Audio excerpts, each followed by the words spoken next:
coming up, our experts weigh in. And we'll take a live look at the U.S. Capitol. ABC News is projecting that Democrats will keep control of the House. Still unclear if Republicans will hold the Senate, but that is looking likely. We'll have more when we return. Keep it right here on ABC News Live.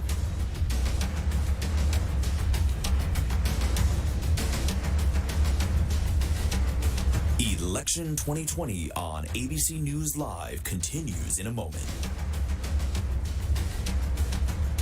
In times like these, the news-making events happen here. ABC News. President Trump meeting face-to-face with one of the world's most brutal dictators, Kim Jong-un. The president. Do you trust him? I do trust him, yeah. I think he trusts me, and I trust him. Ivanka Trump. I have to ask you about your emails. Your father had taken Hillary Clinton to task for this. There just is no equivalency. So the idea of lock her up doesn't apply to you? No. Comey. How strange is it for you to sit here and compare the president to a mob boss? Very strange. Michelle Obama. What do you wish you could tell your pre-White House self? Melania Trump. Do you think there's still people there that he can't trust? Yes. Still working out? Yes. Michael Cohen. So he's still lying. Yes. It's a big statement. And now, in a year with so much on the line, we're right there. Good evening tonight from Washington. A very busy news night. America's #1 news source, ABC News.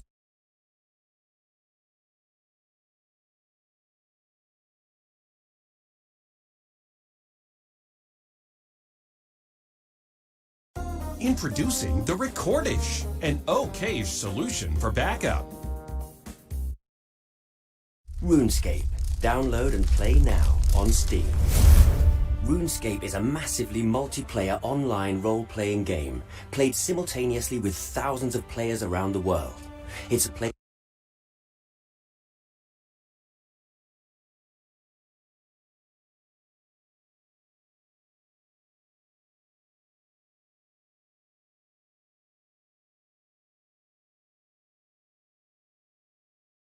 But this is not what we expected going into the night. I mean, we were pretty sure, certainly all of my sources were saying, both Republicans and Democrats, that Democrats were going to add to their majority in the House. And overnight, while we are still, these votes take a long time to count, and kind of the way we look at them just takes a while.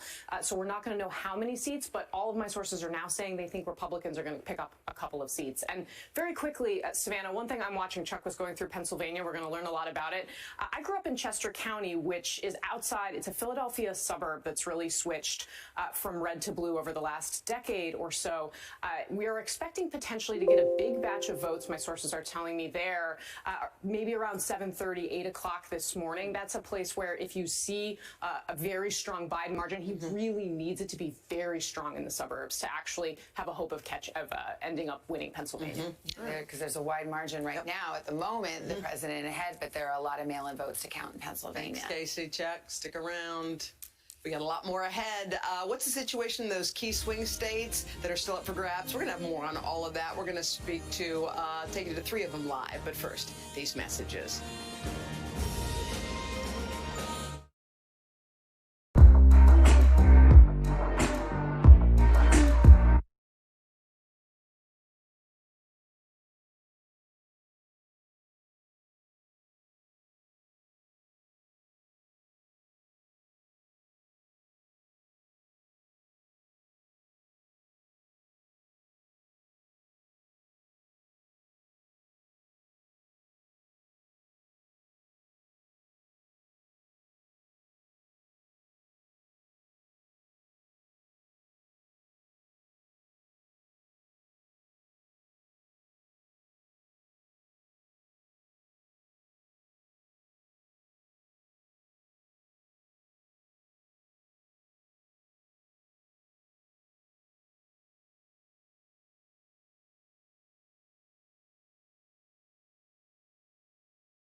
We're back to work. We're keeping you safe. I love being back! Every morning on Today. Police murder of unarmed black men has been an American way of death across centuries. After seeing the most comprehensive police reform bill ever introduced in Congress, I've begun to wonder if now is the time. If now is the time the protesters finally win. The Last Word with Lawrence O'Donnell. Weeknights at 10 on MSNBC. We're back 7:17 on this morning after the presidential election. Some people, it's just still blending in. It's one long day. The race that remains still up in the air. A lot of bleary-eyed folks. I have been getting texts from people who've been up all night, and the reason, because the votes are still being counted in those crucial battleground states. We've been beating the drum on those throughout the campaign. We knew they were going to be tight. We didn't know they were going to be this tight. So we've got reports from 3 of them. Let's go east to west. We're going to start with NBC's Stephanie Goss. She's in Philly, in Pennsylvania, where they've got a lot more votes to count, but the margins for the president are looking very positive for him. That's right, Savannah. I mean, a lot of that is the count from the western part of the state. You know, and during presidential elections, the mantra used to be Florida, Florida, Florida, but that has clearly changed. And there's a very good chance this entire election could come down to what's happening here in Pennsylvania. Overnight, Governor Tom Wolf hit back at the president, who called for the counting to stop. He said that is a partisan interference in this election. They are still counting here in Philadelphia. It's happening at a furious pace. 10 to 14,000 votes an hour. But there are places where it stopped. And one of those places, one of the biggest districts in the state, Allegheny County, they went home. And they're not coming back until 10 o'clock. Now, it's going to come down to these mail-in ballots, as you've been talking about. 2.5 mail-in ballots have been received. Only 1.1 million of those mail-in ballots has been counted. That's less than half. So the governor, with a message to the people here and around the country, please be patient. This is going to take a while. Savannah? All right, Steph, thank you. A lot of those poll workers busy from 7 in the morning till 2 a.m. They probably want to be accurate. They want to be rested when they count. Of course. So we want accuracy over speed. All right, Wisconsin's another swing state that remains too close to call. NBC's Gabe Gutierrez with us now from Milwaukee. Hey, Gabe. Hey, Hoda, good morning. Well, if you believe the pollsters, it wasn't supposed to be this close, but it is. We're right now awaiting absentee ballots from Green Bay. A short time ago, we got the absentee ballots from Milwaukee, giving Joe Biden a slight edge, but certainly still a very close race. I'm standing in front of a drive-through testing site here in Wisconsin. We have spoken with voters over the past couple of days. They say the coronavirus pandemic, obviously a huge issue in Wisconsin with the dramatic rise in cases here. Also, another huge issue, law and order. We spoke with many Trump supporters over the last several days that say that his campaign message of law and order has resonated with him, especially in the Kenosha, Wisconsin area. But again, right now, we are awaiting those absentee ballots from Green Bay. President Trump won Wisconsin by less than 23,000 votes 4 years ago. Right now, the margin separating Joe Biden and Donald Trump is much less than that. Hoda? Yeah, real nail biter there. All right, Gabe, thanks. So let's go out west. The great state of Arizona, my home state. Gotti Schwartz has been watching the count there. He's in Phoenix, which is telling the tale at the moment, but all the votes are not in, or let's put it this way, they're not counted, right, Gotti? Yeah, that's right. Good morning, Savannah. We know a little bit more about those ballots that are still uncounted. Maricopa County election officials say that they are done counting all of the early votes that came in before Election Day, and that the ballots that were cast on Election Day have also been counted. But the big chunk still left are the mail-in ballots that were dropped off on Election Day. Still, Biden has a sizable lead here with over 82% reporting. And if Arizona does go blue, we're not talking about just a light blue. We are talking about the potential for 2 senators that are Democrats from Arizona. We are talking about a presidential candidate, and we're also talking about the possibility of the legalization of recreational marijuana in the state of Barry Goldwater. So there are a lot of things going on, but it's not necessarily a reflection of the true political demographics here. We still know that Republicans outnumber Democrats. This is more of a nudge from the sizable independent population here in Arizona. They make up about 1/3 of the electorate, but of course all those numbers are still to be gleaned from those returns that we see. We know that they're still counting those returns. We are hearing that there could be another data drop coming at 7 p.m. tonight, but a lot of people are hoping that it's a lot earlier than that. Back to you guys. Gotti, thank you very much. All right, let's take a pause, shall we? We'll take a You know breath what from time the it elections. is? It's What? Roker time. Thank God. All right, Mr. Roker. Well, you may not be happy about this either, because we've got Tropical Storm Ada. Yeah, it's 2020. Get off my back. Anyway, 90 miles west of Puerto Cabezas, Nicaragua. Yes, 60 miles per hour, moving west at 8 miles per hour. This thing is tied with Laura for the strongest hurricane of the season, third strongest November hurricane on record. It makes its way through Guatemala on up, and then it weakens out back into the Gulf, and now this weekend could become Theta. It's right. And look at the spaghetti plots right now. You can see it's all over the map, but it looks like we will be worrying about this into Wednesday. It'll be interesting to see whether the election is resolved before this is. We're going to get to your local forecast coming up in the next 30 seconds.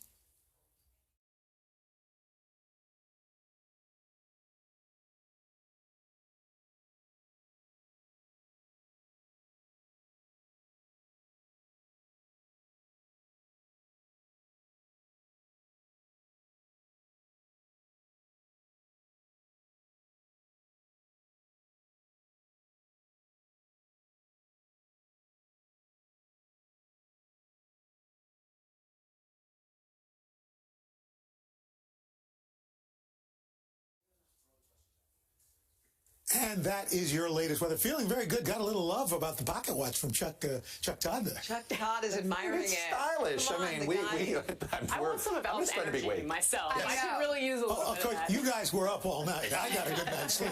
All right, guys, so a lot of people are waking up. It is 7:24, and all they want to know is when are we going to know who the next president of the United States is? Will it happen today? Will it happen tomorrow? Will it take... I'm very skeptical it's going to happen today. Okay. Just look at certain vote counts.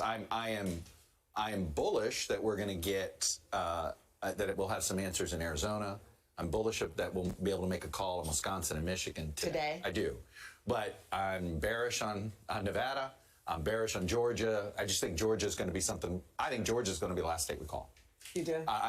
It could very well be if what Even after Pennsylvania? Well, there's Pennsylvania. How about North Carolina? Or as we may start to call it, North Florida.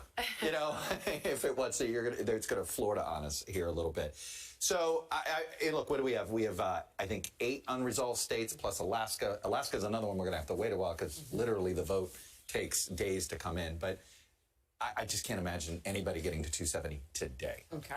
All right, and what about, give us the lay of the land in the Congress, in the Senate and the House? Well, I mean, what Chuck just laid out there, I mean, I think what we're still really waiting for is going to be control of the Senate, because it's pretty clear right now Biden has a couple paths to get to 270. So in that event, if we have a Democrat in the White House, it's looking more and more likely we're going to have divided government if that happens. Republicans are likely to control the Senate. The question is going to be by how much? And some of those states that are still out, Alaska, we're still keeping an eye on Alaska. Michigan, another one where we are keeping an eye on that as well, although it does look like perhaps the Democrat is closing the gap with his Republican challenger there. All right, Casey and Chuck, you are not permitted to leave, okay? We just supplied you with more coffee, and we're all going to need it because this day goes on. Much more voting to be done. Our election coverage continues, but first, this is Today on NBC.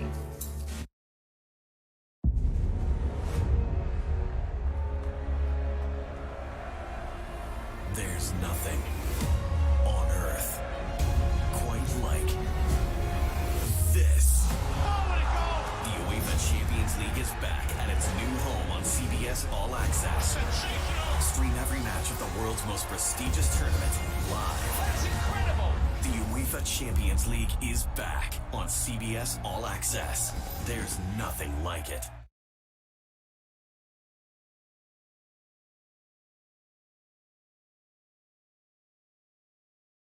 Questions can pop up anytime, even when it's late.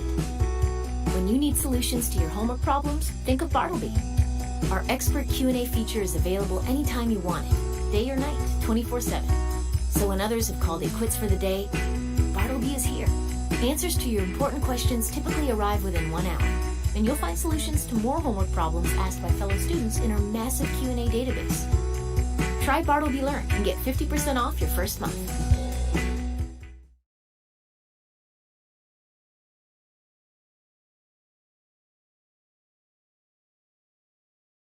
perhaps the Democrat is closing the gap with his Republican challenger there. All right, Casey and Chuck, you are not permitted to leave, okay? We just supplied you with more coffee, and we're all going to need it because this day goes on. Much more voting to be done. Our election coverage continues, but first, this is Today on NBC.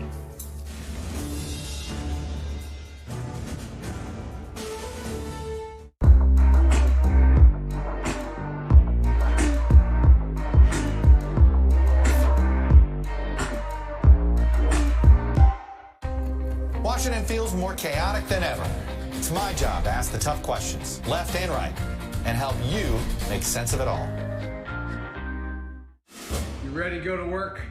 I'm so ready to go to work. She's Joe Biden's choice to be next in line. But who is Kamala Harris? Join me, Joy Reid, as I explore her life's journey from Oakland to Washington on my 6-part podcast, Kamala, Next in Line. New episodes every Monday. Subscribe for free wherever you get your podcasts. For breaking news in our changing world, download the NBC News app. President Trump and Joe Biden hit the trail. At the center of this campaign, coronavirus. The story. The battleground blitz as we enter the final stretch of the 2020 race. From every angle. If you were sitting here talking to Joe Biden and President Trump, what would you want to tell them right now? On the ground. The wind standing these flames are expected to last another 24 hours. And in depth. We now have 2 vaccine trials on hold. Should people be concerned? NBC Nightly News with Lester Holt. Good morning. Welcome to Today. We're glad to have you with us. This fall, we're right there with you. Whether you're back to school. What do you guys think? We're excited? Or back to work. We're keeping you safe. I love being back. Every morning on Today. Police murder of unarmed black men has been an American way of death across centuries. After seeing the most comprehensive police reform bill ever introduced in Congress, I've begun to wonder if now is the time. If now is the time the protesters finally win. The Last Word with Lawrence O'Donnell. Weeknights at 10 on MSNBC.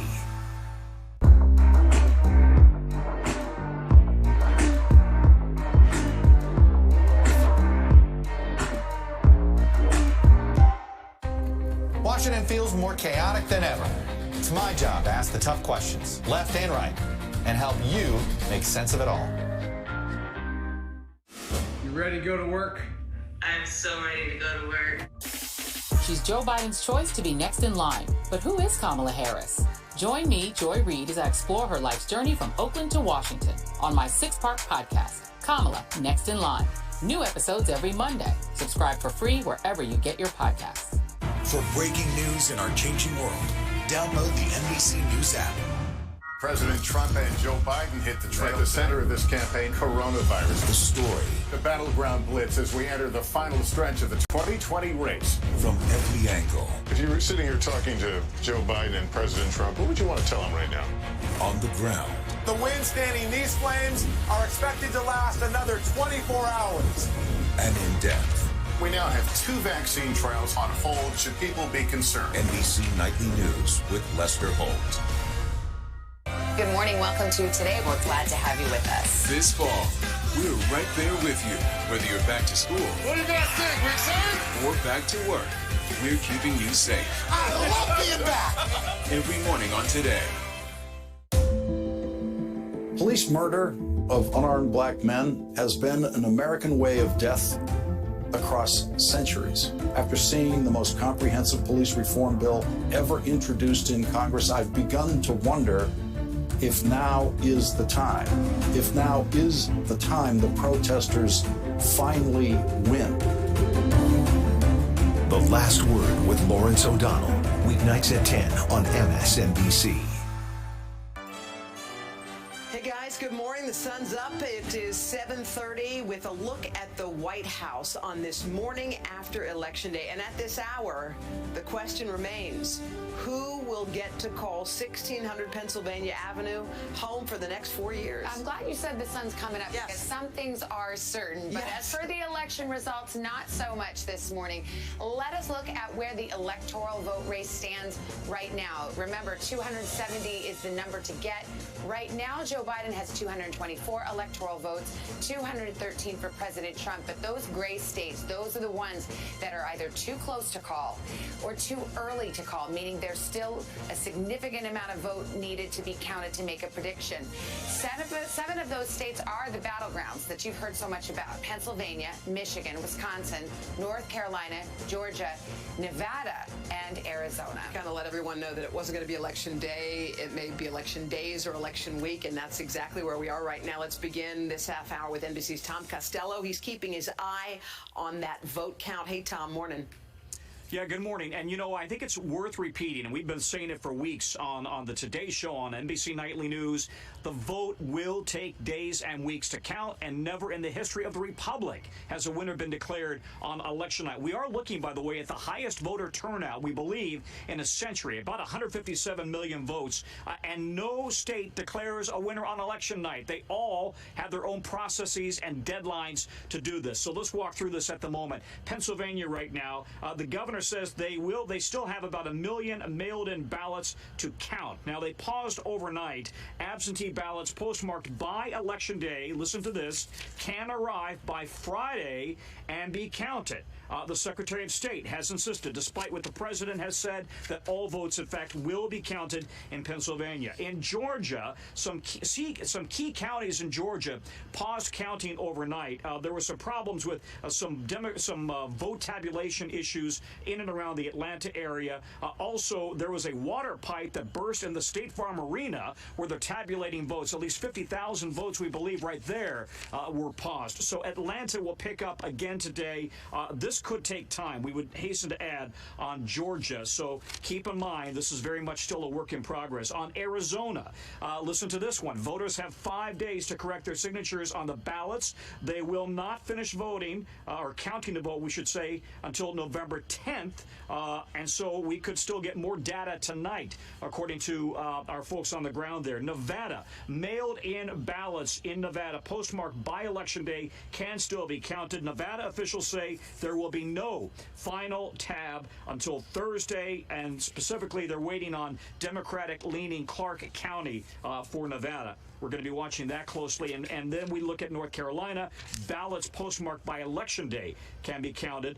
We need to also make the point, you know, there are concerns about specifically Pennsylvania and Michigan and Wisconsin and what their laws, what their rules allow for counting ballots. All of those legislatures set the rules. All of those legislatures are controlled by Republicans. So it's important to know when the president is concerned about what's happening in those states, those are Republican legislatures setting the rules. By the way, in 2008, it took 2 weeks to finalize the vote. And in 2016, the president knows Michigan wasn't formally called and confirmed until 2 weeks after Election Day. Again, these things take time. Guys, back to you. Well, Michigan had the narrowest margin in 2016, but I don't know, because some of these other states might give it a run for its money this time around. And I also think some people are waking up and saying, like, wait, I thought Arizona was called, because there are some networks and other news organizations that are calling states, but we are kind of taking our time when it comes to calling. Chuck is really the expert on this, but the fact of the matter is NBC News has its own decision desk. We do not communicate with them. They make their own calls, and they are very, very careful. So, yes, you might see other news organizations, say, calling Florida well before we did. We have not called Arizona for Joe Biden. Other networks have. This is just the way we've decided as a network. We will proceed with caution. We are not concerned about being first. We are concerned about being right. And I think that's a lesson that we take very much to Well, heart. it's a lesson we learned the hard way as a network in 2000 when we called Florida, and we weren't the only ones, but we had to call Florida and we had to pull it back. You don't like to pull back a call like that. Sure. You don't want to pull back the presidency. And look, I frankly, you look at Georgia, we didn't call it. I'm not saying others called it, but a lot of other folks tried to directionally call Georgia early that night, and it was just our folks who spent a lot of time in these models were just like not touching that one with a 10-foot pole, and it turned out it was the right call. Look, Trump may still win Georgia, but it was not correct to ever characterize that as that somehow was headed in his direction yet. We're proceeding with an abundance of caution and just going where the facts are and where the votes are, and we'll continue to do so. Now, during the speech overnight, if you were up for it, the president vowed to go to the Supreme Court to dispute the election count. If it comes to that, let's bring in NBC's justice correspondent Pete Williams. He's a veteran of those wars, as is NBC News analyst Jeremy Bash. Jeremy actually was a part of the recount in 2000 in Florida as a young lawyer for Al Gore, the Democratic candidate. Pete, I'll start with you. We talked about this before. I said if it gets to the Supreme Court, fact of the matter is there already are cases pending before the Supreme Court. Right. If the electoral vote ends up being close, and if Pennsylvania could make the difference, then a lawsuit already there is the one that would be most likely to get the Supreme Court involved. And here's what it's about. The Republicans object to the decision by Pennsylvania's state Supreme Court. It ruled in September that because of the pandemic and the Postal Service delays, mail votes will be counted if they arrive by Friday of this week, 3 days after the polls close. So the Republicans first asked the Supreme Court to put that ruling on hold. That failed on a 4-4 vote. Then the Republicans asked for a full-up appeal of that lower court ruling and asked that it be heard immediately, and the Supreme Court said, no, we're not going to take it right now. But that appeal is still sitting there waiting for the Supreme Court to decide whether to take it up at all. Now, in the earlier 2 rounds, Justice Amy Coney Barrett did not vote because she had just arrived at the court, and if the case does come back to life, then she'll undoubtedly face pressure from many quarters to recuse.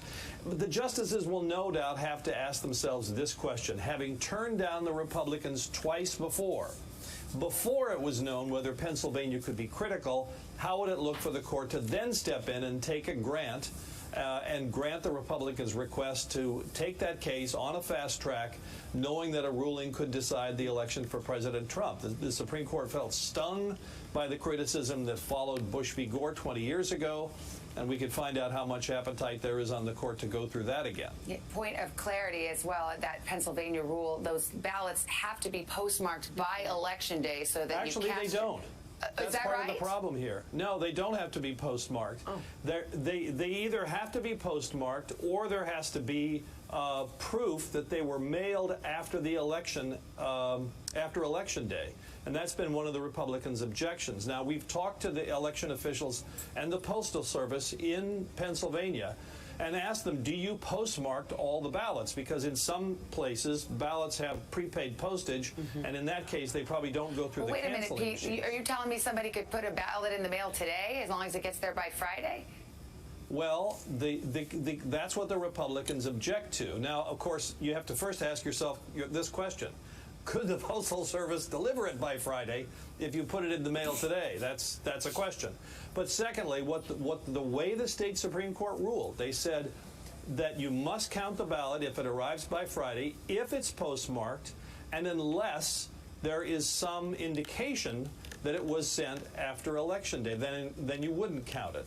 That's one of the sort of bones of contention here. Okay. But the majority of the ballots are those that of course, were put in the mail before or on Election Day. Okay. Well, you know, this is what happens when you unleash the lawyers. Here's another one. Jeremy Bash. Jeremy, I already gave your resume there. So, obviously, every state is different. Every state's rules is different. This is a different year. It's 20 years later.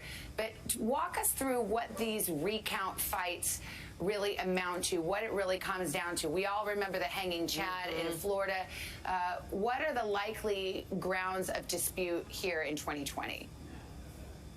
Well, the first step, Savannah, is that all the votes have to be counted. The big difference between Florida in 2000 and what's happening today is that in Florida in 2000, the litigation was over the recounts. Remember, the Supreme Court stepped in and said, stop the hand recounts of the votes. Here in 2020, in all of these states, most of the votes haven't even been counted. So as Chuck and Casey and you guys kind of walk through where the votes are left to be counted, the first step is to get all those in the door, to get those counted, and then we see where the results are. And that's going to take a while. But assuming that all the votes are then in, then various people can say there were problems at voting places or there were problems with the ballots. There are multiple ways to challenge what happened at the voting places. But I have to say, from looking at reports yesterday, there were very few problems. There's no evidence of fraud. There's absolutely no basis that I can see right now for a candidate going in and challenging legally the validity of what happened yesterday. Jeremy, were you up at 2:20 in the morning when President Trump spoke and he mentioned that he thought the election had been stolen and that he was going to take it to the Supreme Court? And just curious what your thoughts were.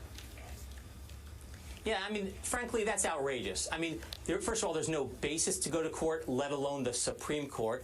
And we got to be calm. We've got to let the process play out. We all knew because of COVID there were going to be mail-in ballots. We have to allow all the ballots to be counted. Then, once all the counts are in, we can see where things stand. If there's an election controversy, a narrow one, maybe that gets litigated in the courts. But I don't think that's going to happen this year. All right, Pete and Jeremy, thank you so much. We've got a lot more to cover ahead. We will continue to look at the map, see what's shaken there as folks are waking up, including the votes still being counted in some key states, and when we could have answers. That's the Hoda question. It's the one that everyone's asking. When are we going to know? Also, how are voters reacting overnight? This is a moment where we've seen a lot of tensions on the streets. In a lot of cities, you saw boarded up store windows, but we've had a quiet night so far. So we'll check in with all of that. But first, these messages.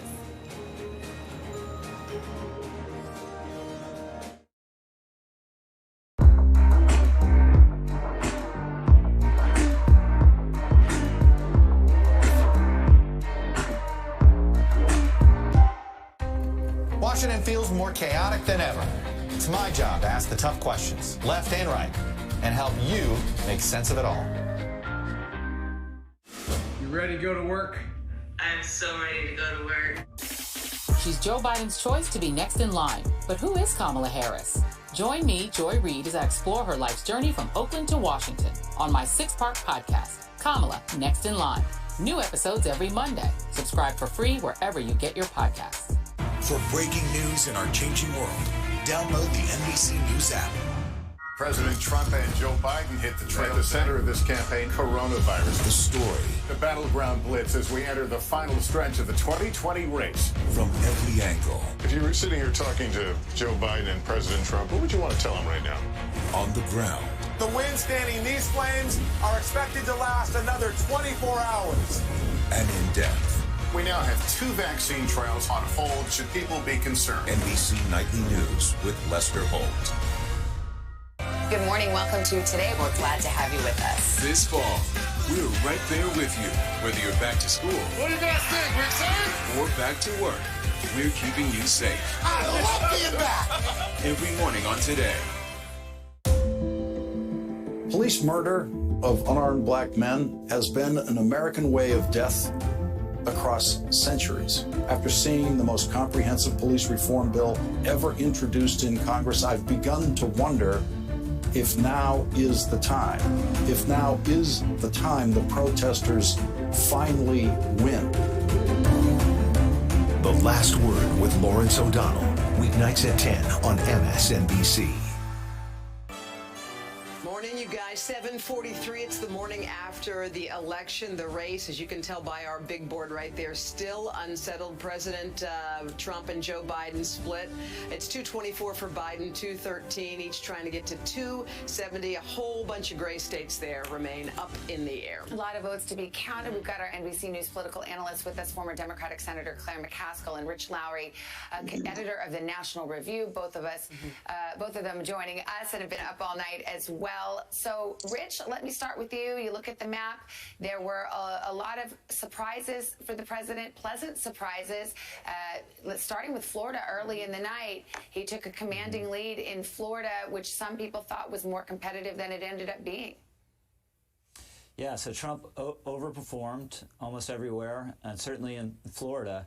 In Florida, he just had a very robust team that working it really hard, and this is one of the things that was underappreciated about Trump. Everyone was focusing on the various distractions and the gaffes, but there was a real concerted effort to build a very serious get-out-the-vote operation that we now know was very effective and had considerable proficiency, and it's gotten him on the cusp of re-election. Now, he's, as we're seeing, in real time here, his leads in those blue wall states, and he's going to need at least one of them and perhaps more, are vulnerable to these late arriving, late counted absentee and mail-in ballots. So it's up for grabs now.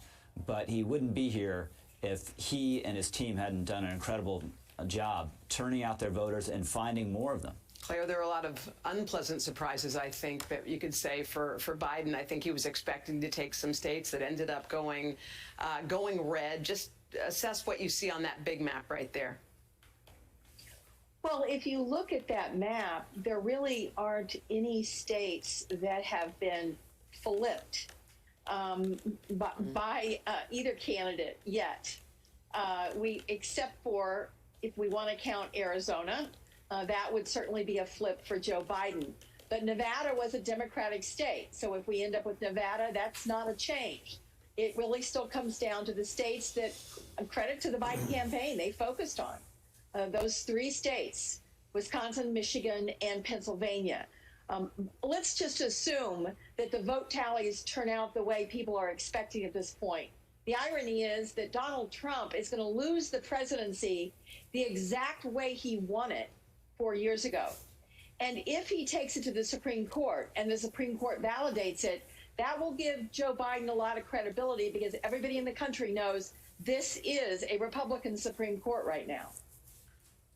Well, Rich, how do you see it? Do you think this is one that's going to be resolved by voters on the map? Tight, might take a while, but it's going to happen the old-fashioned way? Or do you think we may be looking at one of these drawn-out recount, potentially lawsuits, potentially that could go to the court? It depends. And the scenario people have been focused on from the beginning, and still may play out here, is an extremely narrow result in Pennsylvania, where Pennsylvania is a tipping point state, where potentially the result is determined by a segment of votes that will be under a cloud. And that, as Pete Williams was describing, that would be late arriving absentee ballots that are being counted because the Pennsylvania Supreme Court changed the rules in September. And if that makes it up to the Supreme Court, that Pennsylvania ruling is really vulnerable. There are 3, certainly, probably 4, maybe 5, maybe even 6 if it comes to it, U.S. Supreme Court justices who I think would believe it was improper for the Pennsylvania Supreme Court to do that.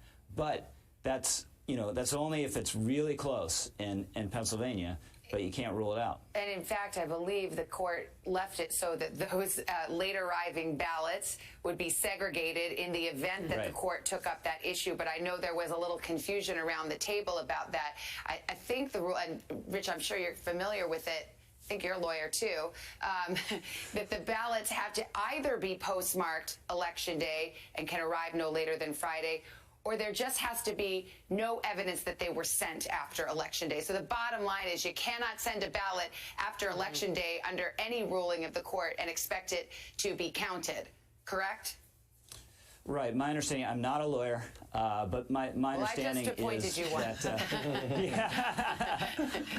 I don't know whether that's an honor or an insult, but some of the potentially prepaid envelopes don't have a postmark, and what Pennsylvania said, we're just going to presume that they were sent prior to the election, unless there's evidence otherwise. So the nightmare scenario here for everyone, and especially for Chief Justice John Roberts, and if there's someone who maybe didn't get a lot of sleep last night, it's John Roberts, because I think he ducked this Pennsylvania case when it came up before the election, because he kind of figured, well, what are the odds that it's all going to come down to Pennsylvania? It looks like Biden's going to win, and we just won't have the court's fingerprints on this at all, which is what he'd prefer, because he's a real institutionalist and he cares about the reputation of the court. But there's still the scenario where it could come back to the Supreme Court, with everyone knowing that effectively the court would decide the outcome of the election, which would be very bad for the court and be very bad for the country. And for me, it would be an indication that John Roberts and the court should have grasped the nettle prior to the actual election. Well, Senator McCaskill, you are a lawyer, are you not? And I believe in the law. The scenario just described by just throw that around, Rich Lowry, Esquire. You'll just call anyone a lawyer. The legal term for it is a hot mess. Yeah, it's a hot mess. So there's several things that would throw this into this category of uncertainty around the law. and the ballots in Pennsylvania. First, Pennsylvania would have to be determinative. If Biden wins Wisconsin and Michigan and Nevada and Arizona, he doesn't need Pennsylvania. So Pennsylvania is not a key. If Pennsylvania turns out to be a key, then this is an issue of the burden of proof, Savannah. The way that the Pennsylvania Supreme Court found the case was there is a presumption that the ballot was sent in a timely basis. That's the essence of what the legal challenge would be. Is that burden of proof? Should it be shifted to prove that you didn't mail it, as opposed to having to prove that you did mail it before Election Day? All right, or Claire. on Election Day. Claire, thank you. We want to check actually on those numbers in Pennsylvania, but first you have some new numbers coming in, Chuck, from Wisconsin. We did. We were. Gabe Gutierrez said that we were going to get some more vote coming in from Green Bay. Well, it came in. Look at this. I mean, we now only think there is 100,000 votes remaining. We've got Biden up 20,000 votes, so his lead has basically doubled. This is shrinking. It's going to be less than 1%. But I will tell you this: the question will be, you guys are going to ask, okay, what are the recount procedures? Yeah, what are? Well, luckily we have those. Of course you do. And I will get that for you here. I believe they're in here. Okay. So here's the Georgia procedure. Okay. All right. No automatic recount. Half of 1%. That's the only way you have to be within that to even be able to ask. If it's more than 0.5, they won't do it. All right, let's go. Our next state is Wisconsin. No automatic recount. You can petition for one when the margin is within 1% of the total vote. And if you guys saw, it was less than 1% of the total vote in Wisconsin right now. More votes going to come in. So the idea of a recount, I think in Wisconsin, looking pretty high. Now, Pennsylvania, when you see, the more writing you see and the less numbers you see, just show, I mean, look at this one. Petition for a recount. 3 electors need to request one for it. Anyway, there is an automatic recount within half of a percentage point. That's the most important thing to go from there. Then clearly there becomes some from different days. But check this out. You want to see how long we could end up here? After Thanksgiving? Yeah. If it's down to Pennsylvania, we're going to be waiting until after Thanksgiving. If the vote is close, now we don't know that the vote's going to be close. Let me give you some other ones. Nevada, no automatic recount, but 1%, and you can get a recount. Let me give you North Carolina, 0.5% or 10,000 votes. And let me tell you, 10,000 votes, I was telling you, is probably going to be the margin. It's going to be right around 10 for Biden coming up short. I'll be curious to see. We could have recounts in 4 or 5 states. Well, I was going to say it's like Florida times 5. Essentially, you could have recounts in. It was the nightmare we've all been worried about. What if Florida was more than 1 state? Well, here we are. Okay. Should we switch gears? Let's take another pause. We need an election break pause so we can talk to Al Roker, get a check of the forecast. Hey, Al. Hey, guys. Well, we do have some good news. If you like warmer weather, temperature is going to feel like late May, which might be nice to get November out of your head. Salt Lake City today, 17 degrees above average. Phoenix, 93. Duluth, Minnesota, 23 degrees warmer than average. Detroit, 66. That's 13 degrees warmer. And tomorrow, look at that. That warmth spreads to the east. Buffalo, near 60 degrees, 71 in Richmond. Down in Dallas, 75. And as we head toward the weekend, well, temperatures looking pretty nice. Cincinnati, Sunday, you're 75. 68 in New York City by Sunday. Mid-70s in Raleigh. And Little Rock will see temperatures in the low to mid-70s as well. That's what's going on around the country. Here's what's happening in your neck of the woods.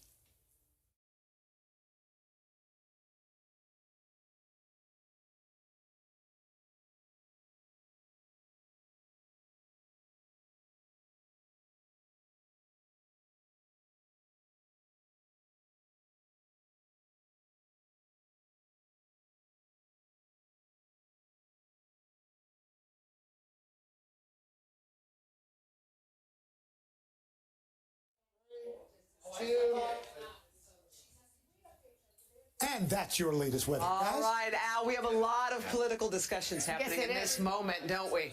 All right, so Chuck, we just gave some new numbers on Wisconsin for people who missed those. So we did. Now, look, the margin, and maybe we can put it up on screen. I'm pretty sure we can put that up. Let's put it up. The margin is less than 1% now. 97% is reporting. And at the end of the day, you know, this is when you're that close, you're going to ask where the vote's going to come from anywhere. Right. But it is important. Most of it's coming in the mail. This is why it is likely that Biden's lead will increase. But right now, it's less than a percentage point, which I just told you, automatic, you know, it heads us into recount territory. If Biden can get that over 1%, perhaps he can avoid a recount on that front. But I'm sorry, we got about 100,000 vote estimated vote out there. Trump would have to win a big chunk of that 100,000 to make up that difference. But here's the real bottom line. I don't think we call Wisconsin today. I know the way John Lipinski, when it gets this close, John Lipinski's our director of elections, and he goes through this, he's going to want to see, at this point, you let all get to 100%. Because when you're that close to potential recount situations, no network will seriously call it. Maybe you might say apparent winner when 100% is reporting. But you got to wait till the recount. Yeah, and just very briefly, one thing we learned in the 2000 Florida recount is that the strategy that any campaign uses really matters here. The Bush team, now in many positions of power, Brett Kavanaugh, Supreme Court Justice, among that team, they learned a lot from that. So that's part of why the president's rhetoric is going to be so critical here. All right, thank you, Case. Our Decision 2020 coverage rolls on. Just ahead to Andrea Mitchell. She'll be here with her take on where things stand. Plus, we're going to take a closer look, win or not, at just how well the president fared in this election. We will see. But first, this is Today on NBC.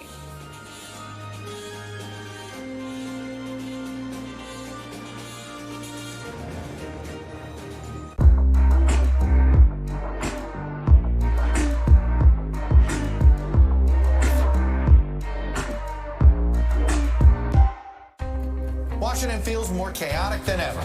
It's my job to ask the tough questions, left and right, and help you make sense of it all. You ready to go to work? I'm so ready to go to work. She's Joe Biden's choice to be next in line. But who is Kamala Harris? Join me, Joy Reid, as I explore her life's journey from Oakland to Washington on my 6-part podcast, Kamala Next in Line. New episodes every Monday. Subscribe for free wherever you get your podcasts.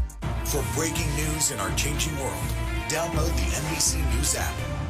President Trump and Joe Biden hit the trail. At the center of this campaign, coronavirus. The story. The battleground blitz as we enter the final stretch of the 2020 race. From every angle. If you were sitting here talking to Joe Biden and President Trump, what would you want to tell them right now? On the ground.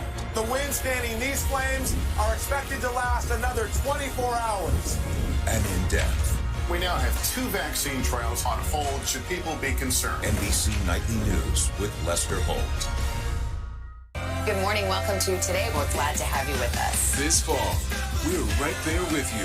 Whether you're back to school. What do you guys think? We're excited? Or back to work, we're keeping you safe. I love being back. Every morning on Today.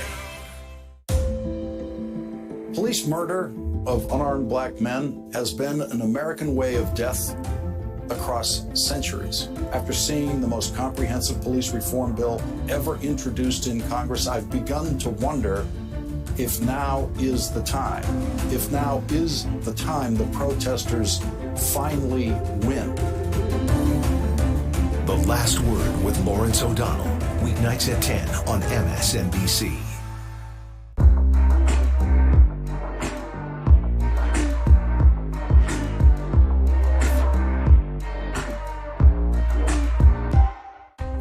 Washington feels more chaotic than ever.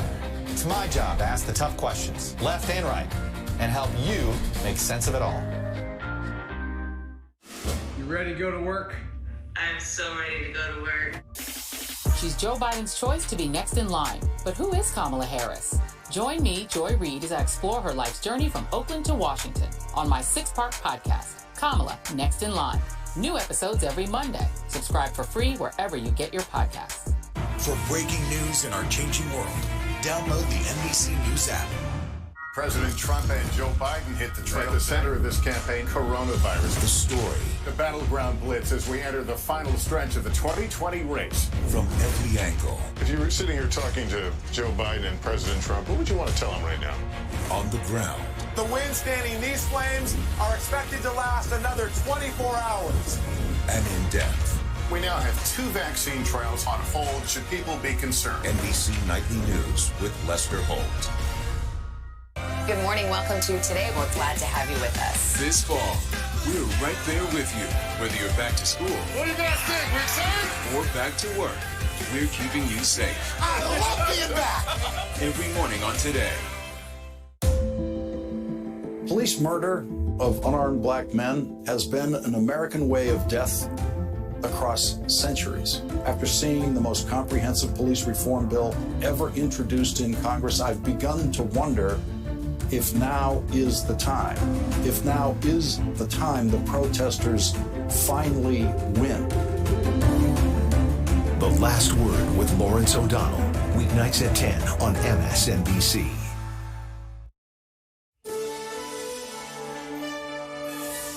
It's 8 o'clock on Today. Coming up, watching and waiting. This morning, millions of votes still being counted. Several crucial states too close to call. Overnight, the president falsely claiming victory. We were getting ready to win this election. Frankly, we did win this election. Joe Biden ready for a fight.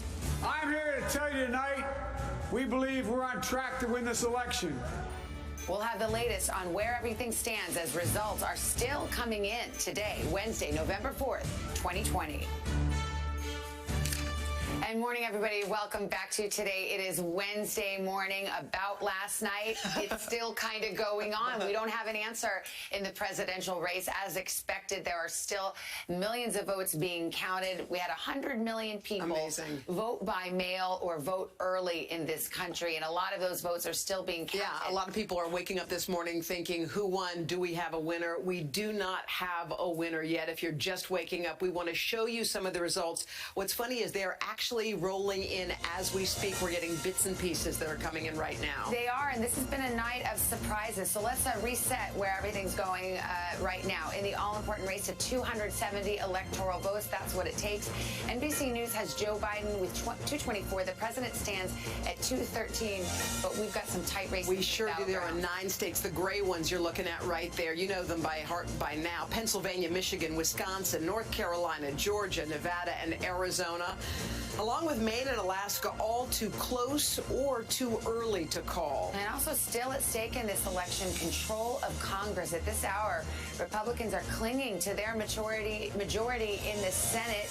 They did better than expected, and NBC News projects Democrats will hold the House, but are not going to see the gains some Democrats thought they would see at the beginning of the night. Exactly. We're going to begin with those gray states. Everyone wants to know which way they're leaning. Chuck Todd is with us. Chuck, all right. You just popped up Wisconsin a couple minutes ago. I did. We got just had some numbers. It was nice that we got some additional numbers. So I know everybody wants to see what's the status report here. Look, as I was telling you earlier and confirmed it with John Lipinski, we are not going to call Wisconsin the way we would call a state when we know it's over. This is too close. There's too much of a possibility this ends in a recount. You'd still rather be Joe Biden right now because of what vote we think is remaining. But less than 1%, you can get a recount here. At best, when 100% is in, whoever the leader is, we would call that the apparent winner, knowing that it's likely in recount mode there. Okay, so that's just where that's headed. All right, you guys want to hit Pennsylvania, and you are Burger King, and I will respond. As you can see, we have not had any new vote. I know that Casey, we're still waiting. All of the Philadelphia suburban vote is just not come in yet on the mail vote, and I know both Casey and Andrea have been following that very closely. We've shown you this yellow and orange bar graph, and while I think it's very appropriate. It's Today Show colors, by the way. I've noticed here, you know. So obviously that's what we were waiting for here. But as you can see, we just don't have a lot of the early absentee vote in. But that's a big look. 600. I go back. We've done this math before. It's a big lead for Trump. 600,000. But there's basically 1.8 million. Yeah. So it's not only not insurmountable. It's a realistic lead that. What about Michigan? What do we got? And let's go to Michigan here. This continues to trickle in. This keeps tightening. Look at this, 26,000 now here. Again, it's the same situation, but we know that Michigan is a couple of days. We also know that there's a lot of what's out is going to be more likely to be mail-in vote. It's more likely going to be advantage Democrats and Joe Biden. Right now, he is behind, and again, this is one of those. Let's see what happens when all of Southeast Michigan comes in, which is, you know, Detroit and the greater Detroit area and all that. That will tell us a lot. And then that brings us Nevada. Nevada is one that we have now, I think we're officially classifying it as too close to call. We're still sitting at 7,600. This is another one that we may wait till 100% in, but that's still a lot of vote. You heard it's Clark. It's Reno and the Washoe area, and we think it's Democratic-leaning mail-in votes. So it should be okay for Biden. Then we've got, let's not sleep on our Sunbelt states here, right? In Georgia, we just haven't got a new vote. There's a whole bunch of vote we expect sometime today. And I'll be honest, I want to see, let's see when we get a chunk of vote, if Biden's been chipping away at this lead. Right. But it's been trickles. It's been chipping away. There's still enough vote. Is Atlanta Here's what we all could in, say. Chuck? There's 100,000. We think there's 400,000 remaining, and we think a lion's share of that 400,000 is in strong Democratic areas, So not just Atlanta's Democratic not all areas. in? Atlanta, and even some rural African-American counties that, again, that we expect to lean heavily to Biden. So believe it or not, even though it's 100,000, you think, boy, that's a lot to make up here. That is actually within the realm. So, and North Carolina is another one that we just have to wait for a whole bunch of voting to come. All right, good progress report there, Chuck. Thank you so much. Let's turn to our correspondents now. NBC's Peter Alexander at the White House. Peter, good morning. We heard from the president late last night. What are you hearing from folks this morning?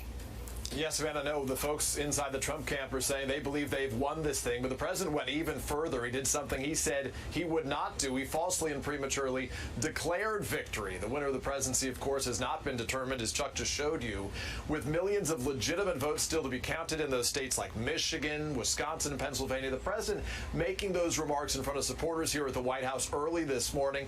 He also made the baseless claim that Democrats were trying to steal the election. Take a listen. Millions and millions of people voted for us tonight, and a very sad group of people is trying to disenfranchise that group of people, and we won't stand for it. We will not stand. This is a fraud on the American public. This is an embarrassment to our country. We were getting ready to win this election. Frankly, we did win this election. The president's attack there on the democratic process was jarring, even irresponsible, in the words of some of his allies. He said the voting had to stop, even though no more votes were being cast, only tallied. The president also saying that he would take his case to the Supreme Court, but it's still unclear how he would do that or on what legal basis. Still, overall, for the president, for the night, he did defy expectations. Again, overperforming his own numbers from 2016, holding on to those crucial battlegrounds, places like Ohio and Florida, even surging the vote among rural voters from 4 years ago. Savannah and Hoda.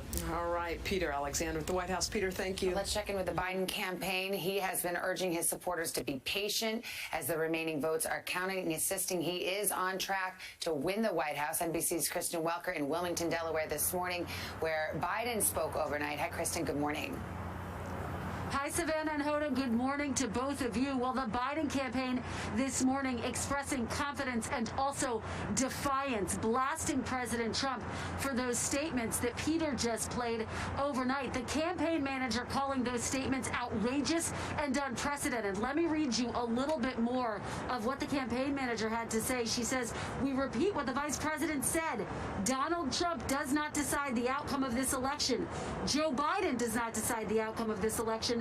And the democratic process must and will continue until its conclusion." Now, that statement coming after Biden addressed a crowd of supporters here. They were socially distant in their cars, and he said he is confident about his chances. Take a listen. We knew this was going to go long, but who knew we're going to go into maybe tomorrow morning, maybe even longer. But look, we feel good about where we are. We really do. I'm here to tell you tonight, we believe we're on track to win this election. Now, Biden said overnight that we would hear from him today. I just got off the phone with a campaign official who said that will likely happen sometime this afternoon, so we're efforting details about that. And I can tell you that this official said they are still feeling confident about Michigan, about Wisconsin, about Pennsylvania, and about Nevada. Now, if this all comes down to Pennsylvania, as we have been saying throughout the morning, both sides are gearing up for legal challenges. The Biden campaign says they're ready. Savannah and Hoda. All right, Kristen, thank you. All right, what do you say we bring in NBC senior Washington correspondent Andrea Mitchell, who was just in a cot sleeping right over there, I think, a couple of minutes ago. Good morning, Andrea. How are you? Good to see you. Curling up in a fetal position. I don't know how you're doing it, Savannah Guthrie, Iron Woman.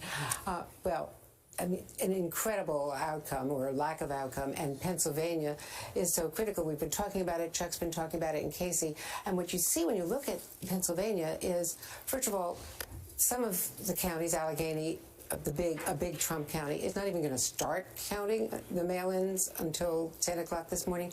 But you've got Philadelphia. They've only counted 22% in Philadelphia. Montgomery and Delaware, the Chester, the big collar counties around Philadelphia, which are largely Democratic, those suburbs, but also a lot of Trump areas, Luzerne and Northampton. So it's spotty. It's all over the place. There are probably more Biden votes than Trump votes out there, but there's 1.8 million votes that have not been counted. And this is going to take at least, well, probably up to the 3 days that they've been given by the U.S. Supreme Court. Yeah, and we see a similar situation in Michigan and Wisconsin. I mean, it does feel shadows of 2016 if it really does end up turning on these 3 states. These are the 3 states that brought Trump to the White House in 2016. And again, it may well fall to these 3 states to determine the outcome of this election. And I think it raises big questions about what is the future of the Democratic Party. Sure, Joe Biden has a path, more paths than Donald Trump to the White House. But here's a party that was running against a candidate who was deemed unacceptable by traditional Democratic standards by Hillary Clinton. I covered that whole campaign. She was giving speeches, he's just unacceptable, to say nothing of the deplorables comment. But the fact is, he was just not judged by the Democratic establishment to be acceptable. And look at all the norms he's broken in the last 4 years. And so what is it about our politics? There is something that is not, our traditional politics are not reaching the discontent of half the American public. Yeah. And the language isn't there, the communication isn't there, the strategy. And Democratic leaders who thought that they were going to pick up seats in the House and, likely regain the Senate have a really tough future. But living in 2 different local realities. Yeah. And that's what happened. And neither understands the other ecosystem. And I think that's what we're staring at. And the fact is that it's gotten worse over 4 years because now everyone is in their corners and everyone is in an echo chamber and no one's talking to each other. Well, let's talk about Pennsylvania a little bit more. Joining us now is Josh Shapiro. He's the Attorney General in Pennsylvania.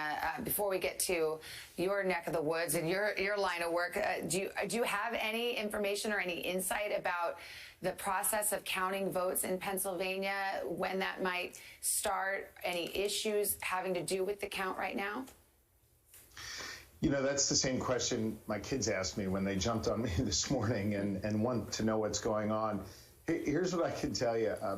Counties are counting. Clerks from our community are doing their job. We just have to be patient. We've said all along we were going to secure, protect, and count the votes. And right now we're going through that process of counting. I realize folks want answers, immediately, but it's going to take a little bit more time. But I've got confidence that the process is playing out as it should to make sure that all legal eligible votes are counted as required by law. Can I ask, why does it take so long in Pennsylvania? It seems like a lot of states have a lot of issues, but it doesn't seem like anyone needs as much time as Pennsylvania needs to count all their votes. Look, that's probably a question that needs to be answered another day as we look back on it. One thing I can tell you is that Pennsylvania is new to the vote by mail game, right? A number of states have been doing it for a long time. Our vote by mail statute just started about 1.5 years ago. This is the first election where it's being done. And so what you have going on in counties is the need to count the mail-in ballots and count the precinct ballots. And so why I think the results seem a little bit confusing to folks as they look at it now is some counties are reporting both. Some counties are reporting some of one and not a lot of the other, and vice versa. So it's just going to take time. And I just want to urge people to be patient. I want to urge people to recognize that the folks doing the counting right now, they're volunteers, they're clerks, they're county employees in Pennsylvania's 67 counties. They're working their tails off and trying to do this right. And the most important thing is that we get it right. It's not about the speed, it's about the accuracy. And so we just have to have some patience. What are you expecting in terms of lawsuits? Pennsylvania has already been the center of a lot of legal action, court cases, including one that did go to the Supreme Court and was tabled essentially for the moment. What are you anticipating in terms of legal action and lawsuits that are pending right now?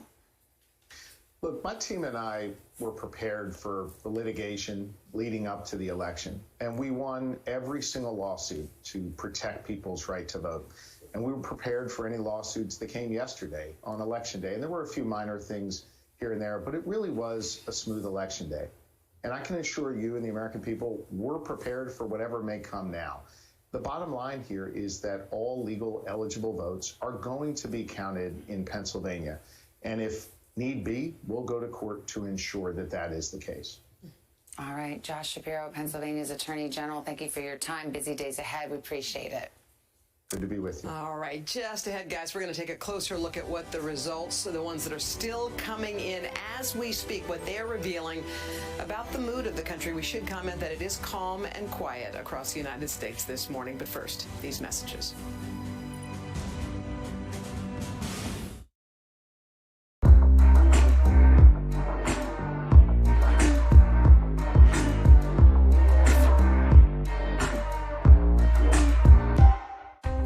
Washington feels more chaotic than ever. It's my job to ask the tough questions, left and right, and help you make sense of it all. You ready to go to work? I'm so ready to go to work. She's Joe Biden's choice to be next in line. But who is Kamala Harris? Join me, Joy Reid, as I explore her life's journey from Oakland to Washington on my 6-part podcast, Kamala, Next in Line. New episodes every Monday. Subscribe for free wherever you get your podcasts. For breaking news in our changing world, download the NBC News app.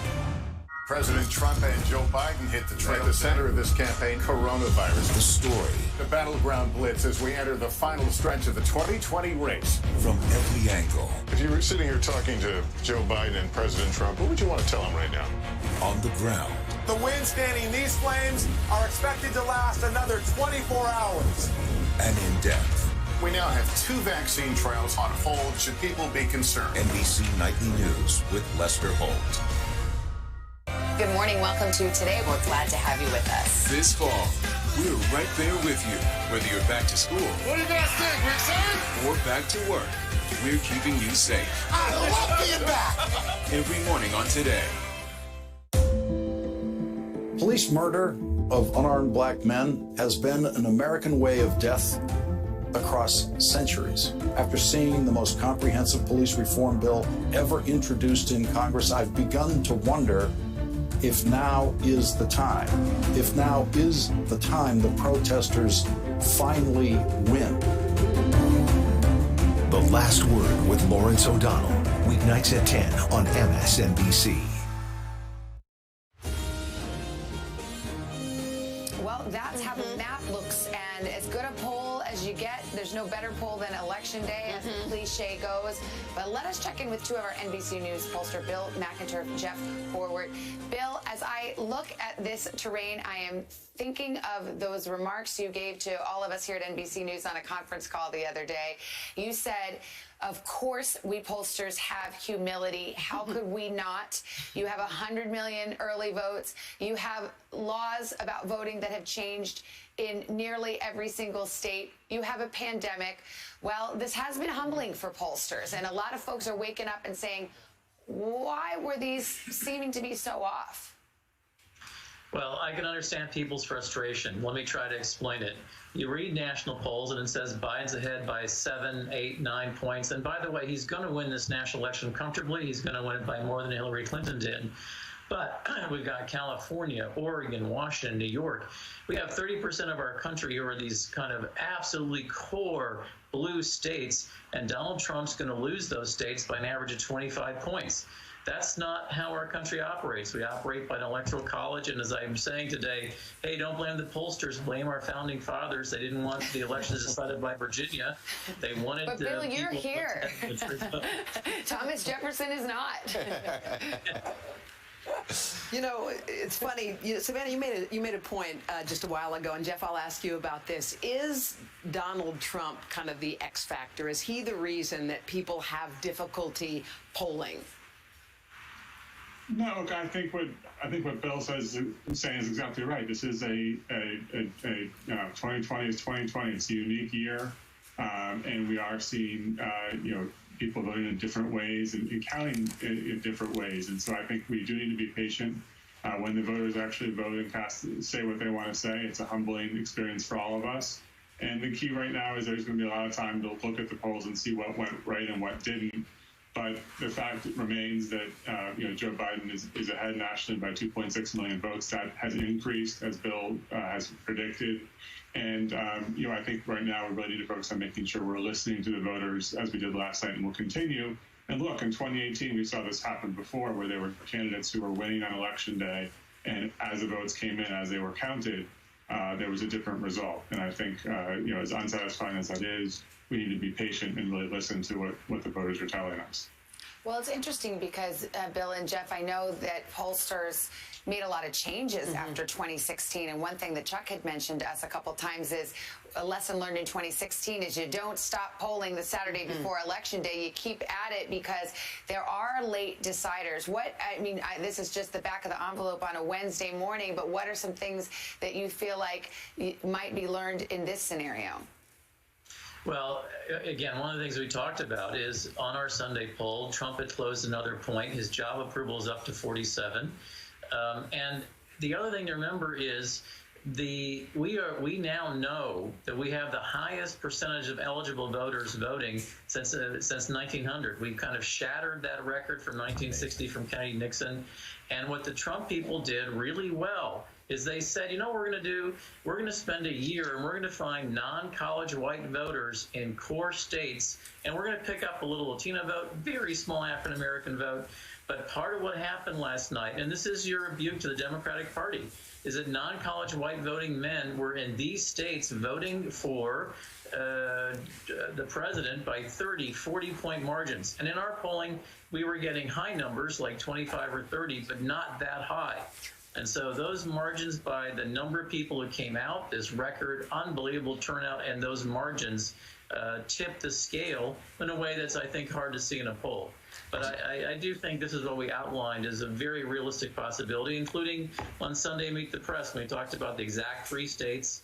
Because we said you got to look at states where high non-college white and large Election Day turnout yet to come, and that's what happened yesterday. Do you guys have any insight on Pennsylvania? What's going to happen? See, Hoda still trusts the pollsters. Yeah. I trust. Yeah. Look, I think it's what I think is, sorry, Jeff.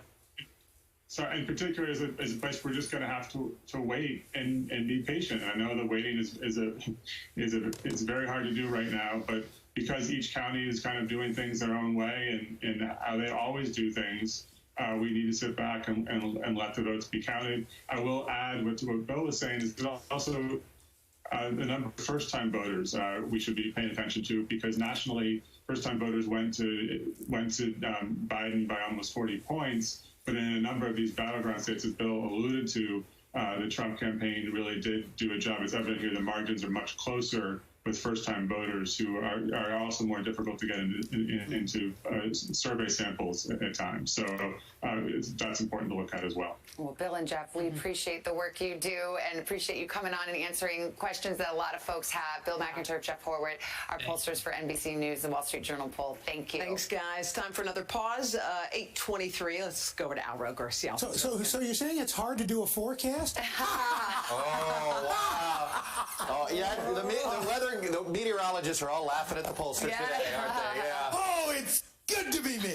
Anyway, we are looking at a very quiet map today. This is great. We got some wet weather making its way into the Pacific Northwest. Temperature-wise, we see things really warming up down through the Southwest, on into the Gulf Coast. Plenty of sunshine in the Mid-Atlantic states. A little on the cool side as you get up into northern New England, 70s and 80s through the Gulf. For today, we are looking at weather turning much milder in the Mid-Atlantic states. Look for record highs in the plains. Desert heat will continue today, and again, heavy rain making its way into the Pacific Northwest. That's what's going on around the country. Here's what's happening in your neck of the woods.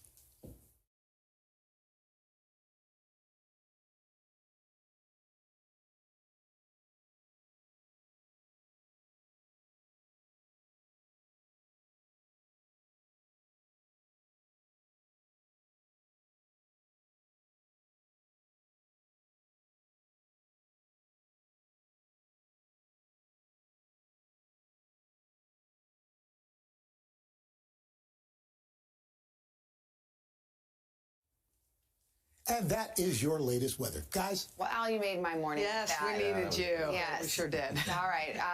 So we got a couple of seconds here to fill.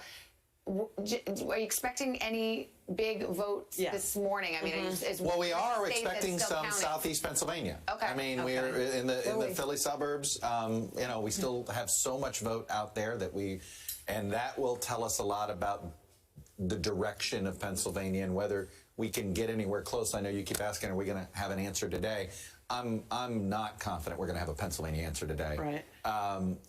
You know, like I said, you saw where we're headed with Wisconsin. Right. I think we're going to get an answer that heads to recount land. And Michigan, Michigan, we should also. I'd like to think before lunch. What about Georgia? What about Georgia and North Carolina? Those two. This is something I think they haven't woken up. Yeah. I mean, because nothing has budged there. Nothing's moved. North Carolina could be a couple of days. Okay. So that could be a while. But Georgia, honestly, we're making some calls. Okay. All right. Thank you, Chuck. Thank you, Andrew. Don't go anywhere. We're just getting started. Much more ahead, including some of the other issues that were voted on across the country. A couple of states legalizing marijuana. We'll tell you where that happened. But first, on a Wednesday morning, the morning after Election Day, this is Today on NBC.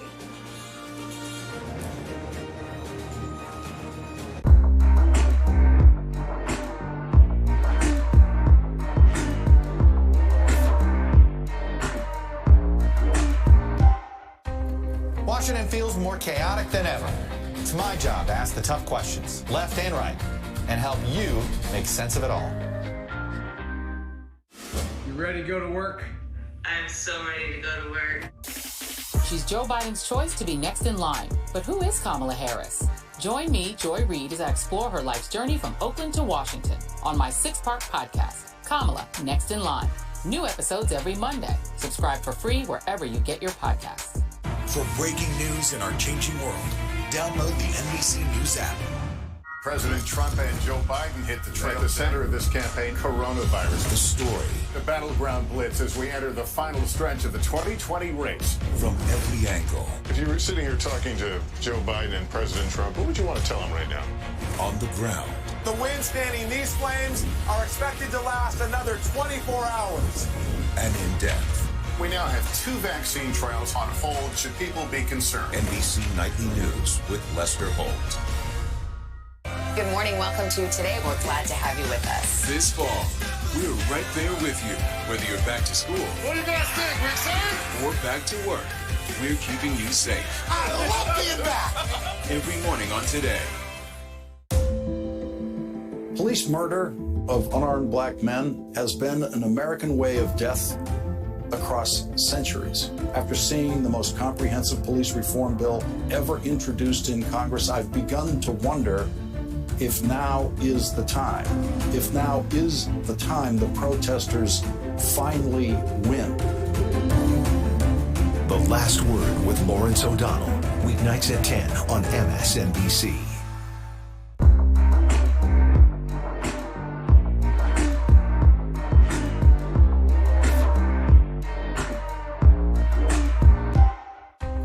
Washington feels more chaotic than ever. It's my job to ask the tough questions, left and right, and help you make sense of it all. You ready to go to work? I'm so ready to go to work. She's Joe Biden's choice to be next in line. But who is Kamala Harris? Join me, Joy Reid, as I explore her life's journey from Oakland to Washington on my 6-part podcast, Kamala, Next in Line. New episodes every Monday. Subscribe for free wherever you get your podcasts. For breaking news in our changing world, download the NBC News app. President Trump and Joe Biden hit the trail. At the center of this campaign, coronavirus. The story. The battleground blitz as we enter the final stretch of the 2020 race. From every angle. If you were sitting here talking to Joe Biden and President Trump, what would you want to tell them right now? On the ground. The wind standing these flames are expected to last another 24 hours. And in depth. We now have 2 vaccine trials on hold. Should people be concerned? NBC Nightly News with Lester Holt. Good morning. Welcome to Today. We're glad to have you with us. This fall, we're right there with you. Whether you're back to school. What do you guys think, Rick? Or back to work, we're keeping you safe. I love being back. Every morning on Today. Police murder of unarmed black men has been an American way of death across centuries. After seeing the most comprehensive police reform bill ever introduced in Congress, I've begun to wonder if now is the time. If now is the time the protesters finally win. The Last Word with Lawrence O'Donnell. Weeknights at 10 on MSNBC.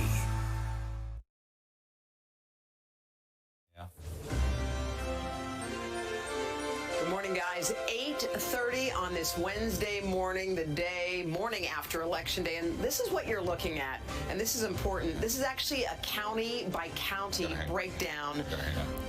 Chuck's on the phone getting last-minute results. With our man.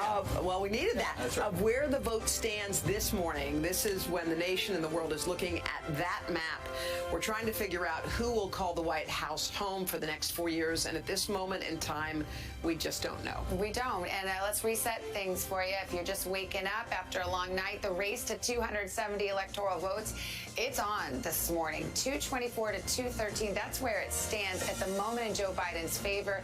But 9 states are too close to call or too early to call, including those epic battlegrounds of Pennsylvania, Michigan, Wisconsin, North Carolina, Georgia, Nevada still out this morning, and we await Arizona. Yeah, we were wondering if we may get results today to find out who will be president. Unlikely, but let's check in with Chuck Todd for the latest. So it's unlikely, Chuck, that we'll find out on this day who wins those gray states. No, it's unlikely that we'll know who the president of the United States is today, but we're going to know some of those states. I mean, at Wisconsin, we're getting closer and closer to having the full count. It does look like Joe Biden's going to be ahead. The question is he going to be ahead with under a percentage point or over a percentage point? Why does that matter? Less than 1%. Easy to get to the recount procedure there in Wisconsin. But I'm going to go with what I said. We're waiting until all the votes in. And this would be one of those that if if you see the check mark, it will probably be an apparent winner. Because when it's that close and subject to recount and all of that stuff, you have that. Michigan, this is something we expect to be able to do today, maybe before lunch. As more vote comes in, we expect it to be all in the mail. And it continues to directionally is their day of vote in already? All the day of vote, right? And that's now they're waiting on the mail-in ballots, which is why Democrats are so cautiously bullish. I think it's probably optimistic. Okay. We're all coming up with different new caveated language, right? Pennsylvania. I got good news for you. About 9:30, we're going to get a big dump in the Philly area. Oh, that's So we're going to find out what that looks like. Big dump in vote. And then we cheer. I'm sorry, vote dump. Bunch of votes. I know. It's you know what I love? This is the one time at NBC that I can get caught talking on the phone, saying something like vote dump. And you guys think it's funny. No, you didn't say vote. No, you said vote dump. You just said dump. Pennsylvania big dump. Rather than get the phone call from the executives going, let that guy off the Today Show. What are you doing? No, we embrace it. And then we have Georgia, which frankly is just going to be a coin flip. Okay. Pure and simple. North Carolina, I've told you, at best, I think Biden can get to recount territory. I don't know how he overtakes Trump. And as we have learned, and if you learn anything from the history of recounts, the candidate that's leading going into the recount usually, the candidates behind going into the recount usually has a hard time ever overcoming it. So it's always very important when a recount begins, who's ahead. Okay, you think we have a divided country? It is really going down to the wire in state after state. Chuck, stand by there. Yeah, as the ballots are counted and new battle lines are drawn, how are the candidates going to handle the next days ahead? NBC's Chief White House correspondent Hallie Jackson joins us with more on that. Hey, Hallie. Hi, Hoda. Good morning. Listen, this is it, right? Sort of the shaping of the way that the day is going to go that we're hearing from both campaigns. And you have the Trump campaign, advisors close to the president, who are coming out very publicly, to use sort of Chuck's phrasing here, bullish in not a cautious way at all. I mean, there are some people who are campaign advisors for President Trump who are outright declaring that they feel like they could win this election, piggybacking a bit, although not going quite as far as what the president said overnight, which is when he did falsely declare that he believed he did win the election. Of course, we have to note that we do have, as we're talking about, millions of ballots yet to come in. I will tell you that in my conversations with folks over the last, 6 hours as this has unfolded in the wee hours of the morning, Georgia, Chuck was just talking about it, really, really important and really, really interesting. We started getting some indications late yesterday that this was going to be a lot tighter than I think the Trump campaign had thought. They are still feeling like they could possibly pull it out. They're still feeling pretty good about their chances and well positioned, but at this point, it really is anybody's guess in Georgia. Pennsylvania, there is still, I think, some optimism on the president's side about this. They're looking at some of the numbers coming in and the expectations of sort of where that vote is out and thinking that they could pull it out. But I have to tell you, the Biden campaign also feels cautiously optimistic about their chances in some of these key states as well. Will we hear from Joe Biden today? Possibly. That's the latest reporting from our team covering his campaign. Again, even though votes are in, right, people have voted, now it's just all up to the counting. The candidates, I would imagine, may want to come out and be talking to voters, urging, in the instance of, for example, Democrats and Joe Biden, patience on the side of the president and his campaign, trying to put a positive spin on some of the numbers that have come in. And so I think that you will see some of those developments today, particularly if we do start to get more numbers from states like Michigan, which is not a place that the Trump campaign necessarily thought they would do particularly well. That looks close, but I think there's some reason for optimism from Team Biden there. Guys? All right, we'll take a deeper dive into Michigan in just a second. All right, NBC's Tom Costello has been following the vote count for us and has memorized all the rules of all 50 states plus D.C. Hi, Tom, what do you know? It's head spinning. I would just preface these comments by saying, the United States is often criticized by other democracies around the world for having a very low voter participation. Yet yesterday we saw the highest voter participation in a century, 157 million votes. That'd be about a 65% voter participation. So that really is very encouraging. And as we've said many times, we're going to repeat this until we get results. No state ever formally decides who wins on election night. States all have their own rules, and they take days and sometimes longer to actually go through and count all the votes. That is appropriate, and that is completely legal. Let's start with Pennsylvania, a Republican legislature. You've heard already Chuck talk about it, and Hallie. The governor says they still have about 1 million mailed-in ballots to count, and they are awaiting data soon. They paused counting overnight. Absentee ballots postmarked by Election Day, listen to this, absentee ballots postmarked by yesterday can arrive by Friday and be counted. The Secretary of State insisted again that they will all, in fact, be counted. Let's move to Georgia. Some key counties paused voting overnight. There were some delays in Democratic strongholds around Atlanta, blamed on voting tabulation software issues and a water pipe, believe it or not, that burst in the State Farm Arena where they were counting votes. So we are waiting all of that formal data. That may come soon. Arizona, voters have 5 days in Arizona to correct their signatures on their ballots. They will not formally finish their vote count until November 10th. November 10th, could get more data on Arizona tonight. Nevada, mailed-in votes postmarked by Election Day can still be counted. Nevada officials say there will be no final count from Nevada, formal final count until Thursday. Democratic-leaning Clark County is crucial. That's Las Vegas, of course, and that is still out. And also, the Michigan Secretary of State, you guys were talking about Michigan, she just said that they would likely have a much more complete picture of Michigan within hours. Democratic-leaning counties there are still out. This is very much in Michigan about the mail-in ballots. I think we should also make this point. There was so much concern about the possibility of unrest across the country. It is quiet across America right now. It is quiet here in Washington. It's quiet outside the White House. And across the country, no indication right now of any significant uprisings, if you will, or disturbances. And isn't this interesting? We came into this election very concerned about the possibility of foreign hacking, of more Russian interference, of Iranian interference, and the like. We can tell you that there was very, very little. And NBC News has confirmed that U.S. officials, U.S. cyber entities, went on the offensive against Russian and Iranian cyber operations to ensure that they were not active during this election. And in fact, in the hacking world, the cyber world, it was very quiet. Guys, back to you. That's good news. So on the hacking side, we still may never know what was going on in terms of disinformation and that kind of effort that had been made by Russia in 2016. I still remember when you spoke to the Homeland Security secretaries, and they all sort of had that same theme. Everything's going to be fine. The voting's going to be okay. Well, let's just count the votes and then see where we are. And I think it's a good and positive sign that right now things are calm, and let's focus on that.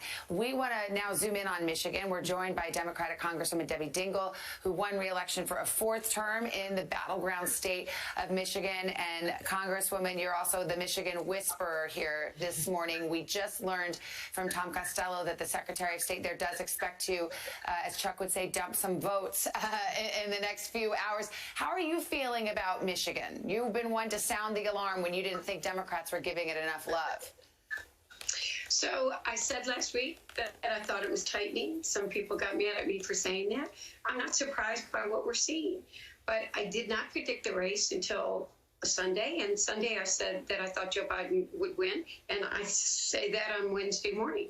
We have to make sure that all the votes are counted, but the votes that are out are in the larger cities. There are absentee ballot votes that were cast early.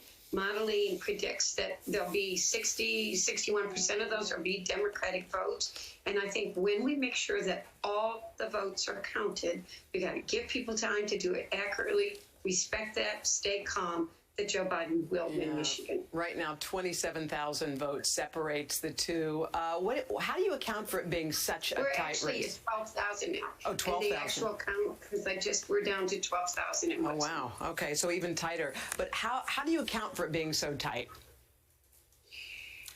You know, I think women came out, by the way. A lot of women who didn't vote 4 years ago, who stayed home, came out. Women flipped.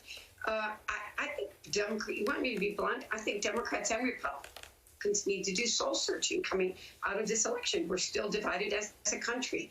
I said 4 years ago, I thought Democrats needed to work with unions, working men and women more, that a lot of them felt that we looked down their nose at them. And I think some of the union votes we hoped would come back to Joe Biden stayed with President Trump. I had a lot of discussions, but I still feel in my gut that a lot of women were not happy with how COVID was handled, all of the issues. They've left the workforce. They're the frontline workers. They've got child care issues.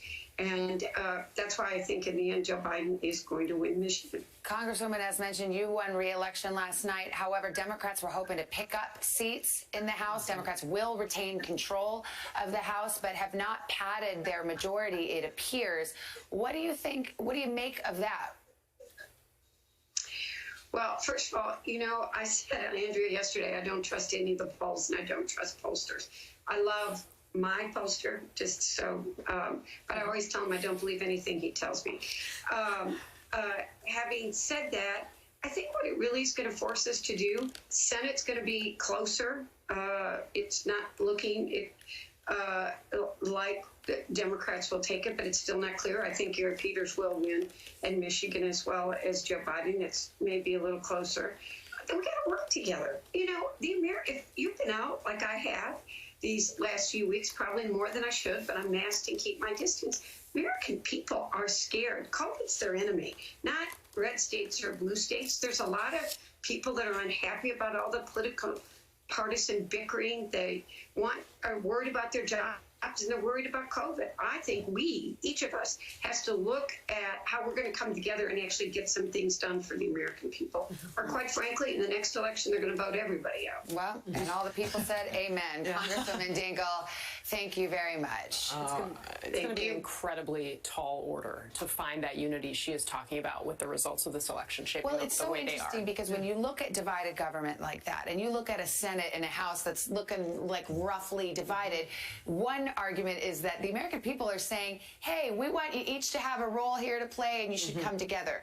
But the fact of our politics is that there is really no incentive individually for any lawmaker to do anything but play to their base. So it's just one of those situations, we don't have time enough to talk about it, where you just wonder, how are we going to go forward as a country? How are we going to find a way to say that dirty word, compromise, and work together? We don't even have swing counties. How many times did you say, and I was telling people, it's margins, and I was shorthanding it, meaning there's no vacillating.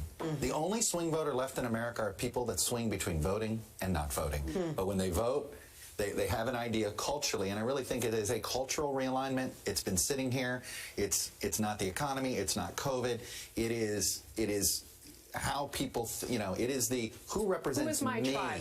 Yeah. Whose team am I on? Whose tribe, What tribe do I belong to? And people are deeper and deeper into those tribes. It's harder and harder to get out. Think about what you just asked for. You don't get rewarded for being the Senate statesman. Yeah. I think Joe Manchin is popular. I think Kyrsten Sinema is popular. I think Mitt Romney is popular. These are three I just pulled out. Casey knows. Yeah. They actually still attempt to try to work across the aisle. The minute they do, their own partisans just kill them. Well, when was the last time you saw congressmen from other parties just even joking or laughing together, having a moment? Like, I was trying to remember the last time I even saw something that simple. Because if somebody sees it on social media, you get killed. Yeah, no, they absolutely do. And the results of this presidential election, the message is not work together. The message is stay in your corner. I want someone who's in my corner. All right. Yeah, and is that the message that Americans really meant to send? That's the message that's coming through. All right, kids, just ahead, Craig's going to join us to break down some of the major issues that were on the ballots yesterday. A really good day for marijuana. More on that Craig's coming all up over after that this. story. Right Here we go.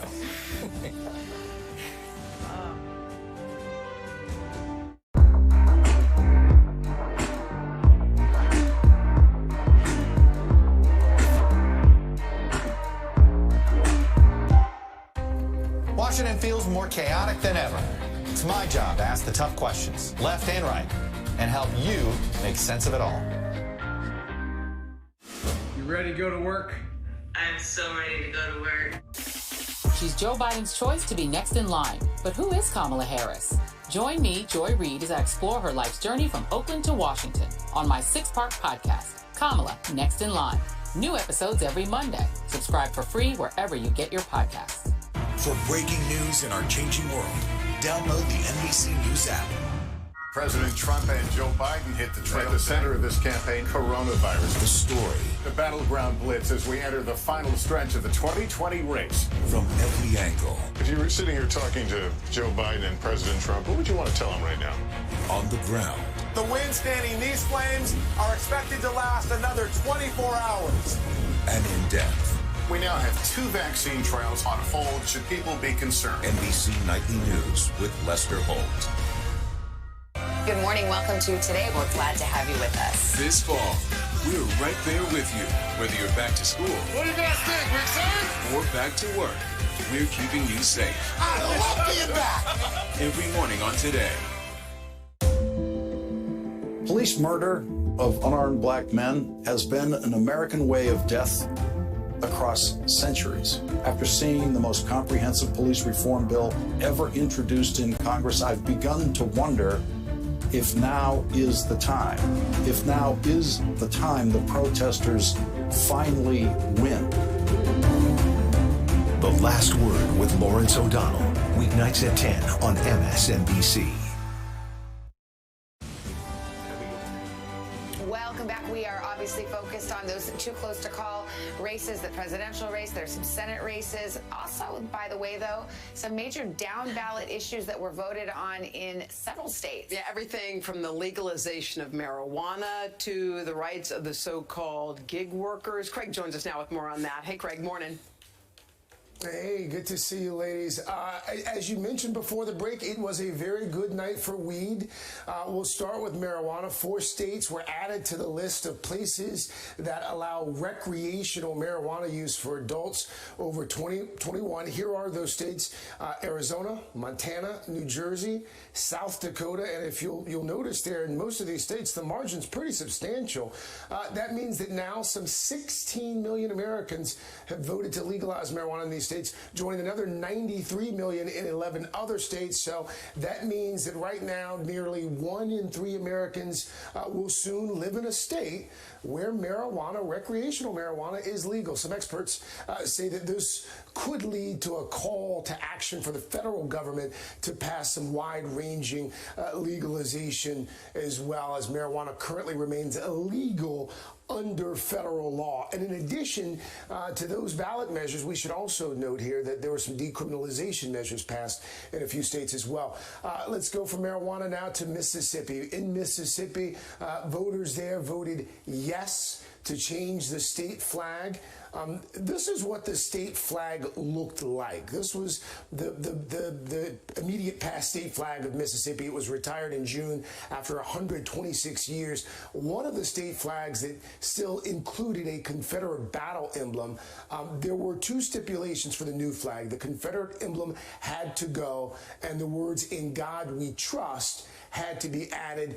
Here's what they ended up with in Mississippi. This is what they came up with. The new state flag of Mississippi. It features a magnolia flower, a symbol that has roots firmly planted in the South. And there it is, as you can see, under that magnolia flower, "In God We Trust," the new state flag of Mississippi.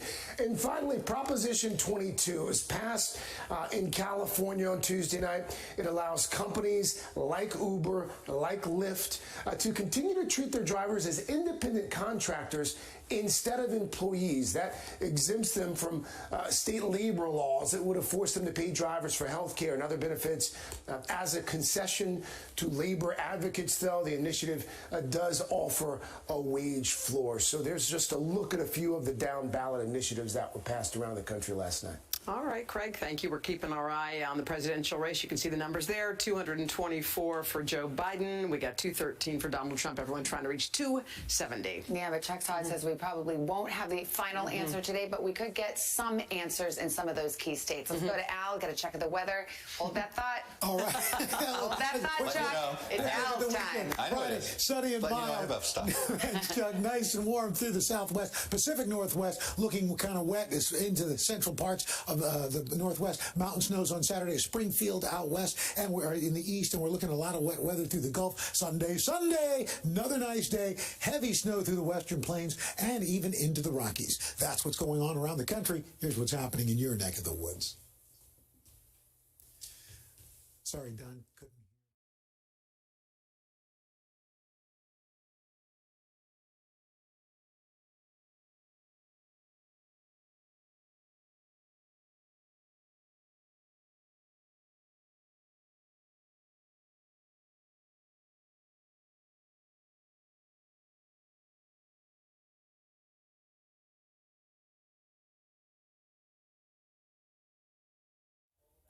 That's your latest weather. This is fun having a lot of people here. I know. Yeah, I missed it. This is something I missed. I haven't physically seen any of my colleagues. I think, Casey, Hoda, Savannah. Think about it. We're all been living these isolated video lives. So yeah, I was like, that's a physical representation of Al Roker, not just the real deal in my TV. No, he's real and spectacular. Yeah. Let's kind of just, as we close this hour, take a moment, take a deep breath in, and put some things in perspective. And we've got John Meacham. He's an NBC News contributor, a presidential historian, a Rogers Distinguished Professor at Vanderbilt University. That's a new one, John. We gave your whole resume here. So, we were just having this conversation, all of us, about what this divided country and this divided government, no matter what the result is, that Americans clearly have voted for, what that means for getting things done on behalf of the American people. It's getting harder and harder. We've always been divided. We were divided between patriot and Tory, and North and South, and agrarian and industrial, and isolationist and interventionist. The division is part of the oxygen of democracy. If we all agreed on everything, it wouldn't be a democracy. The difference is, and it's a deeply troubling one, is that many people have set aside, it seems, their capacity to change their minds if circumstance suggests they should. And we all do this in our own lives. We all live lives, hopefully, where we learn and grow and change. Politically, interestingly, we seem to have suspended that capacity. And it's our team, right or wrong, come hell or high water. And hell and high water may be coming. My own view is that we should be calm. We should follow the law. The elections don't end on the night that when people want to go off the air and go to bed. This is not unusual in that sense. So let's just follow the evidence of our eyes and use common sense. John, you always make us calm, first of all, and I always kind of feel like you're the flight attendant. If you panic, we panic, and if you're okay, we're okay. So as you look out, I mean, we're looking out at the streets boarded up. We are looking at people on edge. Yeah. We're wondering when the results are coming in. We're preaching calm.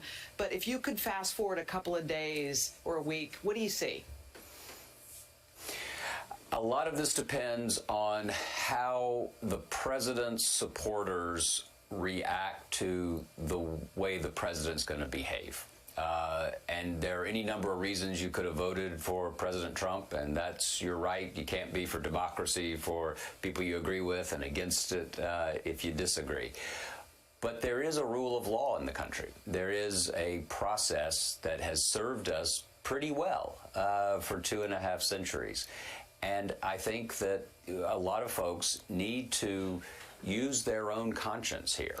They need to use their own heart and mind as they watch what's going to be a close election. I've been watching Chuck and his map obsessively, which is a bad sign for all of us. We need to figure out a way to just think, you know what, I know the president may say this, but that's not what I think. And I'd suggest that the path forward in this election, and arguably the path forward as a country, will come when enough folks think for themselves as opposed to reflexively following what their leader says. Can I add one more to that, John? I just wonder what you think. I also, and we only have 30 seconds, I'm thinking about this morning, whoever you voted for, could you take a moment and imagine the person who voted for the other? And just assume that they're a good-hearted person who also loves their country. And I think that's a real starting point for all of us. Good. And you got 10 seconds to respond to that. Democracies don't work without empathy. Amen. Perfect. If we can't see each other as neighbors instead of adversaries, we're not going to make it. Love you, John. See ya. But first, this is Today on NBC.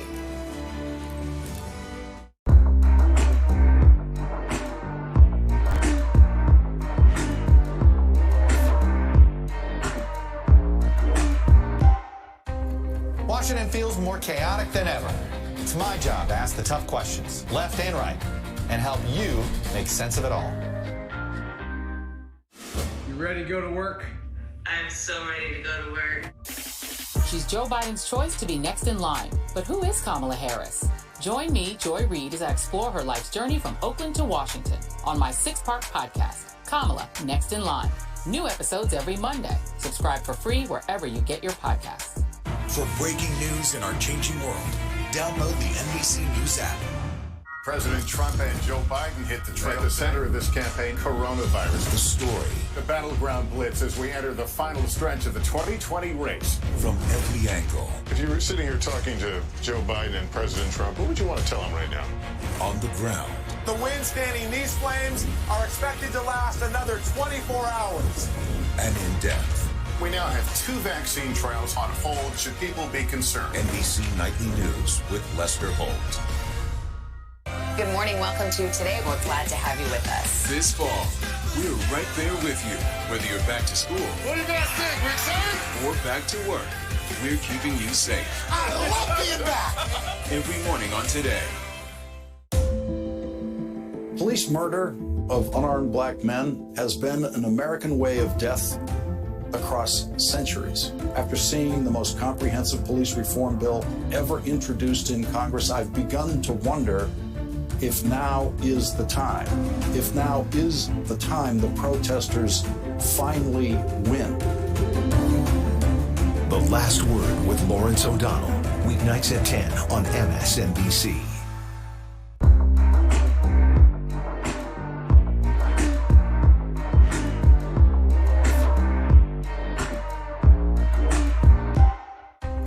Washington feels more chaotic than ever.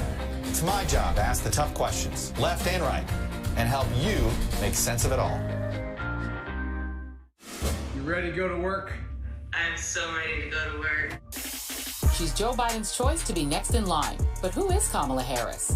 Join me, Joy Reid, as I explore her life's journey from Oakland to Washington on my 6-part podcast, Kamala, Next in Line.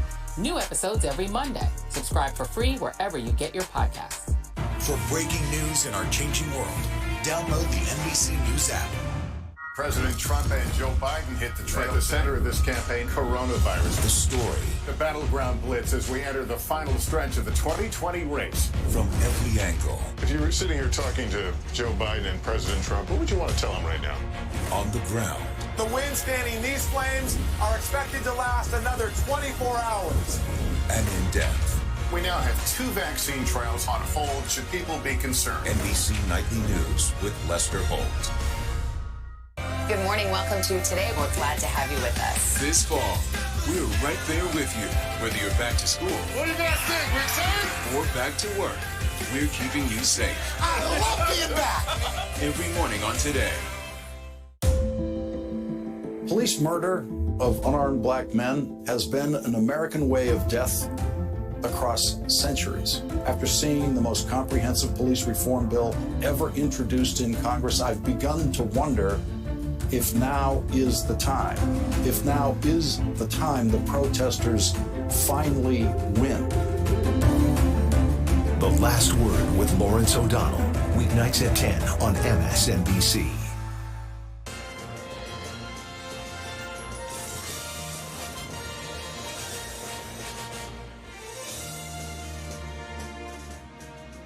And a good Wednesday morning to you. Welcome to this special edition of the third hour of today, 9 a.m. here on the East Coast, 6 a.m. out west. And to put it simply, we don't know. We do not have an idea at this point of who the next president of these United States will be, because there are simply millions of votes left to be counted. A number of battleground states still outstanding, Chanel. Absolutely. Good morning to you, Craig. Here's where we stand at this minute. This is the all-important road to 270, the number of electoral votes needed for a candidate to win the election. At this moment, Joe Biden sits at 224 to President Trump's 213. And here's a look at the latest map. You can see all of the states that are outstanding here.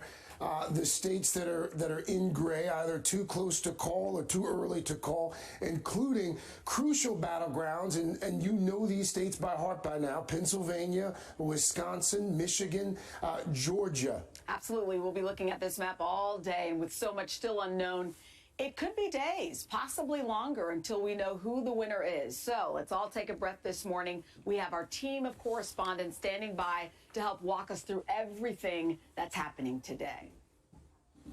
And by the way, if you think you're tired, you've got nothing on this next guy. Steve Kornacki has been at his trusty big board all night long. He's there for us once again tonight. NBC News, MSNBC's national political correspondent. Steve, where do things stand right now? Well, Craig, let's take a look here. You see the electoral vote count: 224 for Biden, 213 for Donald Trump. A bunch of states here. Here's one of them, Arizona, where Biden is leading in the vote tabulation so far. Basically, the drama is there's a specific type of ballot here. It was absentee votes that were cast at the very end, that were basically cast like the day before Election Day, or that were brought in on Election Day. Those are the votes they haven't counted up yet.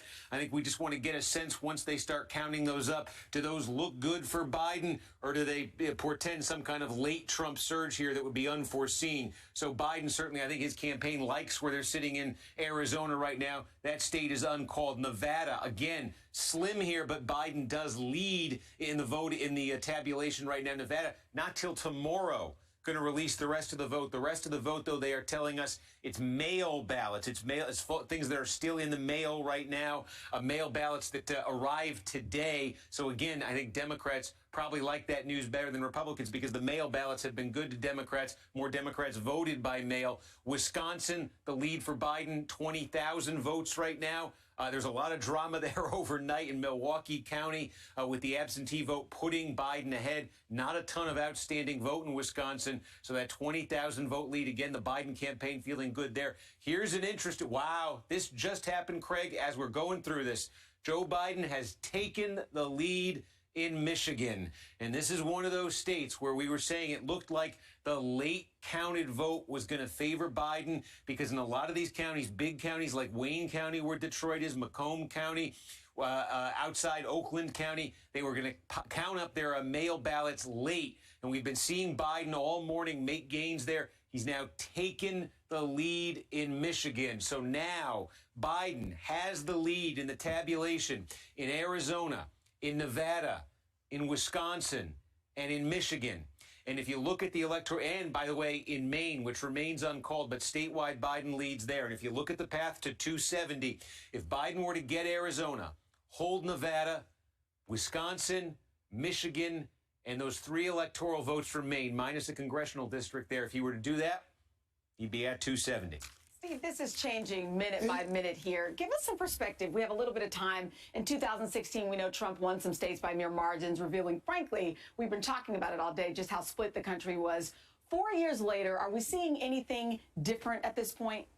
Yeah, I mean, we are, but it's not that much. I mean, take a look at the electoral map right now, and I'd say, where is there a flip? Where have we seen a red state from 16 go blue, a blue state from 16 go red? At this moment, the only flip we've seen is actually a congressional district in Nebraska. Let me see if I can call that up. You see this little splotch of blue here around Omaha? In Nebraska, they give out their electoral votes by congressional district. Joe Biden won this congressional district in and around Omaha. Trump had won it 4 years ago. It's a flip of 1 electoral vote. But otherwise, as of now, there's no flips on this map. Now, there could be. You know, Biden, as we say, Arizona would be a flip if Biden gets that. Wisconsin would be a flip. Michigan would be a flip if Biden gets that. So there is that could happen now. But so far it hasn't. And even in these states, I mean, look at this. Biden leads by 20,000 votes. Almost all the vote is in. The margin is 0.7 of 1 point. When Donald Trump won this state 4 years ago, the margin was 23,000 votes for Trump. And this actually worked out to 0.7 of 1 point. I mean, Wisconsin may swing here, but the swing is from a fraction of a point for Trump to a fraction of a point for Biden. And we were just looking at this map, whether it was Wisconsin, Michigan, Arizona, states all across the country last night. That was the thing that was really driven home to me. And state after state was, you just looked at the patterns that you saw 4 years ago in 2016. You found some change, but I think you found more where you said, wow, people are just dug in. Steve, people haven't changed. Yeah. Steve, really quickly, can you go back to Michigan for a moment here as we saw those numbers come in real time and those votes that came in that gave Biden a bit of a boost there in Michigan? Do we know where those votes came from geographically? Yeah, let's take a look here. I can show you. This is where the remaining vote is in. Let me try that again. The bigger the bubble, the more votes there are. And so what we've been seeing happen all morning in Michigan is about 4 counties here. Wayne County, that by far is the biggest bubble you have there. That's Detroit, that's Dearborn, and what you see happening there is a lot of the absentee vote, that is to say the mail vote, is being counted late. It's being counted this morning. It was counted overnight. It's the last thing that's being tabulated here. So that has been heavily Democratic as it's come in. And if you look sort of inside this bubble, you got Oakland County and Macomb County. These are big counties directly north of Detroit. You've also had a lot of outstanding mail vote there. And then Grand Rapids, which is Kent County, Michigan. These have been the biggest sources of the vote, and the mail vote in all of these places has been trending Democratic. So that's what we've been seeing. Donald Trump jumped out in the tabulation early on in Michigan to what looked like a big lead. That was the same-day vote that gave him the big lead. The mail is what's brought this back. It's a big deal there. Those Steve, while you were walking us through Michigan, the Biden campaign also just put out a statement with regards to Michigan, quote, we will be able to start claiming an insurmountable vote by mail lead soon. That's just coming out from the Biden campaign, you know. Phenomenal perspective there, Steve. Of course, we'll be checking back in with Steve coming up in just a little bit. All right, let's turn now to Peter Alexander, our man at the White House. He's been listening closely to the Trump campaign. We heard from the president a few hours ago. Peter, have we heard from him again this morning? You know, we haven't yet, Craig, not this morning. I guess we did this morning. He spoke after 2 o'clock this morning, but not since then, of course. But we are hearing from those close to the president, echoing his words, saying that he was reelected last night. To be clear, the president last night falsely and prematurely declared victory, something he said he would not do. He said, among other things, the baseless claim that he was the victim of fraud, saying that Democrats were trying to steal the election from him, basically saying that his voters were disenfranchised here and threatening to go to the Supreme Court. But the bottom line is his folks do remain bullish, even as you look at that map right there that shows real obstacles, real challenges for the president. Recognize if he loses Nevada, Arizona, Michigan, and Wisconsin, all places where Joe Biden appears to be growing his advantages. Right now, the president would lose to Joe Biden here. But the biggest takeaway, I think, from last night is the following. First of all, the president certainly overperformed what he did 4 years ago. Both Joe Biden and Donald Trump had more voters for them than they did 4 years ago. The president and his team were successful in finding more of those rural voters. But the biggest takeaway beyond that, perhaps, as we go to 35,000 feet is no matter what happens here, Craig and Chanel, the President Trump, and his politics are not going away. They are here to stay. While Democrats were really looking for a repudiation of President Trump and the type of politics that they say he stands for, they didn't get that. They wanted a moral victory, not just a political victory. They may get the political victory, but the moral victory doesn't appear that it's going to come right now. So many deep divisions between men and women, urban and rural in this country, and those with college degrees and those without, Craig and Chanel. That is the reality at this point, for sure. All right, Peter Alexander. Peter Alexander at the White House. Peter, thank you. All right, now let's turn to the Biden campaign. NBC's Kristen Welker is live in Wilmington, Delaware, with what we're hearing from them this morning. Kristen, good morning to you. Hi, Chanel and Craig. Good morning to both of you. Well, you know how you were just talking about with Steve, the fact that things are moving quite quickly here? Well, I can tell you that that's what's happening inside the Biden's campaign. I've been talking to officials who tell me we're going to hear from the former vice president a little bit later on today. They expect that to happen this afternoon. And I am told you can expect Biden to be more bullish. He is going to lean into these latest results that we are seeing in Michigan and throughout the Midwest. The campaign is feeling very confident at this hour. Why? Because of those Midwestern states, that so-called blue wall that did not hold for Hillary Clinton. They think they're going to hold it. So they like what they see in Michigan, Wisconsin, Pennsylvania, and even Nevada. So those are the states to be watching quite closely at this hour as this continues to be a moving target that is changing moment by moment. Now, in terms of what Peter was talking about, the fact that you had that extraordinary statement from President Trump overnight, essentially coming out and claiming victory before all of the votes have been tallied, the Biden campaign blasting the president for that, the campaign manager saying that it was outrageous and unprecedented. Let me read you a little bit of what she had to say, and then we'll play some of Biden's sound from overnight. The campaign manager writing, "We repeat what the vice president said. Donald Trump does not decide the outcome of this election. Joe Biden does not decide the outcome of this election, and the democratic process must and will continue until its conclusion." That is the core message from Joe Biden himself, that people need to let this process play out and they need to let all of the votes be counted. Again, he did address a crowd of supporters here. They were socially distant, many in their cars. Here's what he had to say. Take a listen. We knew this was going to go long, but who knew we're going to go into maybe tomorrow morning, maybe even longer. But look, we feel good about where we are. We really do. I'm here to tell you tonight, we believe we're on track to win this election. So a really confident, defiant statement there from Vice President Biden as he remains here in Delaware, watching these results come in along with the rest of the world. Guys, back to you. All right, Kristen Welker there in Wilmington covering Joe Biden. Kristen, thank you. Chanel, one of the first battleground states, if not the first battleground state to fall last night, Florida.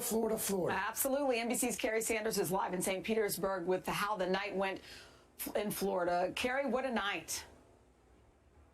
It was an incredible night, and Biden supporters in the state are saying, how did that happen? While Trump supporters are not only gleeful, they're praising how President Trump effectively targeted a voting group within a group. This morning, Trump voters in Florida celebrating, dancing in the streets of Miami's Little Havana. Donald Trump's, the values he stands for me, it's the same values I share. Donald Trump has a special touch. He's got something. He's amazing. Overnight, the president himself reveling in his win.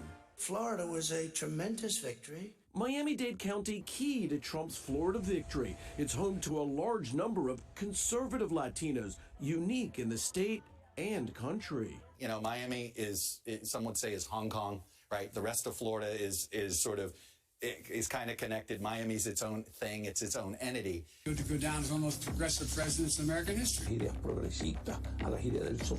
A flood of political ads tying Biden to socialists struck fear in many Miami-Dade Latinos who'd escaped communist regimes in Cuba and Venezuela.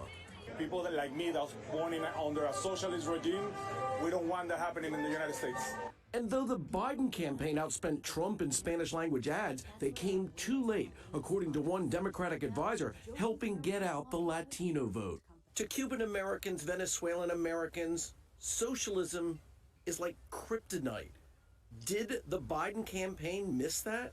I don't think they missed it. I think they missed the opportunity of starting earlier to combat that. The upset catching the Biden campaign off guard. Everybody knew that Florida was going to be the problem child. The Latino vote also strong in other states like Texas, which stayed red, and New Mexico, which went for Biden.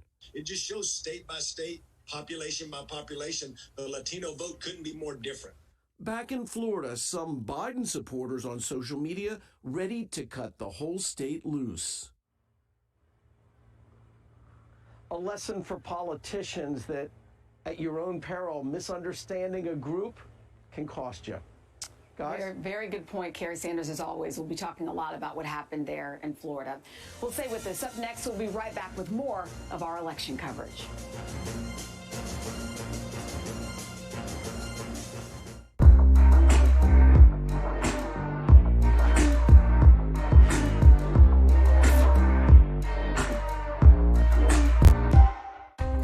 Washington feels more chaotic than ever. It's my job to ask the tough questions, left and right, and help you make sense of it all. You ready to go to work? I'm so ready to go to work. She's Joe Biden's choice to be next in line. But who is Kamala Harris? Join me, Joy Reid, as I explore her life's journey from Oakland to Washington on my 6-part podcast, Kamala, Next in Line. New episodes every Monday. Subscribe for free wherever you get your podcasts. For breaking news in our changing world, download the NBC News app. President Trump and Joe Biden hit the trail. At the center of this campaign, coronavirus. The story. The battleground blitz as we enter the final stretch of the 2020 race. From every angle. If you were sitting here talking to Joe Biden and President Trump, what would you want to tell them right now? On the ground. The wind standing these flames are expected to last another 24 hours. And in depth. We now have 2 vaccine trials on hold. Should people be concerned? NBC Nightly News with Lester Holt. Good morning. Welcome to Today. We're glad to have you with us. This fall, we're right there with you. Whether you're back to school. What do you guys think? We excited? Or back to work. We're keeping you safe. I love being back. Every morning on Today. Police murder of unarmed black men has been an American way of death across centuries. After seeing the most comprehensive police reform bill ever introduced in Congress, I've begun to wonder if now is the time. If now is the time the protesters finally win. The Last Word with Lawrence O'Donnell. Weeknights at 10 on MSNBC.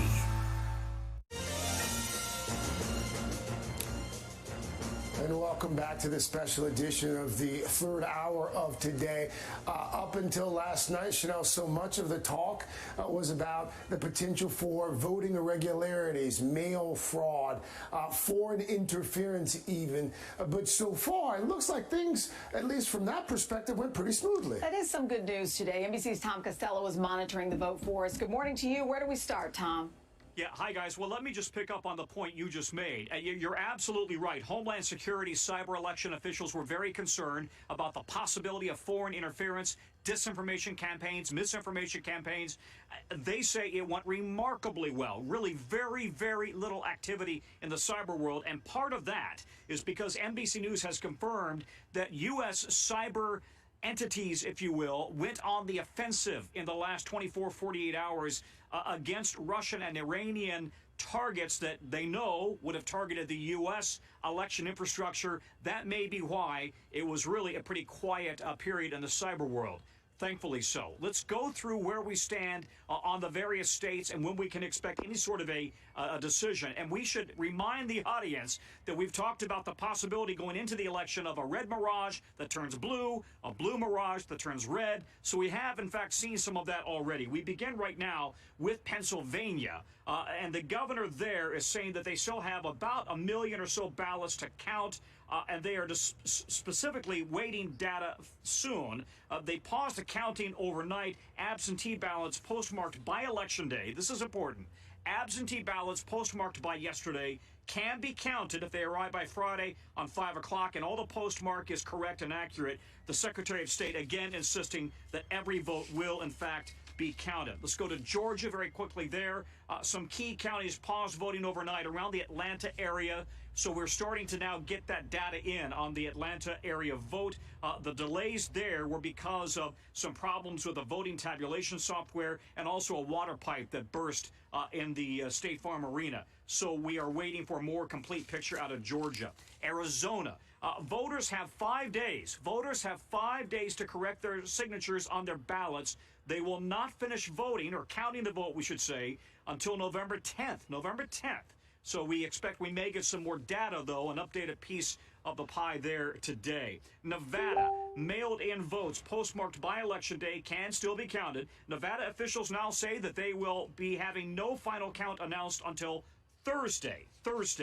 They're waiting for more data, specifically from Clark County around Las Vegas, which, as you know, tends to lean Democrat. I just quickly wanted to mention Michigan, because going into the morning, 3.5 million absentee ballots had been cast. The Michigan Secretary of State is suggesting that we may get those numbers in pretty quickly. They're rolling in as we speak right now. And lastly, you know, if you went to bed last night concerned about the unease and the anxiety, regardless of which candidate you were supporting, you'll be glad to know that it is calm across America today. We've had no major concerns, no major reports of disruptions. Washington, D.C. is calm. The White House is calm. Yet again, adding into this notion from Homeland Security yesterday that this election really went amazingly well, not a lot of drama, and thankfully no real significant signs of disruptions. Guys, back to you. Well, Tom, another silver lining here, if you will. Turnout, the sheer number of people who participated in democracy, it really is astounding. What are the numbers on that? Yeah, and you know, I got to tell you, it's one complaint you often hear from foreigners, from other democracies. They think, why is your participation level so low in the greatest democracy in the world? The participation level went up dramatically with this election. About 65% of the electorate voted. We have 157 million votes cast. So that is the strongest voter turnout in a century. So very encouraging for people who say, listen, I don't care if you vote red or blue, vote. It's about what the country is about, and that number is very encouraging. Absolutely. And, oh, by the way, those millions voting in the midst of a pandemic as well. Tom Costello for us there in Washington. Tom, thank you. Chanel? Another important part of all of this, we're certainly not the only ones waiting to see how this plays out. Around the world, people are closely monitoring the election results. Let's go to NBC's senior international correspondent, Keir Simmons. He has a look at that part of the story. Good morning to you, Keir. Hey, Chanel, good morning to you. Tom there talking about the greatest democracy in the world, and there is no doubt that around the world people are watching closely. Let me just show you a couple of British headlines on a knife edge on that newspaper, Battle for America's Soul. It's making the front pages here in the UK and around the world, even without a result. It's the election the whole world is watching. Millions around the world overnight. Neck and neck. Watching a divided America's democracy tested. Good morning, Britain. America decides. It is pretty chaotic. A nerve-wracking election, says Israeli TV. I was not surprised, and as a matter of fact, I was awake all night. A long night watched through the day in Asia and Australia. I think it affects us all. The politics, for me, it's like a sporting match. Americans overseas glued to television coverage, like these Democrats in Thailand. It's the future of the country, and I think we all need to pay attention. If Trump wins, that it's definitely going to have a huge impact on the world. In Europe, the candidates' competing claims came in the early hours. The U.S. Supreme Court. And it ain't over till every vote is counted. A former German ambassador worried indecision in America will impact its alliances. I'm afraid we will be looking at continued polarization in American politics.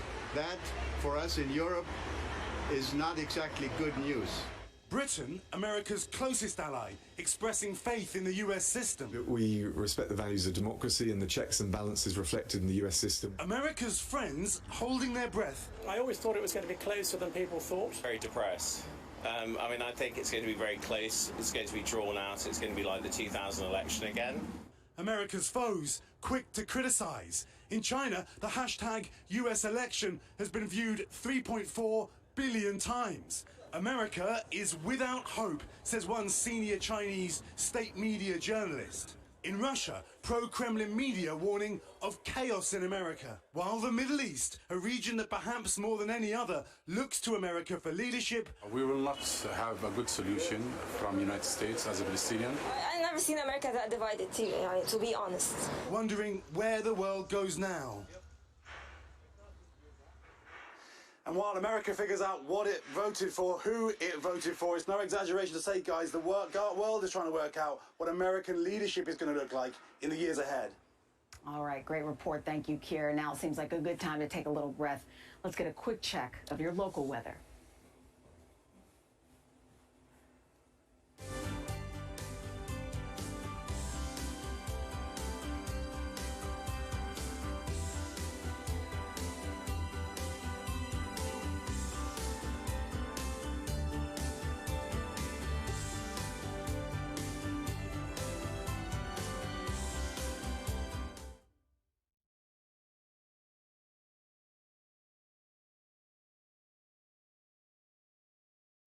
All right, we're all in this together. Ahead, we'll get the most up-to-date vote count. Steve Kornacki is back at the big board. Hang with us. We'll be right back.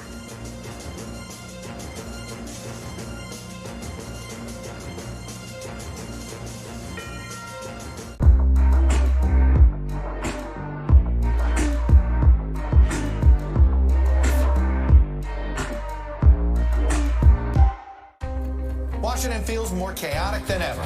It's my job to ask the tough questions, left and right, and help you make sense of it all. You ready to go to work? I'm so ready to go to work. She's Joe Biden's choice to be next in line. But who is Kamala Harris?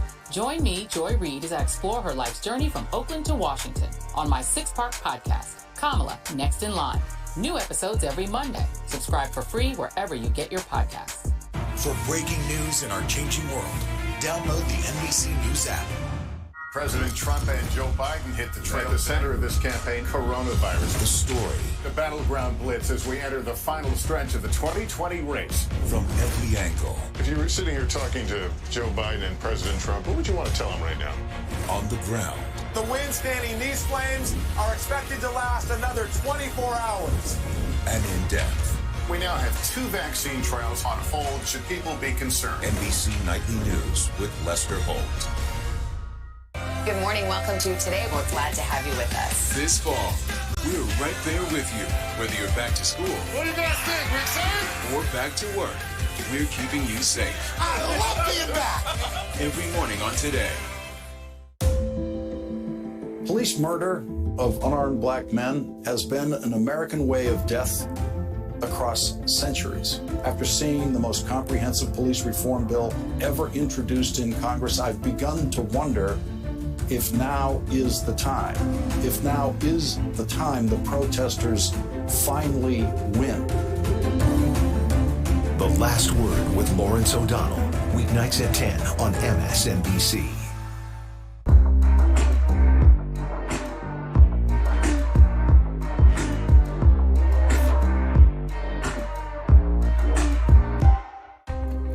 Washington feels more chaotic than ever. It's my job to ask the tough questions, left and right, and help you make sense of it all. You ready to go to work? I'm so ready to go to work. She's Joe Biden's choice to be next in line. But who is Kamala Harris? Join me, Joy Reid, as I explore her life's journey from Oakland to Washington on my 6-part podcast, Kamala, Next in Line. New episodes every Monday. Subscribe for free wherever you get your podcasts. For breaking news in our changing world, download the NBC News app. President Trump and Joe Biden hit the trail. At the center of this campaign, coronavirus. The story. The battleground blitz as we enter the final stretch of the 2020 race. From every angle. If you were sitting here talking to Joe Biden and President Trump, what would you want to tell them right now? On the ground. The wind-standing these flames are expected to last another 24 hours. And in depth.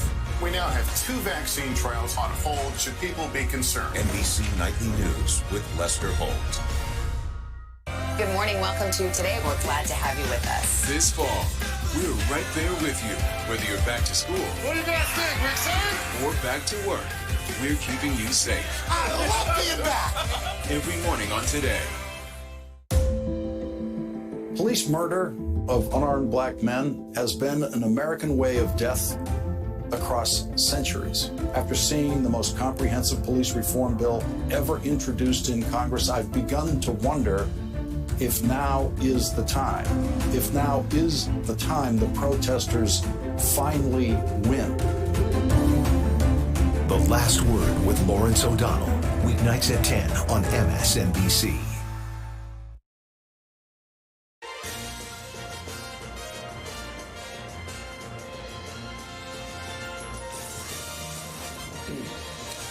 And welcome back to this special edition of the third hour of Today. At this hour, the votes are still being tallied. The race for the White House is still undecided, and it could be days before we know the winner, Chanel. Very true. All eyes are now on a handful of states that will swing this election.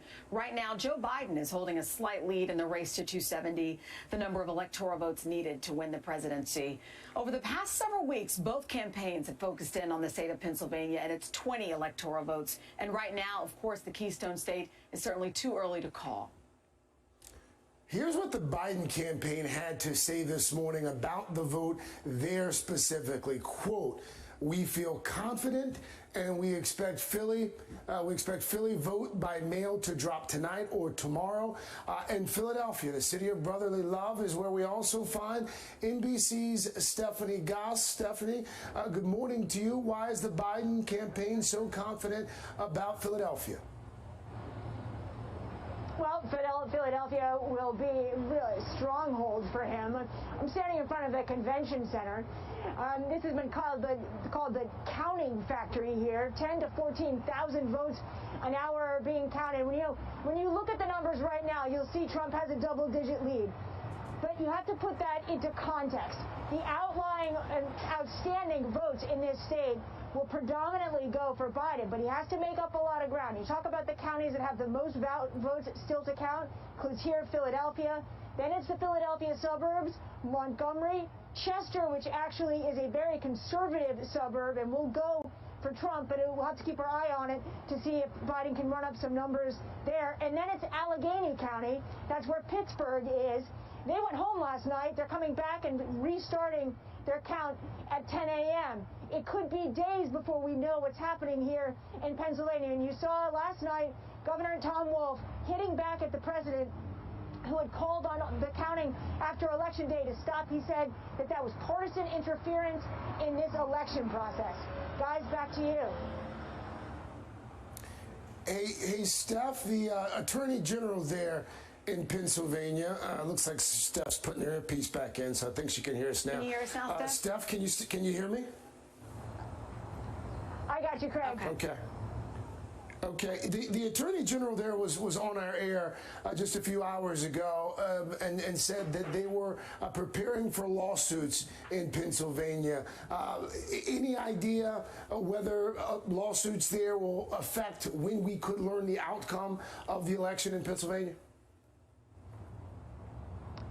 Well, that's a good question, and it'll be the nature of the lawsuits. You know, there is a federal lawsuit statewide taking a look at the mail-in ballots. The focus will certainly be on those ballots. We just don't know if that's going to delay or if it becomes then them contesting the results that are announced by the state. We don't know that yet, and of course it will depend on whether it really does come down to the state of Pennsylvania. Although that looks like a distinct possibility, there are paths here to 270 that don't include Pennsylvania for Biden, so we have to wait and see what unfolds. But you can imagine if it does come down to the state, and it is a narrow margin, it is going to be contentious, and there will certainly be legal battles, Craig. We can certainly all feel the pressure there. Stephanie Goff there in Philadelphia. Thank you, Stephanie. All right, how about we stay in the Commonwealth here for just a few more moments. We have Democratic Pennsylvania Senator Bob Casey with us this morning. Senator Casey, good morning to you. Let's start with the 620,000 or so votes that separate President Trump from Vice President Biden. We understand that they're going to start recounting votes roughly 30 minutes from now. What's your assessment of the current situation there in the Keystone State? Well, thanks. Good to be with you. We're still counting, of course, and that will go on for a good while. But in the end, Joe Biden's going to win Pennsylvania, probably win it by more than 100,000 votes. I don't know when we'll have a final count. But we're going to get a lot of very strong indicators today when, as your team has just reported, when the suburban county mail-in ballots are counted, or at least a lot of them. Philadelphia is going to have a lot of counting done today. So we're going to get a good indication today, but he'll win by over 100,000 votes. You know, the challenge is, as you know, overnight the president falsely claimed he's won the election. What's your response as votes are still being counted to that narrative that's still being pushed out? Well, first, he's wrong. He's not going to win Pennsylvania, and he should act like any responsible leader would, which is to say, count the ballots. But the Constitution and the way we count votes and conduct elections in America are just going to roll over him. He's going to lose, and I'm certain he's going to lose in Pennsylvania, and I think he'll lose the Electoral College. So the good news is most Americans are not listening to his lies about what's going to happen or where we are. The good news is the American people believe in the Constitution, and that will roll right over him. Senator, I want to go back to something you just said there. You predicting that Vice President Biden's going to win Pennsylvania by at least 100,000 votes. What are you basing that assessment on? What are you seeing in the numbers there? Well, it's not just something that I came up with myself. I try to talk to people who are better number crunchers than I. But here's what it means. It means that when you calculate the number of mail-in ballots that are out and the percent of the vote that Vice President Biden is winning them by. Give an example. Montgomery County, our third largest county, right now, there's still a lot more counting to do there. His margin there is almost equal to Hillary Clinton's margin last time, and she got a big win there last time. So you can see what's left outstanding, but you can also see the rate at which he's winning them. In some counties, he's winning 8 out of 10. Or 80% or 80-20, I should say. And then other places it might be lower, but even in red county that Donald Trump will win, there's still some mail-in ballots coming in, and Joe Biden's doing well on those. So that's the best estimate right now by folks who are really good at this. And I think 100,000 is a conservative number. Some people believe it'll be higher than that. When do you think we'll know for sure? Don't know that, but I think we could know a lot by the end of today, maybe enough to make a projection. Hey, Senator, really quickly here, I mean, with all due respect, there had been some talk up until last night that Democrats were going to put Texas in play. Not going to happen. The Democrats may be able to put Florida back in play. That's not going to happen. It looks as if there was significant slipping with the Hispanic vote in Florida, specifically South Florida and Texas as well. What happened last night? Well, look, I can't profess to know what happened in Florida and Texas. I don't know those states like I know Pennsylvania, but and I think there'll be time to analyze whether or not. What's that? What happened to Democrats last night? I mean, again, with all due respect, well, I mean, the President of the United States, historically unpopular, his job approval somewhere around 46, 47, and it's this close. Well, number one is Joe Biden is going to win Pennsylvania, and he's going to win the presidency. So Donald Trump will be defeated, but we can analyze how, why one candidate got a certain percent of the vote versus the other, but Joe Biden's going to win the presidency. And to Craig's point here, I think the bottom line is that this isn't a landslide, no matter how you cut it. What would you say to people watching? Because clearly we are divided.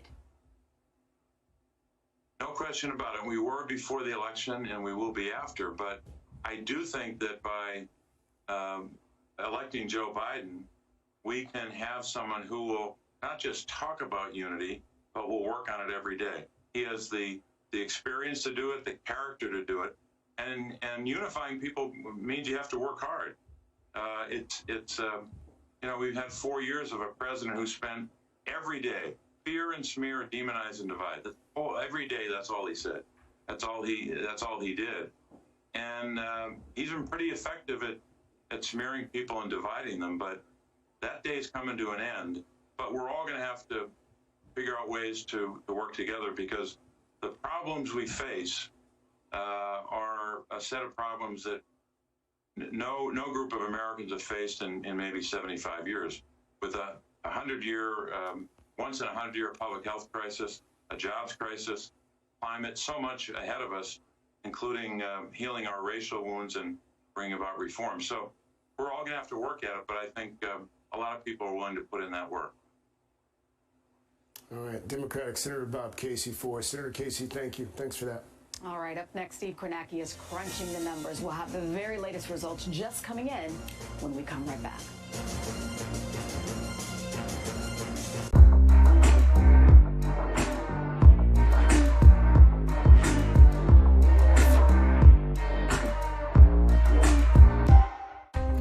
Washington feels more chaotic than ever. It's my job to ask the tough questions, left and right, and help you make sense of it all. You ready to go to work? I'm so ready to go to work. She's Joe Biden's choice to be next in line. But who is Kamala Harris? Join me, Joy Reid, as I explore her life's journey from Oakland to Washington on my 6-part podcast, Kamala Next in Line. New episodes every Monday. Subscribe for free wherever you get your podcasts. For breaking news in our changing world, download the NBC News app. President Trump and Joe Biden hit the trail. At the center of this campaign, coronavirus. The story. The battleground blitz as we enter the final stretch of the 2020 race. From every angle. If you were sitting here talking to Joe Biden and President Trump, what would you want to tell them right now? On the ground.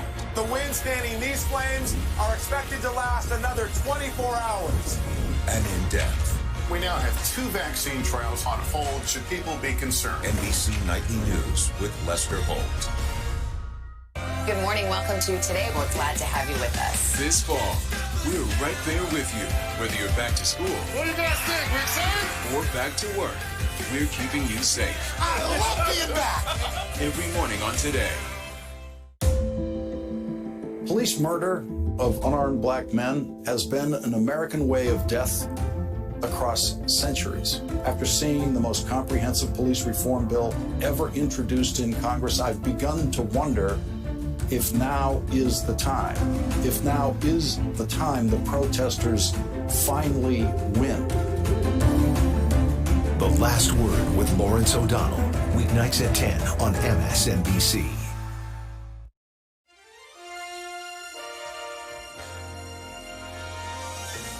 And welcome back to this special edition of the third hour of Today. We, like all of you at home, are also waiting for those votes to be counted in the race for president. As of right now, there is no clear winner. It's been a long night for all of us, but let's check back in with Steve Kornacki, national political correspondent for NBC News and MSNBC. Steve, have you learned anything or any movement in the past, let's say, 30 minutes since we spoke to you last? You know, it's getting glacial at this point, I have to say. We're down to a few states. We're down to a few counties in some of these states. I can show you Michigan again here, where about 20 minutes ago when I last talked to you, we saw Joe Biden take the lead in the vote. Now Biden has built that up to about a 12,000 vote advantage in Michigan. And again, if you just look where the remaining vote is coming from in Michigan, you see one big circle right there over Wayne County where Detroit is. These are heavily Democratic votes coming in. Also that other circle, decent size there, Grand Rapids. It's the Grand Rapids mail ballots. So again, these are also favorable for Joe Biden. There are some other smaller, much smaller pockets of vote coming in,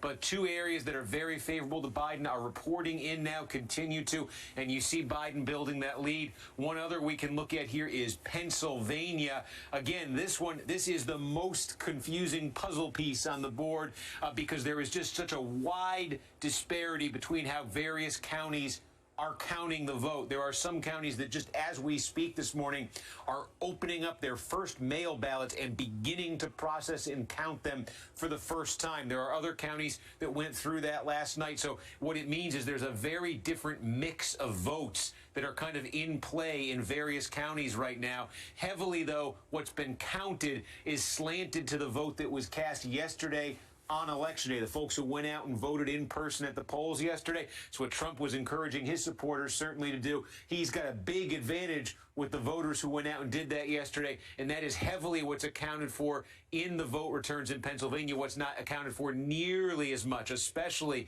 in Philadelphia and Pittsburgh and some big Democratic areas, are the mail ballots, which again, in some places, they are just getting to right now. So we expect, long way of saying, we expect Pennsylvania to tighten significantly, and the Biden campaign is expressing confidence that when all is said and done, they will overtake Trump there and get those 20 electoral votes from Pennsylvania.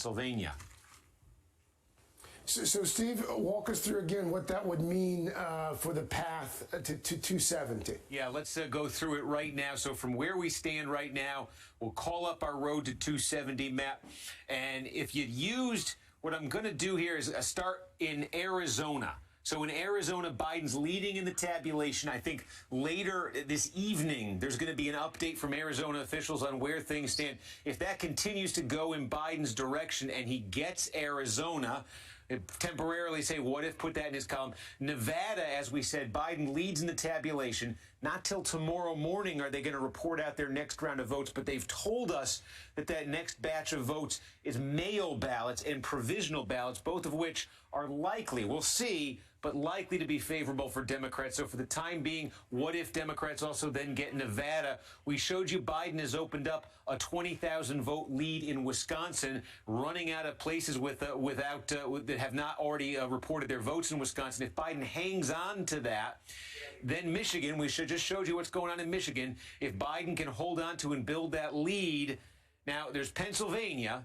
If he were then to get Pennsylvania, he's down significantly in the vote count now. If he were to get Pennsylvania in this combination, that would put him over. But let's say that Donald Trump instead hangs on to that lead that he's built early in Pennsylvania. One other state to mention here, Maine. The state of Maine has not been called so far. Now, they do the electoral vote in an interesting way there. If you win the statewide vote, you get 2, and then you get 1 for each congressional district. And right now, Donald Trump is ahead, actually, in the 2nd congressional district of Maine. But Joe Biden's ahead in the 1st district, and Joe Biden is ahead statewide. And if that held in this combination, let me try that again. And if that held in this combination, this is going to be a big dramatic reveal. Biden would be at 270. So that's, Pennsylvania right now. If Biden is able to get all these first states that we put in the blue column there, Pennsylvania would not necessarily be essential to Biden at this point. Although, again, his campaign is sending signals that they're confident about it. It's Trump right now who's got to turn some things around on this electoral map.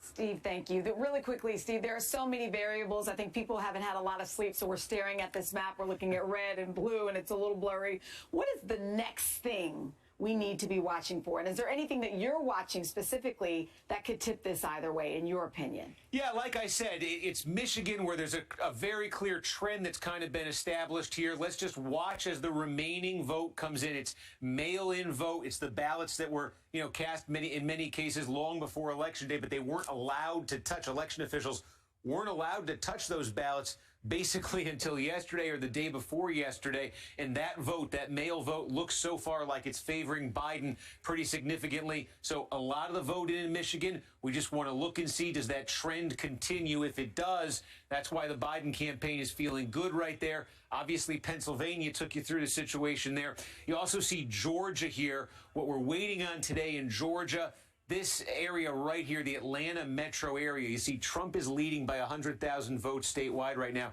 This is heavily where the uncounted votes are. You can see they're blue. You can see these are big Democratic areas. There's a possibility here of Biden squeezing out enough votes to overtake Trump. We'll see. That's the drama in the next couple hours. That's the drama today in Georgia.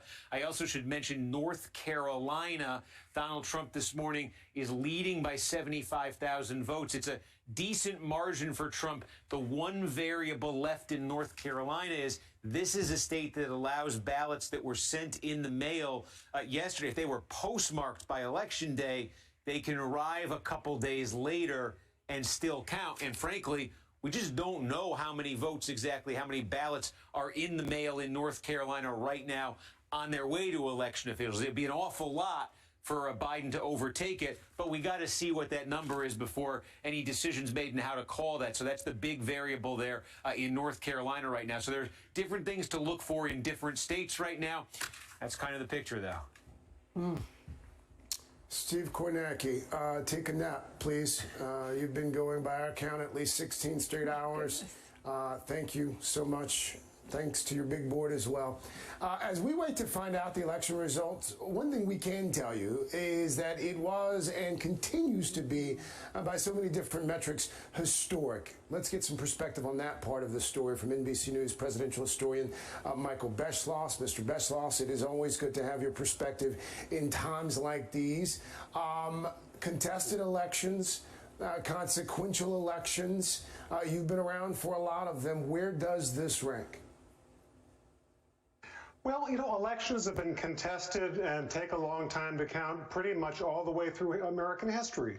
In the 19th century, does anyone think that it didn't take days, at least sometimes weeks, to make sure that the votes were properly counted?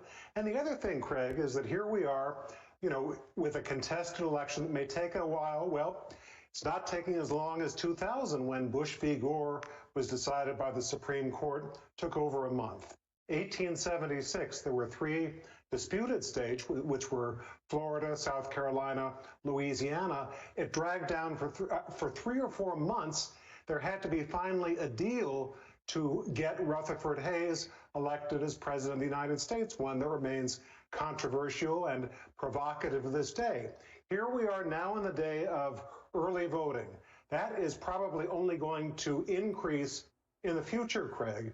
And as it does, the chance that it will take a while to count these ballots. Is anyone suggesting that we shouldn't count ballots coming in from our warriors overseas or from states where early ballots were mailed in properly and are ready to be counted? The whole point of democracy is to make sure that all the ballots are counted fairly, fully, accurately. Michael, can you give us some perspective on this division? I live here in New York City, and driving in here to 30 Rock, it felt like a war zone. There are boards all over buildings. I was talking to my grandparents last night. My grandfather's 96. My grandmother's about to be 91. And even they're saying how divided it feels. They're in Kansas. And clearly, they've lived through a lot, civil rights and everything else. But for some reason, they've been talking about how now just feels so different and, frankly, a little scary for a lot of us. Well, it is a divided country, Chanel, absolutely. But that has been true for all of American history. We've got big differences. We're divided in all sorts of ways, geographically, in terms of where we came from, what we like to do, what we want to see. from this society. That is totally in keeping with everything we've done all the way back to the beginning of this republic. At the same time, you remember just a couple of days ago, people were predicting violence on Election Day and gangs interfering with voters and disturbances in various places. Let's take a moment to notice everything that has not happened. Great for us to have differences, but at the end of an election, we have to unify and look to whoever is the next president to say, we're all Americans. There are some things that bind us all together. That's the way it's always been. Good point. Hey, Michael, you know, Tom Costello hit on this point a few moments ago. While obviously millions of votes are still being counted, one thing is clear. Turnout through the roof. More people voting in this election than any election that we've seen in more than 100 years in America. What does that tell you? It tells us that there are big signs of health in this democracy, and that our democracy, at least in certain ways, is flourishing, because any political scientist will say that if you want to see how healthy a system is, find out how many people care enough, think that elections matter enough to turn out and vote. Until this year, the highest modern turnout was about 63%, 1960, Kennedy versus Nixon. A lot of people interested in that campaign, height of the Cold War. Here we are in 2020, and if the result is that we set a record this year, that's wonderful news. You know, 4 years ago, Hillary Clinton against Donald Trump, you would think that a lot of people would have wanted to vote, but only about 55% did. It looks as if we will by far beat that record with what happened in the voting the last couple of days. We only have about 20 seconds left. Yeah, we just thank you for your time this morning. You really put that in perspective for us. Pleasure. Have a great day. All right. Craig, it's been a long night, hasn't it? Long night, long morning, probably in for another long night, probably in for another long morning. But we will get there, as we always do in this country, right?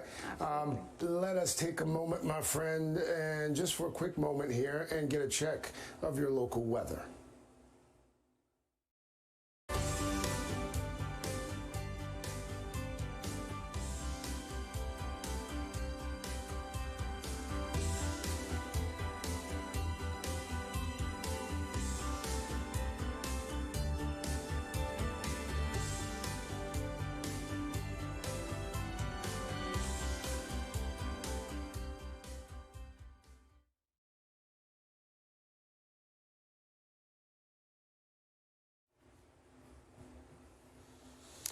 Okay, again, 270, that's the magic number, and right now still a number of states where it's too close to call and too early to call in others. But as Steve Kornacki pointed out and Chuck Todd pointed out before him, there is reason to believe that we should get some information in from at least two of those states at some point over the next 12 hours, Savannah. Absolutely. Excuse me, Chanel. See how long it's been? If you squint, we kind of look alike. Well, speaking of Savannah, Hoda and Savannah are in up next. Thank you for waking up and joining us this morning. We're all in this together. We'll continue to cover it. We'll be right back.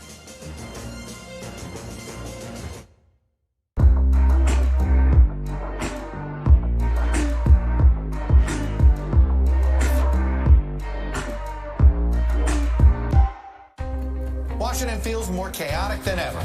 It's my job to ask the tough questions, left and right, and help you make sense of it all. Ready to go to work? I'm so ready to go to work. She's Joe Biden's choice to be next in line. But who is Kamala Harris? Join me, Joy Reid, as I explore her life's journey from Oakland to Washington on my 6-part podcast, Kamala, Next in Line. New episodes every Monday. Subscribe for free wherever you get your podcasts. For breaking news in our changing world, download the NBC News app. President Trump and Joe Biden hit the trail. At the center of this campaign, coronavirus. The story. The battleground blitz as we enter the final stretch of the 2020 race. From every angle. If you were sitting here talking to Joe Biden and President Trump, what would you want to tell them right now? On the ground. The wind standing these flames are expected to last another 24 hours. And in depth. We now have 2 vaccine trials on hold. Should people be concerned? NBC Nightly News with Lester Holt. Good morning. Welcome to Today. We're glad to have you with us. This fall, We're right there with you, whether you're back to school. What do you guys think? We're excited? Or back to work. We're keeping you safe. I love being back. Every morning on Today. Police murder of unarmed black men has been an American way of death across centuries. After seeing the most comprehensive police reform bill ever introduced in Congress, I've begun to wonder if now is the time. If now is the time the protesters finally win. The Last Word with Lawrence O'Donnell. Weeknights at 10 on MSNBC.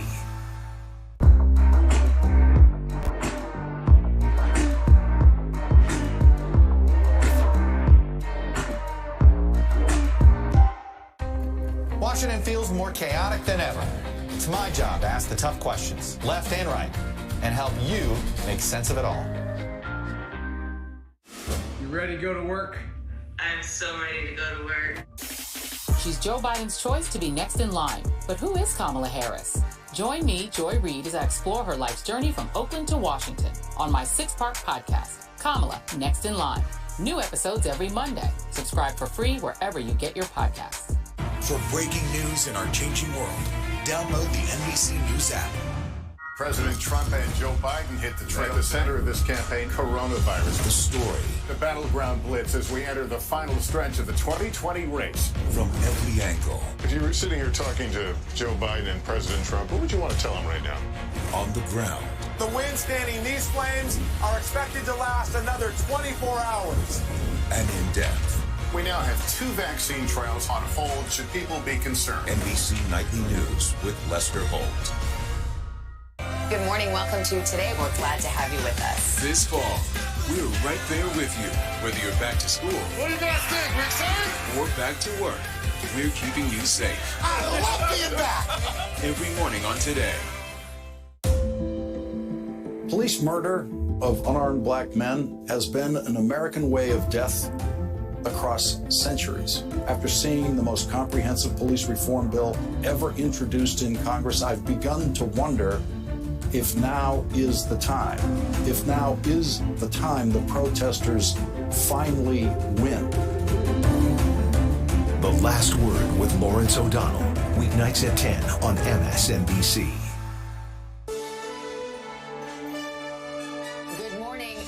Decision 2020. The presidential race still up for grabs with millions of votes being counted in crucial battleground states. Overnight, Joe Biden expressing confidence but urging patience. We feel good about where we are. We really do. The president falsely claiming victory and threatening a fight all the way to the Supreme Court. This is a major fraud in our nation. As far as I'm concerned, we already have one. This morning, we'll take you to the states, still counting votes that will decide the presidency, the potential path to victory for both candidates at this hour, and reaction from across America and around the world as we wait to see what happens next. Today, Wednesday, November 4th, 2020. From NBC News, this is a special edition of Today with Savannah Guthrie and Hoda Kotb, live from Studio 1A in Rockefeller Plaza.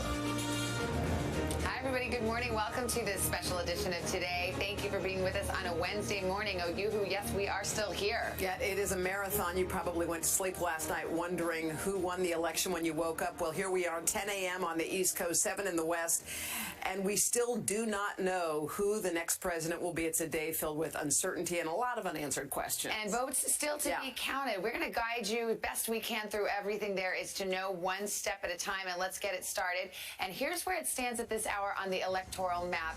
You will see 224 electoral votes for Joe Biden, 213 for the president. Remember, the goal is 270. That's what it takes to win the presidency. Keep your eye on those states in gray. Those are either too close to call or too early to call, including the battlegrounds of Pennsylvania that may not be called for days. Also Michigan, Wisconsin, North Carolina, Georgia, Nevada, and Arizona. Well, we do know this. It is coming down to the wire when it it comes to the vote count in Pennsylvania.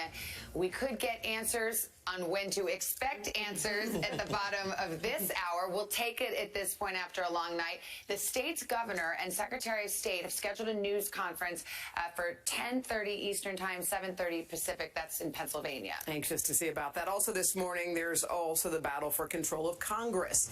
NBC News projects Democrats have maintained their grip on the House, and over there in the Senate, Republicans are clinging to their majority, but several races are still undecided. Yeah, the congressional races did not shake out as some had expected. Republicans having a better night than even they expected. So let's start breaking it down. We've got NBC's Chuck Todd with us. He's got the numbers and the maps, but let's get started. NBC's Peter Alexander at the White House. Hi, Peter. Good morning.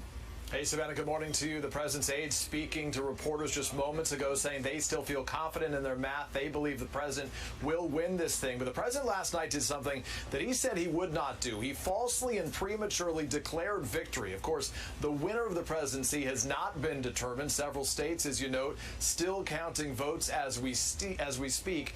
Still, the president did defy expectations last night. President Trump overperforming his performance as a candidate in 2016, holding on to key battlegrounds like Ohio and Florida that the Democrats had hoped to flip blue.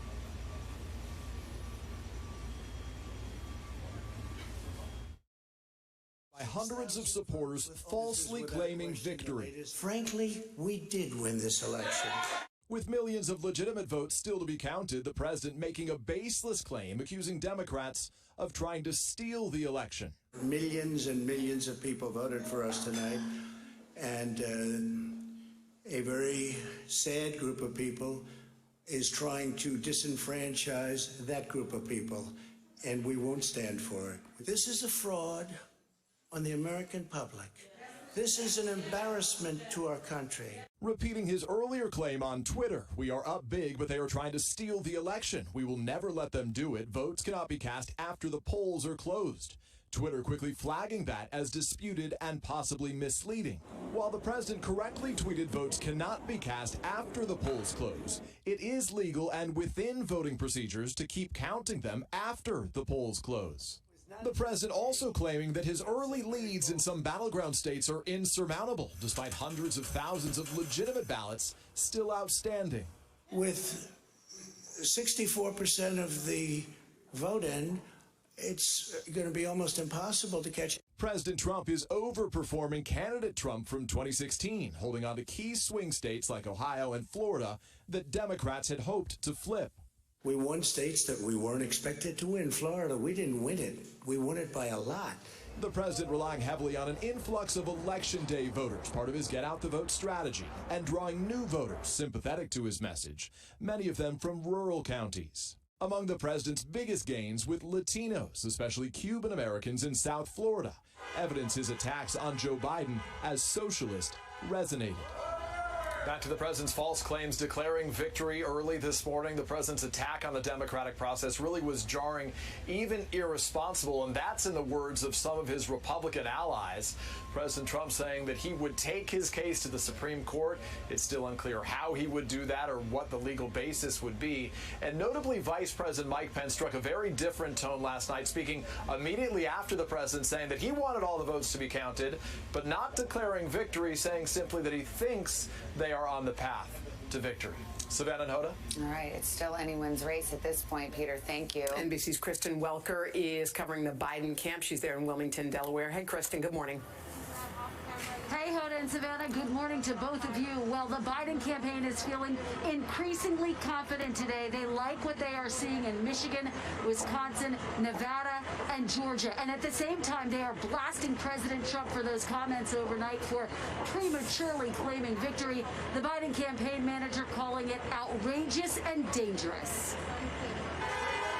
With the results in several states too close to call, Joe Biden projecting confidence overnight that once all the votes are counted, he will come out on top. I'm here to tell you tonight, we believe we're on track to win this election. Biden addressing a drive-in crowd in the early morning hours, saying he is now focused on rebuilding the so-called blue wall, which fell in 2016. Wisconsin, Michigan, and the crucial battleground of Pennsylvania, where both campaigns have spent significant time and money, and where ballots are still being counted. It's going to take time to count the votes. We're going to win Pennsylvania. I've been talking to folks in Philly, Allegheny County, Scranton, and they're really encouraged by the turnout and what they see. The former vice president failing to flip 2 states on the campaign's wish list, reliably read Texas and Florida. That's despite multiple visits to the Sunshine State by Biden and his former boss, Barack Obama. I need you to cast your ballots. Exit polls show Biden underperformed in a key voting group, Latinos, including the large Cuban-American population of Miami-Dade County. But Biden remaining emboldened with a strong showing in Arizona, a state that helped send President Trump to the White House 4 years ago. Still too early to call. Biden also closely watching an unexpected battleground, Georgia, which hasn't voted for a Democrat in a presidential election since 1992. We're still in the game in Georgia, although that's not one we expected. Biden trying to set the narrative by addressing the country before President Trump and telling his supporters the election is not over until the final vote is counted. As I've said all along, it's not my place or Donald Trump's place to declare who's won this election. That's the decision of the American people. But I'm optimistic about this outcome. Now, we expect to hear from Joe Biden a little bit later on today. Sources familiar with his comments say you can expect him to be more bullish. Now, as for the president's comments that he is planning potential legal action, Biden campaign officials say they are ready. They have a team of lawyers ready to take action if needed. Hoda and Savannah. All right, Kristen Welker for us there in Delaware. Kristen, thank you. It's a tight one, and there's still votes being counted as we speak. NBC's Chuck Todd is here. Casey Hunt. We've been watching the returns come in all night, and we just got some more results from Michigan. What can you tell us? We're happy about that, just to get new numbers anywhere these days. Well, look, as we were telling you, as we would see very slowly, some of these numbers come in Michigan for the first time.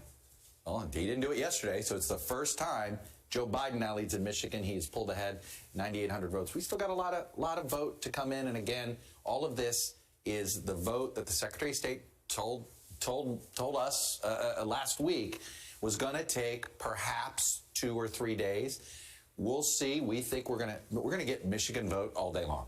Okay, and this is the assumption a lot of Democrats are making, and some Republicans, that as this comes in, it probably means Biden starts to build a bit of a lead here. I can tell you on the Senate side of things, Gary Peters, the Democratic incumbent, he's still trailing John James. They both have been sort of moving. He's still trailing. Why don't I just show you instead of doing that? As you can see, it's 35,000 is the advantage for James. The question is, as more of this vote comes in, this lead has been shrinking too. This one's a little more precarious. I think I'd still rather be Peters than James, but this is going to be super, super tight. Let's go to Wisconsin. Yeah. Wow, we both wanted Wisconsin. All right, that's good. We're in sync there. That's good. That's good. Here we have no updates since the last time we checked in with this a couple hours ago. We're still waiting for some new vote out of here, and we think we're going to get. We don't think there's that much vote left. In fact, I think there's now right around 100,000 left. So this would take a lot for the president to overcome. Look, let me remind you where we are on our what the percentages are on recount situations, right? So it's 0.5 percentage point in Georgia. In Wisconsin, it's 1%. So I want to go back to Wisconsin here a minute and just show you. You'd think my memory. It's in recount territory. Exactly. We are not right now. He does not lead by 1%. So this is one of those states where it's likely we'll see all the vote. We might call an apparent winner, but because of recount and all of that stuff. So you may see a check mark and all of that, but we are basically saying, hey, this could end up to be litigated or recounted. Okay, let's look at Pennsylvania. You got it. All right, let's get back here. Pennsylvania. Again, we've gotten nothing new Well, it looks like something came in because his lead shrunk below 600,000. But look at how much vote we still expect. Well, this is one of those 1.7. situations where President Trump has said, look, I've got a huge margin in Pennsylvania. People just looking at the numbers, they say, okay, I see that too. Why do you expect this number for Joe Biden to grow? Is it the early vote? How much early vote is outstanding? I'm just telling you, right now I'm going to show you Philadelphia County. 56%, wow. Okay. We got, that's a Democratic stronghold. That's a Democratic stronghold. Philadelphia County, believe it or not, that's where Philadelphia is. It's one of those where the name actually tells you where it is. Not all counties do that, in fairness. I will. So this is a place where, in fact, I'll just show you. You can see how much in previous years, what kind of gap you get out of Philadelphia County.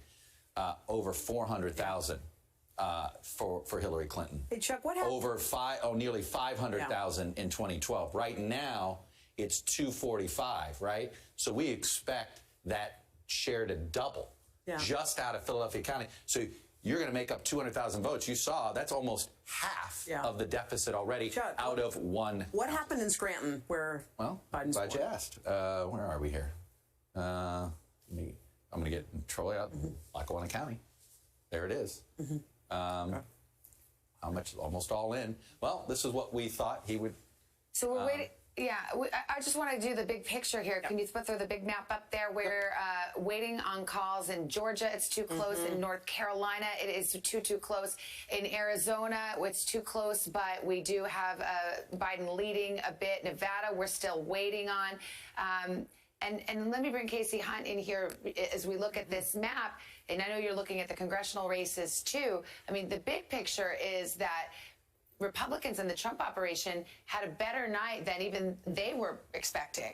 That's absolutely right. I mean, they were expecting to likely lose control of the Senate, or at least be hanging on to it by the skin of their teeth. And instead, we're looking at them likely retaining a Senate majority, although we still have a ways to go before that count is final. And what I would say at this hour, Savannah, and obviously we've all been up for many hours covering this, but the difference between 7 a.m. and 10 a.m. here on the East Coast is that the Biden team starts to be feeling more confident about where they stand here as these final votes are starting to come in. Now, we'll see if that holds or if there are new votes that make that a little bit shakier, but I think they feel stronger in their standing right now than they did just a few hours ago when we had less information about the vote. And I know Chuck can show you all the different paths that are still available to the Biden team. Well, and in fact, and we should remind people and just say the key question here is Pennsylvania going to matter? And right now, if you're Joe Biden, I would argue you don't want Pennsylvania to matter. Right now, he's leading in Nevada, and I just went ahead and assigned Alaska to Donald Trump for this exercise. We'll see. Nevada, Arizona, Biden is leading, right? So if you look here and you just add Wisconsin and Michigan, and the 3 electoral votes in Maine that we do expect Biden to get here. You see where that gets him. He can get exactly to 270. It's a win without Pennsylvania, North Carolina, or Georgia. If you're the Biden campaign, this is a black box right now.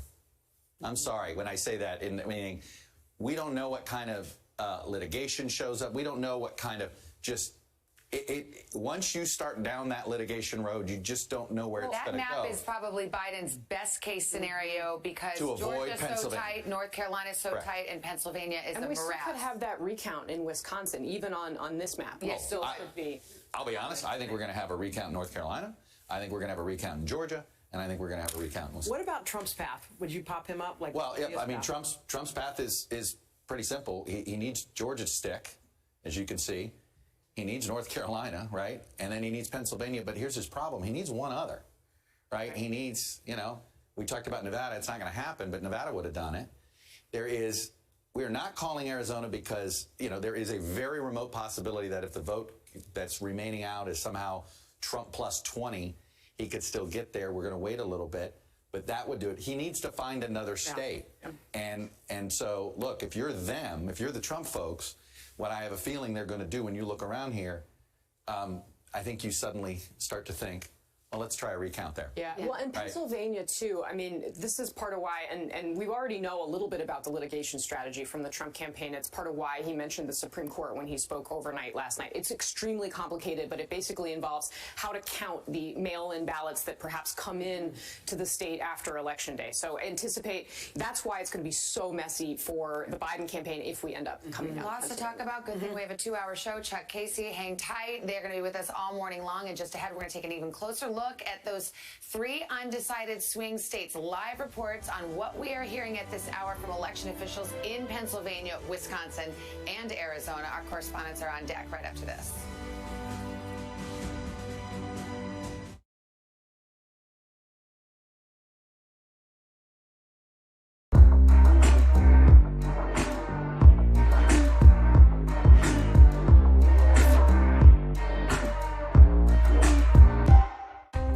Washington feels more chaotic than ever.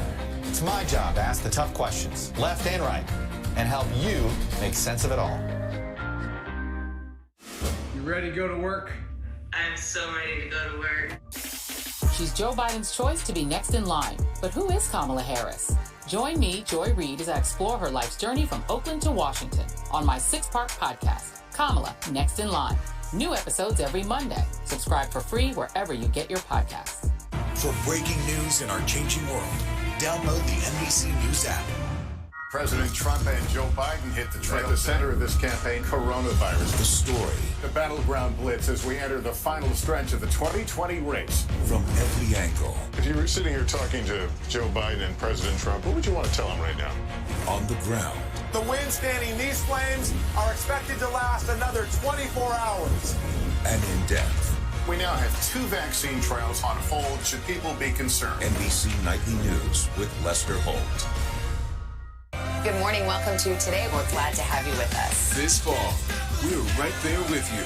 Whether you're back to school. What do you guys think, Rick Sir? Or back to work, we're keeping you safe. I love being back. Every morning on Today. Police murder of unarmed black men has been an American way of death across centuries. After seeing the most comprehensive police reform bill ever introduced in Congress, I've begun to wonder if now is the time. If now is the time the protesters finally win. The Last Word with Lawrence O'Donnell. Weeknights at 10 on MSNBC. The morning after the presidential election, a race that at this moment at 10:19 on the East Coast still remains up in the air. We don't know who the winner is yet. It may take days, if not a little bit longer. The reason? Votes are still being counted in those battleground states. We beat the drum on throughout the campaign. We got 100 million folks who voted early, either in person or by mail, so that's taken time to tabulate. We've got reports from 3 of the battlegrounds. We'll go from east to west. Let's start with NBC's Stephanie Goss. She's in Philadelphia, Pennsylvania, the center of the political universe this morning. Hi, Steph. Yeah, it is. I mean, Chuck was running through that scenario where it may not be, but you know what? It probably will be. And we have a press conference coming up with the governor and the secretary of state, which will, in part, just be to calm nerves because there is still a lot of vote out there. It's not a surprise that there is. And you may remember that the governor actually ran a commercial in the days leading up to the election saying, this is where this state is going to be. And why is it here? Because of that unprecedented mail-in vote. 2.5 million ballots have been received. 1.1 were counted late last night. That number is going to change pretty quickly, but that's less than half. And all of those votes centered almost entirely in places that could go for Biden significantly, including here in Philadelphia. You also have some suburbs, the counties of Montgomery and Chester, and then you have Allegheny, and that's where Pittsburgh is. They stopped counting last night. They've just resumed recounting, and so the message today from the governor and secretary of state, please be patient. Guys, back to you. All right, Stephanie, thank you. Wisconsin is another swing state that remains really too close to call. Razor-thin margin between the candidates. NBC's Cal Perry's with us now. He's in Milwaukee. Hey, Cal. Hey, Hoda, good morning to you. So this is probably very difficult for the Democratic Party to watch, but they told us this was likely what was going to happen, that they could be down at midnight in the state of Wisconsin, but up at 3 in the morning, and that is what happened. We saw these votes come in, those early votes, being dramatically walked across a parking lot and counted at 3 a.m., and when those votes came in from Biden, that has what put him over the top. 20,000 votes, the campaign telling us they are confident that they have won this state, though we still have not called it. Another 100,000 votes to come in. The difference here was that urban versus rural divide. Hillary Clinton lost this state by 25,000 votes. Democrats looked at the city of Milwaukee. They thought they could make gains, and they did. They picked up 20,000 votes in this city. They're hoping to replicate that both in Detroit and, of course, in Atlanta. Guys? All right, Cal, thank you so much. So let's head over to Arizona. A fight for the 11 electoral votes there still going on. NBC's Vaughn Hilliard is in Scottsdale for us. That's one of the suburbs in Maricopa County that it may prove to be decisive. Vaughn, what are you hearing? Yeah, Savannah, the lead for Joe Biden has dwindled down to just 3.4 percentage points. And a top official with the Trump camp here tells me that the campaign is holding out hope that they can close that margin, close the gap, and overcome Joe Biden in this state. Of course, it's a tall task, but when you're looking at the ballots that are left to be counted, there are still several 100,000 ballots that have to be processed here in the state of Arizona. And all of these ballots are ones that have come in the last several days. And after Democrats came out with a large lead here among returned ballots early on in October, in these last several days, it was Republicans that these ballots were trending towards. You know, if, we should note, Joe Biden does ultimately clinch the state of Arizona and its 11 electoral votes, the base of voters that we will be talking about are those independent voters, particularly in these suburban areas. They long lean towards Republicans, the likes of Senator John McCain. But what we are seeing from our data right now is that those voters in this election went to Joe Biden and could ultimately be the group that clinches it for him in the presidency. You mentioned McCain, Cindy McCain, John McCain's widow, of course, coming out and endorsing Joe Biden late in the campaign. We'll see if that had an impact as well. Vaughn Hilliard, our man in Arizona. Thank you. Indeed, 10:23 on the East Coast. Our Decision 2020 coverage will resume in a minute. You guys were the ones up all night. What the heck is wrong with me? But let's check in with Al Roker with the weather. Our loopiness is contagious. It's on me. Hey, look, you guys are doing yeoman-like work. Thank you so much. Let's take a look. The really only big thing going on the weather map is out west in the Pacific Northwest. Storm after storm going to be coming in here. You can already see on the radar we're picking this up. This cold front will move inland. Heavy rain for coastal Oregon and Washington State. As this continues to move in tomorrow, the rain will spread into Idaho and Montana. As you get up into the elevations, we're looking for that snow to start dropping as the cold air starts to expand. Rainfall amounts generally anywhere from 1 to 3 inches, but could see upwards of 4 to 5 in some localized spots. Rest of the country, we are looking at a beautiful day in the Southwest. Desert heat, record highs in the plains, turning milder here in the Northeast. We're going to get to your local forecast coming up in the next 30 seconds.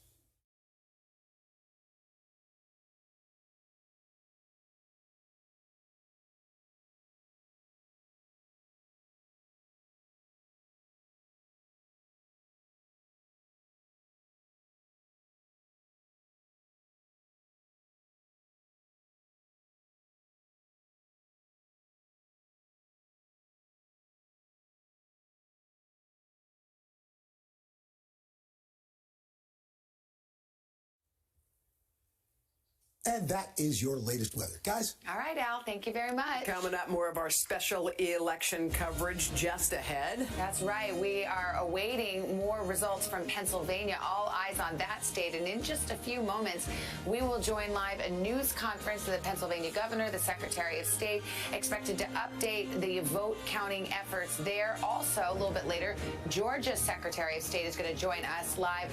Georgia is a nail biter at this hour, and we are still awaiting votes. So we will check in with Pennsylvania, with Georgia, and the other states in gray you see on that map as we very much await the results of the election. We'll be back in a moment, but first, this is Today on NBC.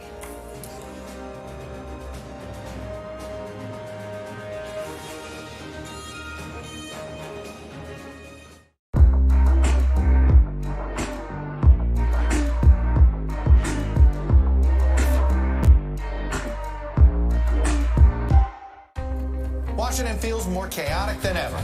It's my job to ask the tough questions, left and right, and help you make sense of it all. You ready to go to work? I'm so ready to go to work. She's Joe Biden's choice to be next in line. But who is Kamala Harris? Join me, Joy Reid, as I explore her life's journey from Oakland to Washington on my 6-part podcast, Kamala, Next in Line. New episodes every Monday. Subscribe for free wherever you get your podcasts. For breaking news in our changing world, download the NBC News app. President Trump and Joe Biden hit the trail. At the center of this campaign, coronavirus. The story. The battleground blitz as we enter the final stretch of the 2020 race. From every angle. If you were sitting here talking to Joe Biden and President Trump, what would you want to tell them right now? On the ground. The wind standing these flames are expected to last another 24 hours. And in depth. We now have 2 vaccine trials on hold. Should people be concerned? NBC Nightly News with Lester Holt. Good morning. Welcome to Today. We're glad to have you with us. This fall, we're right there with you, whether you're back to school. What do you guys think, Rick? Or back to work. We're keeping you safe. I love being back. Every morning on Today. Police murder of unarmed black men has been an American way of death across centuries. After seeing the most comprehensive police reform bill ever introduced in Congress, I've begun to wonder if now is the time. If now is the time the protesters finally win. The Last Word with Lawrence O'Donnell. Weeknights at 10 on MSNBC.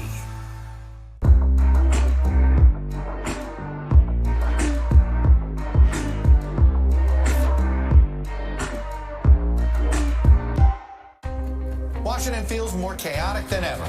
It's my job to ask the tough questions, left and right, and help you make sense of it all. You ready to go to work? I'm so ready to go to work. She's Joe Biden's choice to be next in line. But who is Kamala Harris? Join me, Joy Reid, as I explore her life's journey from Oakland to Washington on my 6-part podcast, Kamala, Next in Line. New episodes every Monday. Subscribe for free wherever you get your podcasts. For breaking news in our changing world, download the NBC News app. President Trump and Joe Biden hit the trail. At the center of this campaign, coronavirus. The story. The battleground blitz as we enter the final stretch of the 2020 race. From every angle. If you were sitting here talking to Joe Biden and President Trump, what would you want to tell them right now? On the ground. The wind standing these flames are expected to last another 24 hours. And in depth. We now have 2 vaccine trials on hold. Should people be concerned? NBC Nightly News with Lester Holt. Good morning. Welcome to Today. We're glad to have you with us. This fall, we're right there with you, whether you're back to school. What do you guys think, Rick? Or back to work. We're keeping you safe. I love being back. Every morning on Today.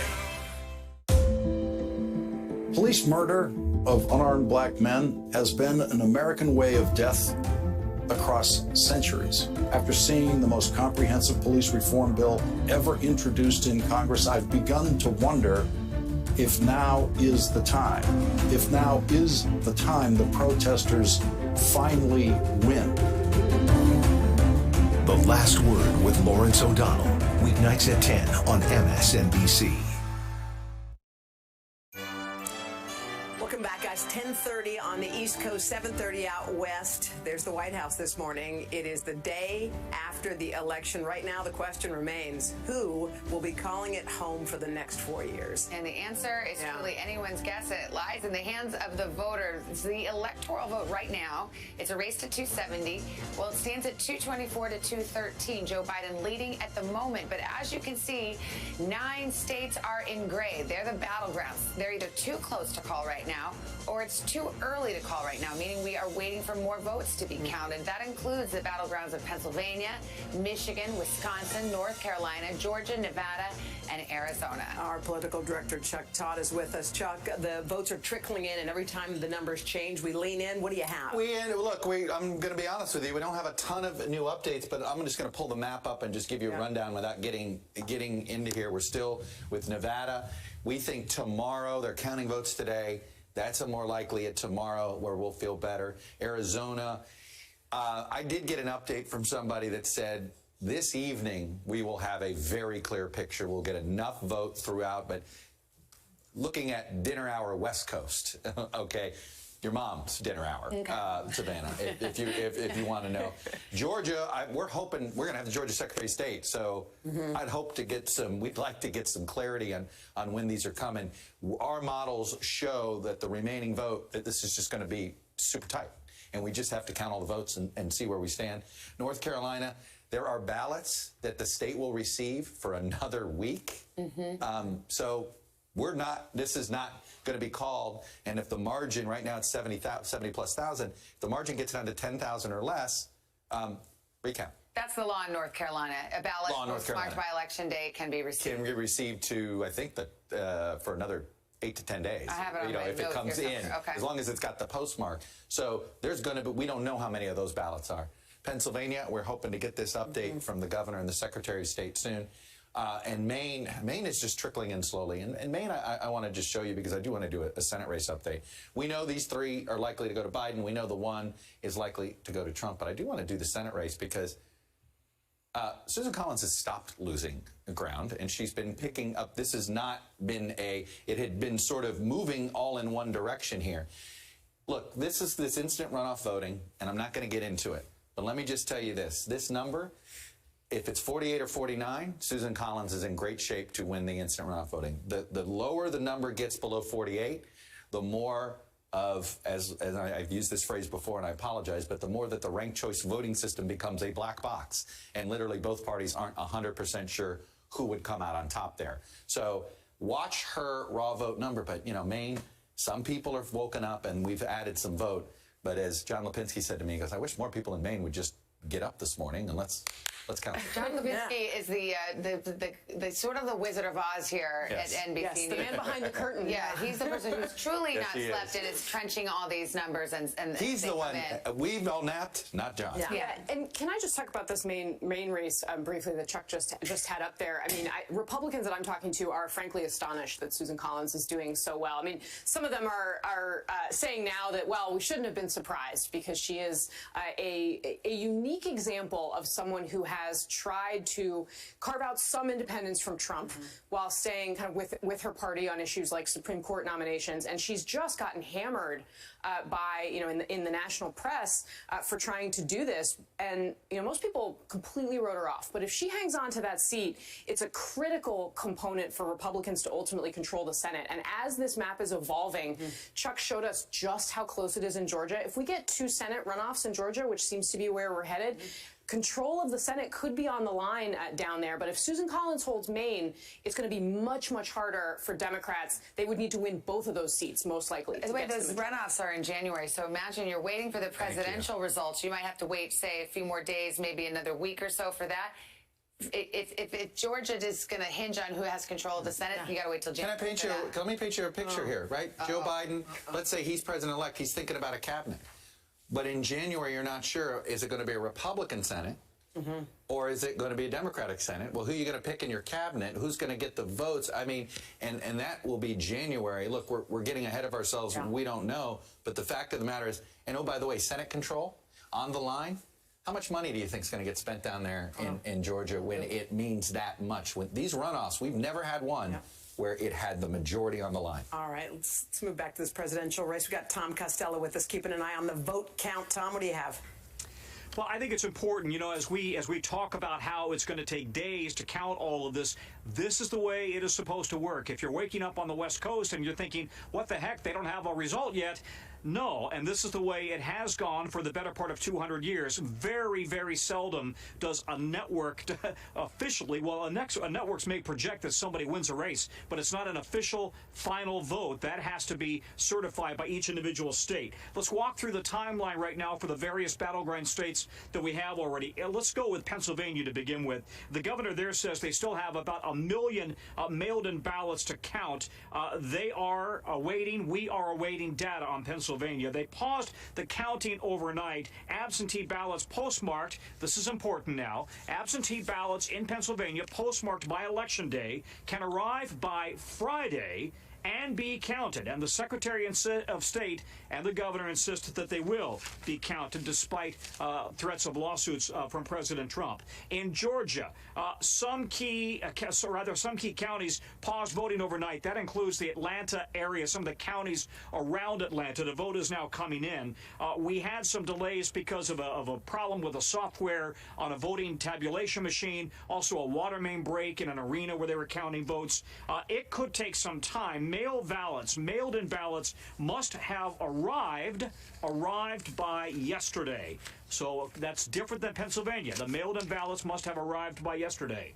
Arizona voters, they have 5 days in Arizona to correct their signatures on their ballots. They will not finish counting a vote until November 10th. November 10th. They could get more data tonight, as Chuck mentioned. The votes had to have arrived by yesterday. So they can't take any new votes in, any new mailed votes in. They had to have arrived by yesterday. Nevada, mailed-in votes postmarked by Election Day can still be counted up until about the 12th, we believe, from the Secretary of State's office. Nevada officials say there will be no final count, though, vote from them. They don't anticipate an update until tomorrow, and they're specifically waiting on data coming out of the Democratic-leaning Clark County, home to Las Vegas. And also Michigan, we've been watching that very tightly. 3.5 million absentee ballots cast in Michigan. So it's all about counting those ballots now to make sure that they get an accurate read on where the state stands. Every state's different, as we've said, and that's the way it's supposed to work, guys. All right, Tom Costello for us. Tom, thank you. All right, let's turn to our NBC News political analyst, former Democratic Senator Claire McCaskill, Rich Lowry, editor of the National Review. Senator McCaskill, it feels, reading the body language, that the Biden camp is starting to relax a little bit, feeling like they maybe are building leads in the blue wall, so-called. Michigan, Wisconsin, we'll leave Pennsylvania to the side for a moment. Is that the feeling you're getting? Yes, I believe that they are focused like a laser on Nevada finishing up, which they are feeling confident about, Arizona finishing up, which they feel confident about, which will be the first flip of this presidential race, and then the two states, Michigan and Wisconsin. Pennsylvania and Georgia are gravy. That would be the whipped cream and cherry on top if those came in after final counts for the vice president. But there is a clear path to victory here, and they feel very confident. Now, I should point out that everybody's lawyered up at this point. Lawyers were flying all over the country this morning, and they are now firmly ensconced in all of these places. Yes, they are, and let's go be ensconced ourselves, because I want to join live this governor's press conference, Secretary of State press conference in Pennsylvania. This is the Secretary of State, Kathy Boockvar, giving an update. Let's listen. Process of enabling this great democracy in Pennsylvania and across the nation. The work they have done and continue to do is just tremendous. And, we've been talking, Department of State folks were, at our operations center, 4:30 in the morning, went to take a shower, and we're back within a couple hours of that. So I've been working around the clock, as are many of the counties, and we've been talking about yesterday again and how incredibly smooth. It's one of the smoothest, least issues presidential elections than I've seen in any time that I could possibly remember. And I've been in and around elections for a long time as a voting rights lawyer and a poll worker. This was incredibly smooth, and that's a huge credit to all the election workers, both at the state level and at the local level, as well as our state partners like PEMA and Office of Homeland Security, Department of Homeland Security, who made sure that all those things that people were worried about, whether it was voter intimidation or issues at the polls, really could not have gone more smoothly in the middle of a global pandemic, with all the voting reform changes that we saw from Act 77 and Act 12. So that's huge kudos to everybody involved. Also, we are exactly where we said we would be. So we said it was going to take some time to count the mail ballots, and we are approaching 50% of the mail ballots counted, which is great. As you know, you can go to our Election Night Returns website and the supplemental dashboard to get get the greater details on that, but there are still millions of ballots left to be counted. So the counties are working incredibly hard. You're going to see a lot of updates in the next couple of hours and throughout the day.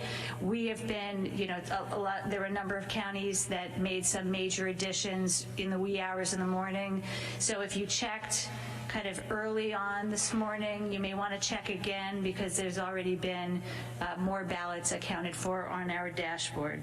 Again, this is a process. We've got, somewhere, I don't know what the totals are going to end up at, but somewhere between 2.5 and 3 million ballots. And as I've said many times, we had 260,000 ballots cast by mail in 2016. So we will be at 10 times the number of mail ballots, and the counties are already approaching 50% done. So I urge everybody to remain patient. As Governor Wolf said, we are going to accurately count every single ballot. The vote count, as I've said many times, is never done on the day of election night, and the counties are doing this accurately and then accurately as quickly as they possibly can. And again, I'll also just remind everyone, military and overseas ballots are not due until a week after Election Day. So next Tuesday is the deadline for military and overseas voters to cast their ballots. And we want to make sure that not only every civilian absentee and mail-in valid voter is counted, but also that every man and woman who are serving our country, that their votes are counted. So thank you, and we are happy to take questions. Should I stay? Sure. I'm sure you want to talk to Kathy. Any questions? Dennis? Can you tell us where we stand right now and what you know of challenges, legal challenges from the Trump administration, and how are you preparing to deal with those? So I think, basically what that's been publicly reported, that's really all we have at this point. So, and I can't talk about active litigation, unfortunately. So but as things are filed, of course, those will be publicly accessible. Do you have attorneys that are going to handle that, or are you bringing in somebody from the outside, and who would that be? We have a mix of, what we've been doing all along with all the litigation that's been flying this year is we have a mix of in-house and outside counsel. Plus the Attorney General is also representing us in a number of these things. So there's been a great team. I have to say the attorneys, I'm just going to give a shout out to the legal team in the Department of State who have been really put to work this year, and they are amazing. So Tim and Kat and team, thank you. But we also have tremendous teams of outside counsel who have been involved in all of this. And as the governor said, we will make sure that every vote is counted. Every eligible voter has the right to cast their vote.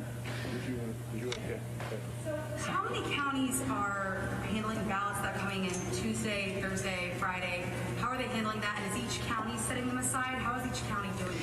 So you can go online to see our guidance, and then last night we also gave sort of more technical guidance to the counties, which we can forward to you. It lays out the process. So you're talking about the late arriving ballots. So everything's going to be segregated. I'm not sure if you were here yesterday, but all those ballots will be segregated, but they will be counted, and the counties have been given detailed instructions, which again you could find in those guidances to walk them through how to segregate those races, those ballots. Sorry. Can you talk about the order in which those things will be counted? I mean, is that a county by county decision? Can we expect to see those numbers being already reflected, or is that something that we'll get to later in the process? Yeah, they'll get to, so basically. So we've been listening into this news conference from the Secretary of State of Pennsylvania. What she's basically saying is, have patience. Yes. They say that they've actually tabulated half of the mail-in ballots at this point, but are dealing with an enormous influx of ballots, 10 times the number of mail-in ballots than they had in 2016. So it's a huge processing situation that was well expected. Yes. We did know that this was going to take some time to count that early mail-in vote. This is the first time well in a century that we are voting in a pandemic. Let me bring Rich Lowry in on this, because Pennsylvania, if it comes down to Pennsylvania, this is going to be the litigation capital of the world. What are you hearing from your folks, the people you know, on the Trump side of things?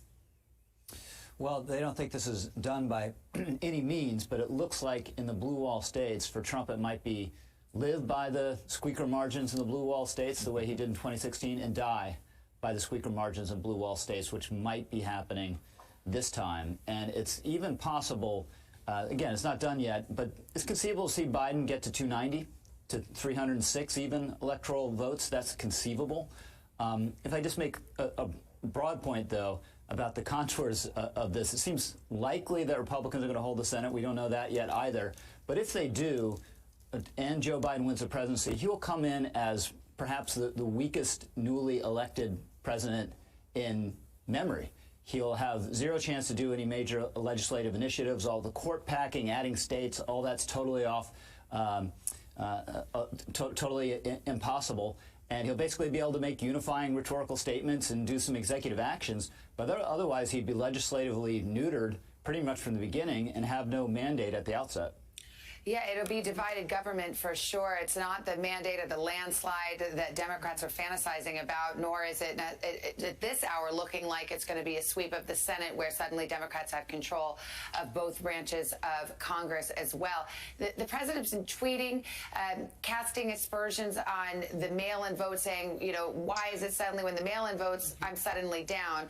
Rich, again, I always rely on you as a straight shooter. I know you're conservative, but just to clarify the point, there's nothing nefarious going on when you've got mail-in votes. The Democrats had a strategy of banking mail-in votes where the president's strategy, very successful, I might add, was to have day-of votes. Correct. I will say, I think everyone should go to Florida, adopt the rules of Florida for counting these votes and the processes of Florida. Because Florida had them incredibly quickly.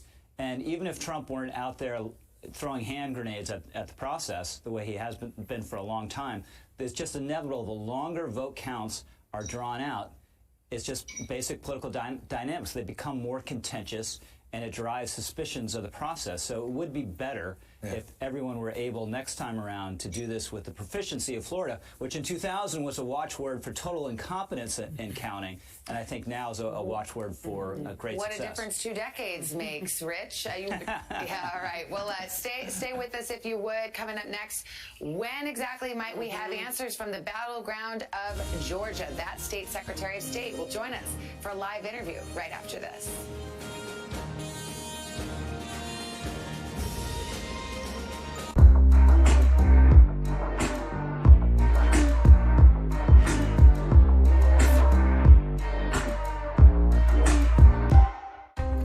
Washington feels more chaotic than ever. It's my job to ask the tough questions, left and right, and help you make sense of it all. You ready to go to work? I'm so ready to go to work.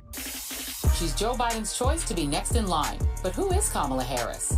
Join me, Joy Reid, as I explore her life's journey from Oakland to Washington on my 6-part podcast, Kamala, Next in Line. New episodes every Monday. Subscribe for free wherever you get your podcasts. For breaking news in our changing world, download the NBC News app. President Trump and Joe Biden hit the trail. At the center of this campaign, coronavirus. The story. The battleground blitz as we enter the final stretch of the 2020 race. From every angle. If you were sitting here talking to Joe Biden and President Trump, what would you want to tell them right now? On the ground. The wind-standing these flames are expected to last another 24 hours. And in depth. We now have 2 vaccine trials on hold. Should people be concerned? NBC Nightly News with Lester Holt. Good morning. Welcome to Today. We're glad to have you with us. This fall, we're right there with you.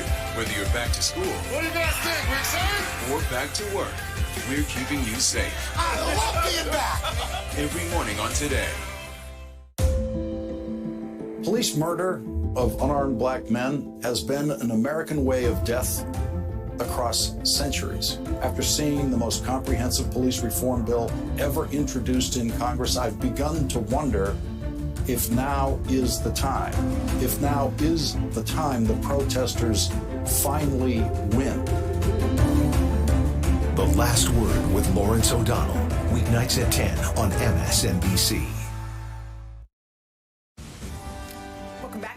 10:15. 50 on the East Coast. We're going to get back to our election coverage in just a second. But first, we're going to get a quick check of the weather from our pal Al. Hey, guys, good morning. Heavy rain in the Pacific Northwest. Nice and warm down through the desert. Record highs setting up through the plains, turning milder in the mid-Atlantic states into the Northeast, and plenty of sunshine along the Gulf Coast. That's what's going on around the country. Here's what's happening in your neck of the woods.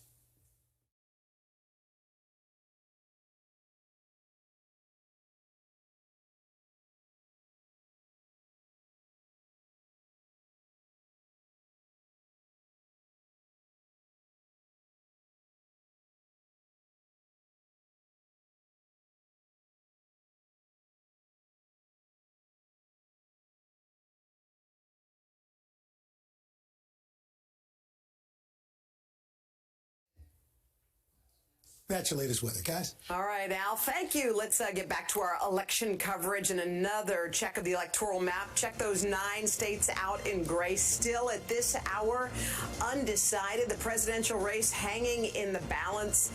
They're counting ballots as we speak. That's right. And one of the states that's a squeaker, a state that Joe Biden had high hopes late in the game of flipping this election, but we shall see, is Georgia.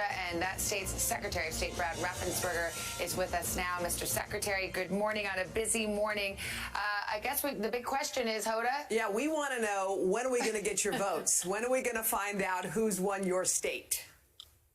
Well, we have about 2% left to go. We had great success yesterday.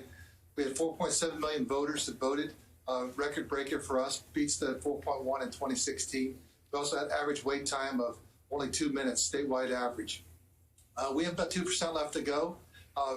And you can see where we are right now with the results that have been reported. I don't think it'll change any of the outcomes, but that's what really people that make those predictions do. What we'll do is get... Anyone who's ever done a FaceTime with your kids, you know that sound. Yes, that sound is bye-bye. Well, that was interesting, though. We were just getting to the good part there because the Secretary of State said they got 2% left to count, Chuck, but he did not think it would change the outcome. That's interesting. But then he deferred to the prognosticators, which I think is over to you.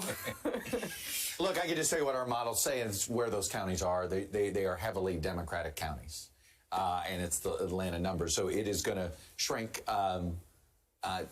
Perhaps, if I were an arbiter of an election result, I wouldn't want to be the one saying yes, and when we count the vote, it'll change the result. I think his job is to be the umpire. Well, let's ask Mr. Secretary, can you hear me now? You just were saying something. I'm getting phone bombed or something. Oh, okay. Well, fair. You're a busy guy. You're probably all your friends wanting to know the same thing we want to know, which is when is Georgia going to report its results? But you said something interesting, sir. You said 2% left to count. You didn't think, however, that it would be changing the outcome. Right. Is that based on your analysis of where those votes are outstanding, or are you just guessing it because of the fact that it's only 2%? We don't guess. What we do is report. We just see where the candidates are right now in both presidential, congressional, senatorial, and you look at how many votes are out there. Even if one of the candidates got 100%, it probably wouldn't be enough to move it one way or the other. Gotcha. But it is what it is. We'll just wait till everything's done. The counties are working diligently to get that done today. Okay, can I ask you, sir, there was a report from it appears to be from the United States Postal Service data showing a failure to deliver mail ballots from voters across the country on Election Day, including in Georgia, in the Atlanta area. Do you know anything about that? Well, we have no control over the Postal Service. That's why we went ahead and we implemented absentee ballot drop boxes. We also told everyone that you should not rely on the Postal Service when you get too close to the end of the election. And that's why the absentee ballot drop boxes were available for everyone to drop those off until 7 p.m. last night. And so they've been very well received by our voters. Well, fair enough, and it is really a question for the Postal Service, but let me ask you, on your side of things, did you notice any suspicious drop-off in the amount of absentee ballots that were returned? In other words, is there any reason for you to believe that maybe there could be thousands of ballots that did not get returned in time by the Postal Service? No, there's nothing that we have, any knowledge of right now. I know that our county election directors in all of our large metropolitan areas reached out to their local postal officer to make sure that we're going to have, really regular service, and we had worked through any questions there might be. They understood the importance of making sure that all those mailed absentee ballots got to where they needed to be to all your county election offices. And real quick, you said 2% left to count. Ooh, 10 seconds. Are we going to get it today or no? Yes or no? That's all I got time for. Yes, you'll get it. All right, end of today. Great. We love a short one-word answer. We're back for first. This is Today on NBC.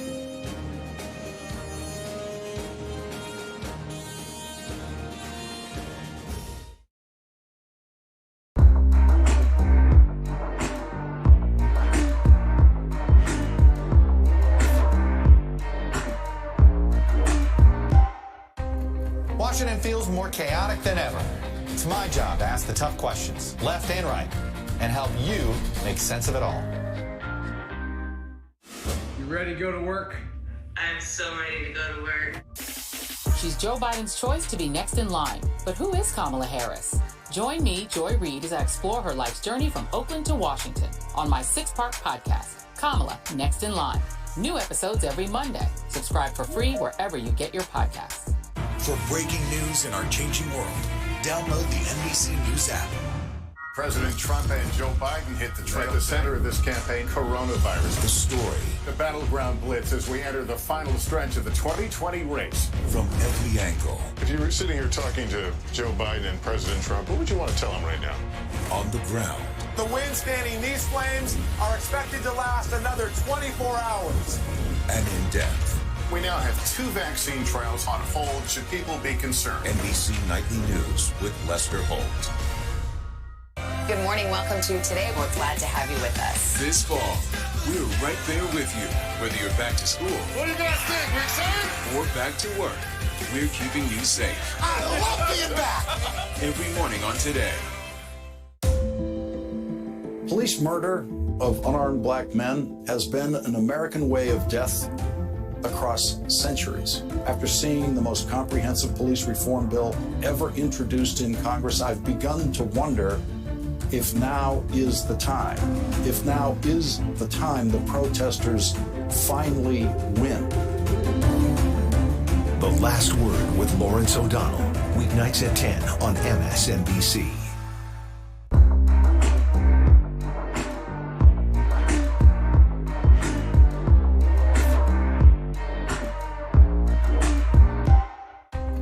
Washington feels more chaotic than ever. It's my job to ask the tough questions, left and right, and help you make sense of it all. You ready to go to work? I'm so ready to go to work. She's Joe Biden's choice to be next in line. But who is Kamala Harris? Join me, Joy Reid, as I explore her life's journey from Oakland to Washington on my 6-part podcast, Kamala, Next in Line. New episodes every Monday. Subscribe for free wherever you get your podcasts. For breaking news in our changing world, download the NBC News app. President Trump and Joe Biden hit the trail. At the center of this campaign, coronavirus. The story. The battleground blitz as we enter the final stretch of the 2020 race. From every angle. If you were sitting here talking to Joe Biden and President Trump, what would you want to tell them right now? On the ground.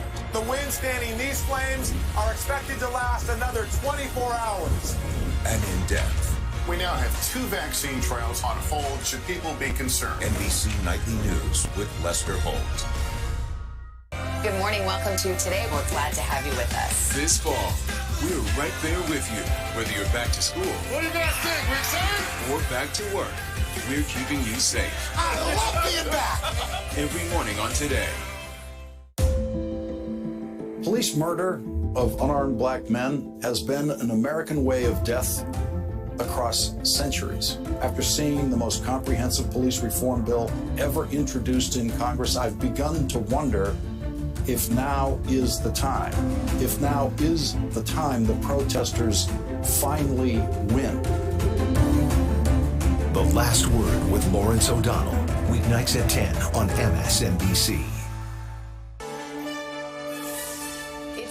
Today coming up, watching and waiting. This morning, millions of votes still being counted. Several crucial states too close to call. Overnight, the president falsely claiming victory. We were getting ready to win this election.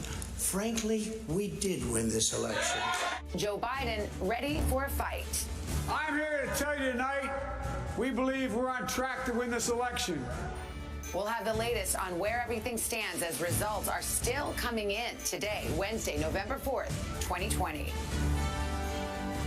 Hi, everybody. Good morning. Welcome back to you today. It is Wednesday morning, and the beat goes on. 11 a.m. on the East Coast, 8 a.m. in the West, and still a lot left to be decided in the presidential race. I'll say the president itself. Let's reset things, okay? In the all-important race to 270 electoral votes, NBC News has Joe Biden with 224. The president stands at 213. Well, 9 states, we're going to list them for you. Pennsylvania, Michigan, Wisconsin, North Carolina, Georgia, Nevada, Arizona, Maine, and Alaska. At this hour, too close to call or just too early to call? Also still at stake in this election, control of Congress. So far, Republicans clinging to their majority in the Senate with several races still outstanding, and NBC News projects the Democrats will hold the House. There's a lot to analyze and discuss with our team of correspondents. We'll start with Chuck Todd. Yes. Chuck, why don't you ease on down the road to your I will a little bit. I'm going to start with Pennsylvania because we've gotten a trickle. Oh. Okay, a trickle in, and at least will tell us. Oh, I'm in the Senate here. Didn't mean to be there. Sorry about that. So you've gotten a trickle, and what it is, just a trickle. We still got a lot to go, but the lead's down to 540. Again, we're waiting for the southeastern Pennsylvania. You talk to various people, Savannah, and you and I have different sources that are basically saying the same thing. You'd rather probably be Trump than Biden, but it's going to be awfully tight in Pennsylvania. So if you're Joe Biden right now, you really don't want Pennsylvania to be the be-all, end-all. And if you're Donald Trump, you're wondering, what can I pair up with Pennsylvania here? Because he may need one more. But that I would argue, that's of the 3 blue wall states, this one is probably the one right now where you'd rather be Trump than Biden. In the other 2, at this point, you'd rather be Biden than Trump. We haven't seen a lot new. This is 9,000. Debbie Dingell says the votes are coming in a little bit faster than that they built a little bit of the lead. It's basically a smattering in Detroit, a smattering in Flint, and a significant chunk in Grand Rapids. On paper, that should be Biden leading. It is going to be just slightly tighter in that Senate race. And I'll just show you that Senate race here. Hey, Chuck, for with the people, Republicans still ahead. Real quick, for people who are just tuning in and they're wondering, these late votes, these are all the absentee votes. These are what votes are these? Like, what are we waiting for overall? To do a little refresher here, we've been tracking the type of way people voted, right? You had people that went to the polls yesterday. That's the yellow. All right. Then you had the people that did mail-in ballots or voted early. Right now, that's the orange. We expect this to be a lot more here. And of this number that's left, most of it is mail vote. And that, of course, has been Democratic leaning this year. So that is why there is this pessimism on the Republican side, because they think they know what's left, and it looks pretty good for Biden. Again, I go back to the same thing I was saying with Pennsylvania. In this case, you'd rather be Biden than Trump with what's remaining. And then we've got Wisconsin, and this is a 20,000 vote lead that he's had. Anything 1% or under, you're going to see recount. At some point, we should get the rest of the vote in here. And again, I would just watch this. That's what's going to be to watch here. Is the spread greater than 1%? Is it mail-in or day of vote that we're waiting for? We think it's here? all absentee and mail-in, but unfortunately, we have not seen. They've been putting all of it together. Oh, they didn't break so it. we have not been able to break that down as well as we've been able to do with other states. And very quickly, a little bit of Arizona presidential popped in. He's got a 93,000 vote lead. That is fairly significant with what's left. But this is one of those cases with what's left, Trump would have to win it by about 20 points. It's not impossible, but it's a huge, huge climb. The leftover vote, he would have to have a margin of plus 20%. Yeah, exactly. In order to make up the gap there. So, not impossible. Look, we're seeing, we could see that very thing happen. And despite what the Secretary of State said in Georgia by saying, oh, we don't expect it to move the numbers at all, that's just not true, because all of the remaining ballot leans heavily Democratic. The question is just, is there enough of it to overcome 100,000? And our models indicate there just might be. Well, if you had going down to the wire, potentially lasting a few days, demanding recounts and lawsuits, then you won the lottery for 2020's presidential election. We'll keep you nearby, Chuck. Let's go to the White House. NBC's Peter Alexander. Hi, Peter. Good morning. Hey, Savannah, good morning to you. So the president's campaign manager actually within the last hour is trying to frame this race in the president's favor, saying that they trust their data, they trust their math, and arguing if they count all the legally cast votes, President Trump wins. Now, to be clear, there is no evidence of illegally cast or fraudulently cast votes at this time, but that language does preview what is the likely legal fight we could see ahead. One example, the Trump campaign has talked about publicly challenging ballots, specifically in Pennsylvania, that are received by Friday, postmarked by Election Day, but received by Friday. Legal ballots that the state has said will be counted, a decision that was upheld by the Supreme Court. The Trump folks, they want those knocked out. And this morning on Twitter, the president's trying to cast doubt again on this normal vote counting process, saying his early leads last night are, in his words, magically disappearing, baselessly claiming surprise ballot dumps are being counted. Twitter quickly slapped a warning label on that tweet, saying that it's disputed and possibly misleading. Last night, President Trump falsely and prematurely declared victory, as you've noted. Of course, the winner of the presidency has not been determined. Take a listen.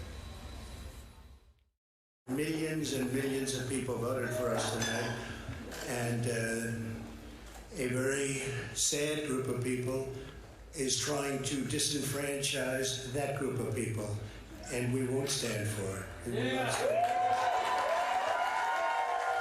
This is a fraud on the American public.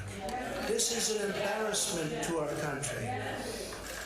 We were getting ready to win this election. Frankly, we did win this election.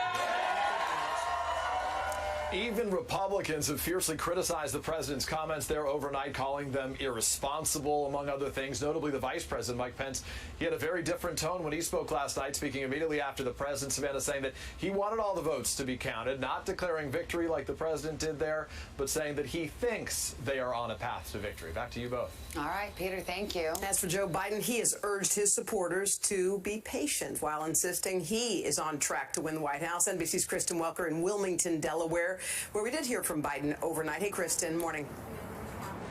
Hey, Hoda and Savannah, good morning again to both of you. Well, I can tell you that inside the Biden campaign, they are feeling... As we speak, I can tell you the latest that I know, which is not definitive. We're in a pretty good position in North Carolina, but not able yet to declare victory. In Maine, they have an unusual situation in which if either candidate fails to get to 50, they go back and apply something called rank order voting. In other words, you put down your second choice, and then they start adding second choices. As of the moment, Senator Collins is over 50. If that were to sustain until they finished, she would win without going to rank order voting. So it's not a runoff, but your second choice if neither candidate reaches 50. In Georgia, the only state in the union that requires you to get 50%.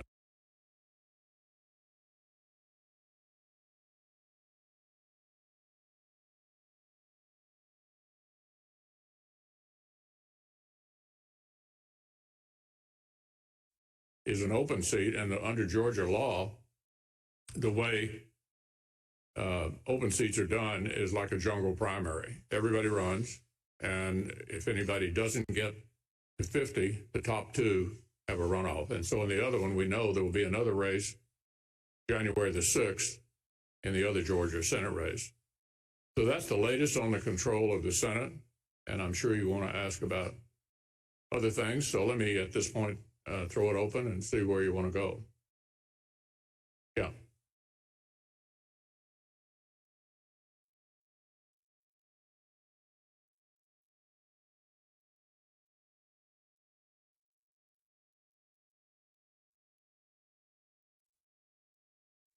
Well, I think we've talked about this before, but how you vote is determined at the state level and not in Washington. Every state does it differently. We did it differently this year under an agreement between the governor and the Secretary of State. And our job as candidates to adapt to however they want to conduct the vote. And there's no question that there are a greater number of states doing more both early and absentee voting this year because of the coronavirus. So we have to adapt to whatever the rules are in given states. It's not up to the federal government to determine how that's done.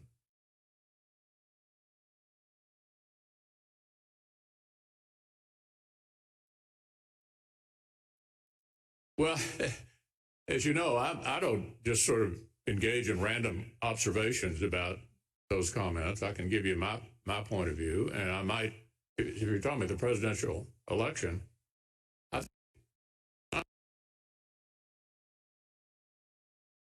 it's taken off that they'll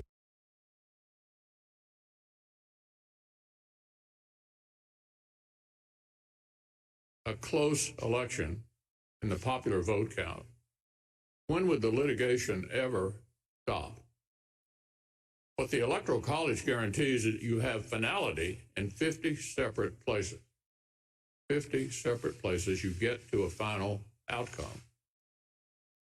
We saw under the Electoral College in 2000,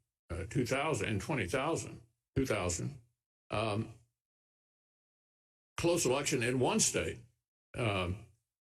created a 5-week challenge to get the outcome in the Bush versus Gore decision. So we ought to be grateful for the Electoral College in a close presidential election like this. There will be finality reached in 50 separate places. It may take a while for the voting to finish, and both sides will probably be lawyered up if it's a close election. That's happened before, and it will happen this time.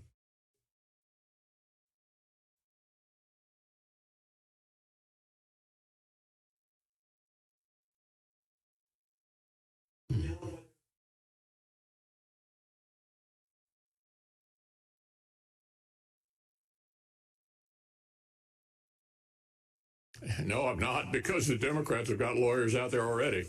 I mean, looking at the Senate, both sides are lawyered up in Georgia, North Carolina, Maine, both sides. Going to court is the way we resolve uncertainty in our country. So, no, I'm not troubled at all by the president suggesting that, because the other side's already doing it too. You can anticipate in close elections, both sides will be lawyered up and will end up in court. It's happened over and over and over again. Nothing unusual.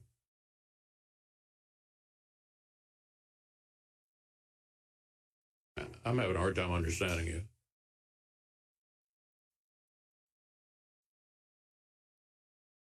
Well, it's not unusual for people to claim they won the election. I can think of that happening on numerous occasions, but claiming you win the election is different from finishing the counting. And what we're going to see here in the next few days, both in the Senate races and in the presidential race, is each state will ultimately get to a final outcome. And you should not be shocked that both sides are going to have lawyers there, both in these close Senate races and in the presidential contest.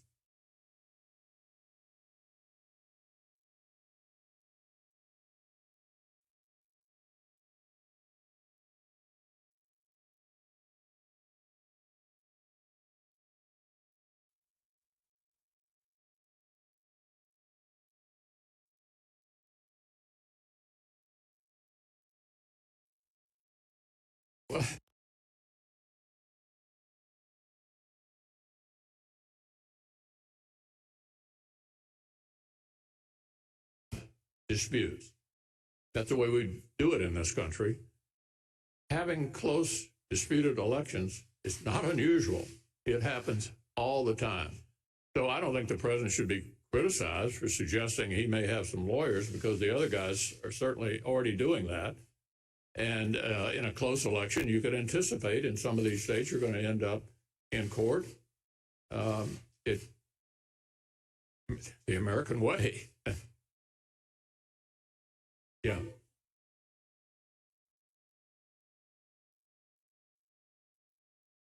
Well, I'm not sure whether I'll need to or not. We don't know who won the presidential race yet. We'll see. I don't know whether I'm going to be the majority leader or the minority leader. As I've told you, I've been both. Majority is better. And But we're awaiting the judgment of the American people. Now, on the Senate, there is a chance we will know by the end of the day. I'm told we're more likely to get a definitive answer, and this could be incorrect, by the way, but I'm told we're more likely to get a definitive answer in North Carolina and Maine by the end of the day than we might be able to get a final answer in Michigan, or whether or not we're going to have 2 runoffs in Georgia instead of 1.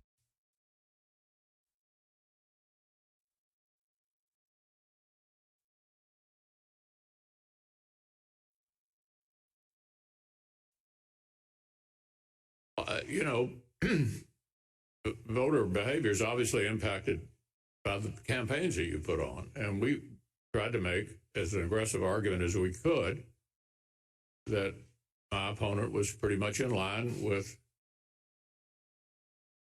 every issue. And you heard me say over and over again that that's certainly not where I am, and that I allow Kentucky to punch above its weight. So I think it was a pretty clear choice for the people of Kentucky, and I'm glad they decided that our arguments were better than hers.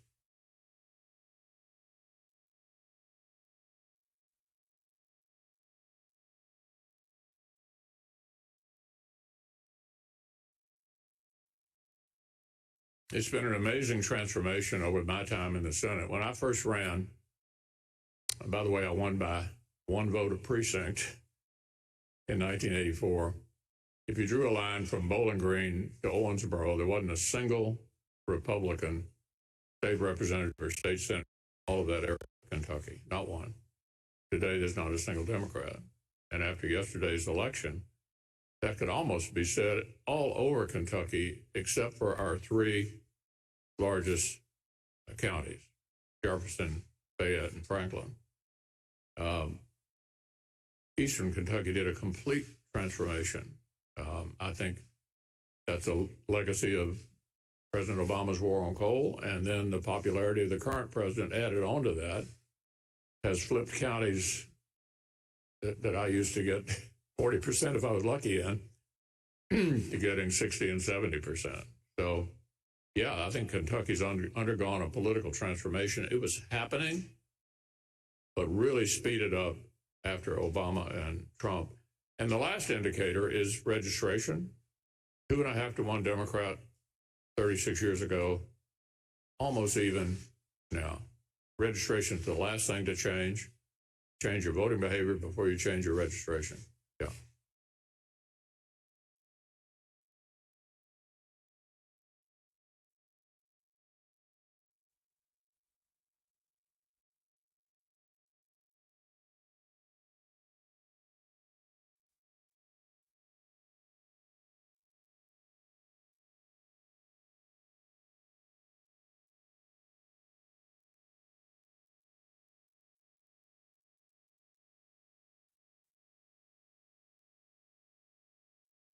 I agree. I'm disturbed by 2 things that I think we need to do better nationally. For Act Blue, I think it is an incredibly effective model to reach out and to a lot of small donors and pull them together and target them in a particular direction. We were way behind on that model. We set up Win Red last year. Some of us did pretty well. I, for example, had over 1 million donors, average donation $35. But we are behind overall in this business of online fundraising, which harnesses small donors, which I think is terrific.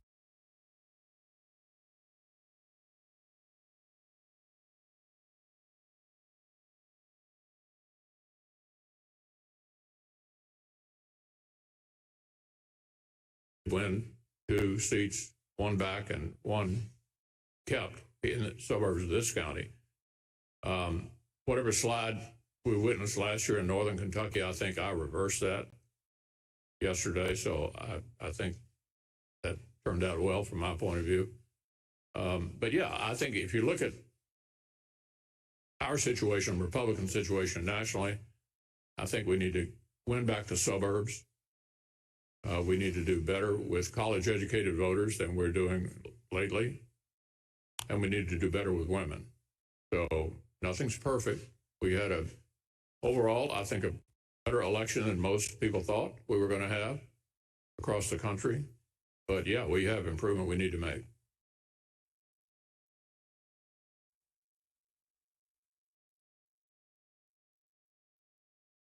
Well, you could argue that.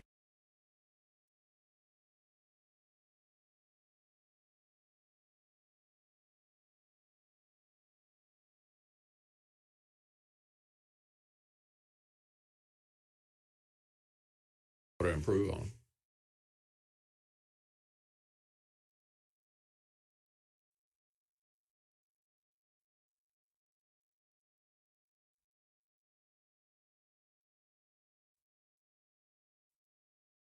Yeah, as I've said repeatedly in the last few months, we need another rescue package. The Senate goes back in session next Monday. Hopefully the partisan passions that prevented us from doing another rescue package will subside with the election. And I think we need to do it, and I think we need to do it before the end of the year. As you notice, we had some big differences about what to do. The Speaker laid out a $2.5 trillion package with all kinds of things that I felt were simply unrelated to the subject. I laid on the Senate floor, not once, but twice, $500 billion. We can all remember when that was a lot of money, targeting the school situation, the need to replenish the PPP small loan program, which has been an enormous success. 50,000 Kentucky businesses drew down $5.2 billion. Huge success. They need to be replenished. And we need another round for hospitals because clearly the coronavirus is not gone. In fact, we've got it worse now than we had it in the spring, I believe, and I think that's true in a lot of other states. So I think that's job one when we get back, hopefully with a more cooperative situation than we had. And we also need to fund the government. And the Speaker and I agree that we ought to do an omnibus appropriation bill and do it in December, no matter who wins the election. It's a basic function of government that we haven't handled very well in recent years, and we need to do that. So we have two big things to do here before the end of the year, and it won't surprise you to know there's some more judges to do. Won't surprise any of you. And we're going to continue to confirm lifetime appointments to the courts as well.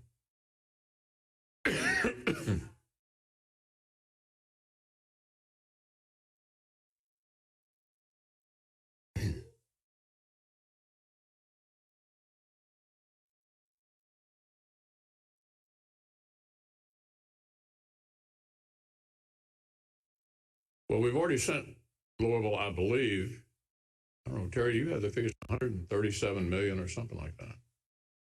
Yeah. We did $150 billion for state and local government in the CARES Act, which basically was written by myself and my team. And it's a possibility that we will do more for state and local government. Many state and local governments are doing very well.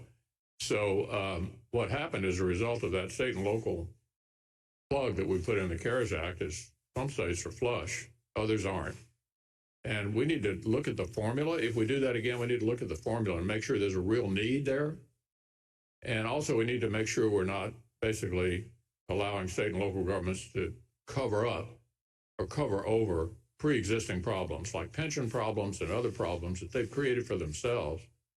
And so it's not quite as simple as it sounds.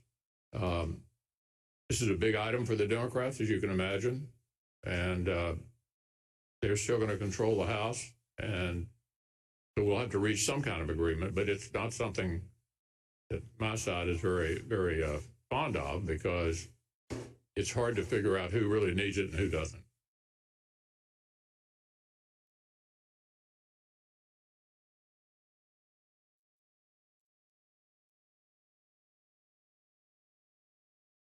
Well, as long as we, until we get the vaccine, we're still here. I mean, you all have seen me emphasize wearing a mask and practice social distancing since May, everywhere I go. And this vaccine is not going to go away till we kill it. So that's job one. We've already allocated an enormous amount of money toward testing, treatment, and vaccines. We may need to do more in the next rescue package because ultimately you got to kill the vaccine before we get back to normal. There's no other way to get back to normal. You can keep pumping money into the economy forever, and it won't solve the problem until we kill the virus. Having said that, there are other sectors that need help, and I outlined what I think is appropriate, but I don't get to make the final decision. We have to deal with the Democrats. And what I'm saying is, I think now that the election's over, the need is there, and we need to sit down and work this out. And state and local could end up being a part of it. I'd like to see it done a little more skillfully,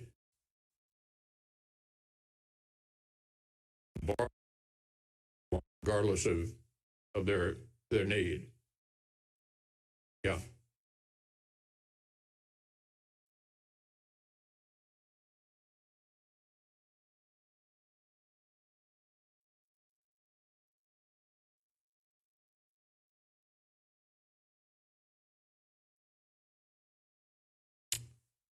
Well, Morgan, it depends on state law as to how they do this. Some states, I think, have adopted a system that strikes me as kind of absurd. I mean, there are a couple of states that literally send out ballots to everybody on the voter rolls. They do that in Washington, D.C. I know people in Washington who live in rental apartments who receive ballots addressed to 6 different people who used to live there at some point. To me, that guarantees the opportunity for fraud. Most states do that. There's some verification process that you are who you are. And so it's not a massive problem, but there are systems states can adopt. For example, California has what's called ballot harvesting, which you can go around and collect ballots from people and turn it in for them. Unfortunately, most states don't do that. And my personal view is it's none of the federal government's business how states decide to conduct their election.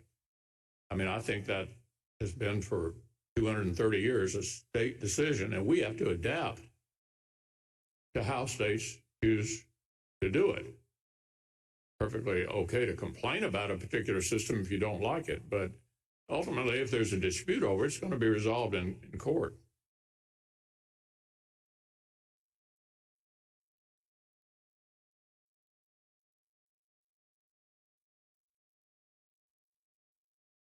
Well, the results are accepted when you get finality in 50 separate states. And the finality decision is up to states. And we're waiting, whether I'm going to be the majority leader or not, the outcome of a state decision in North Carolina, a state decision in Maine, a state decision in Michigan, and a state decision in...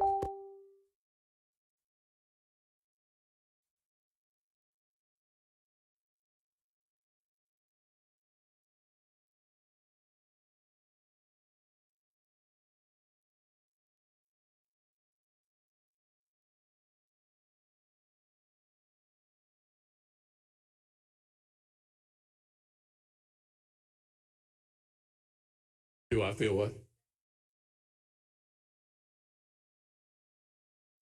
Well, in March and April, we came together and passed the CARES Act without a single dissenting vote. So it's not impossible for us to get together.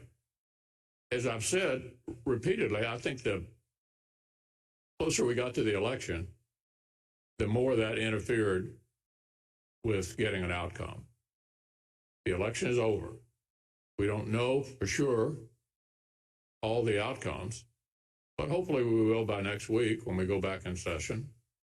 And we need to sit down and talk to each other like we did back in March and April and address the problem. And I'm confident we will, no matter who ends up running the government, no matter who's in the White House, no matter I think we know the Democrats are going to run the House, and no matter who runs the Senate. It's time to overcome all that and get results.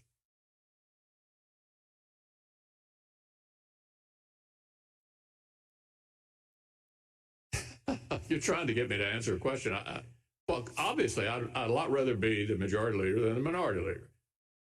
If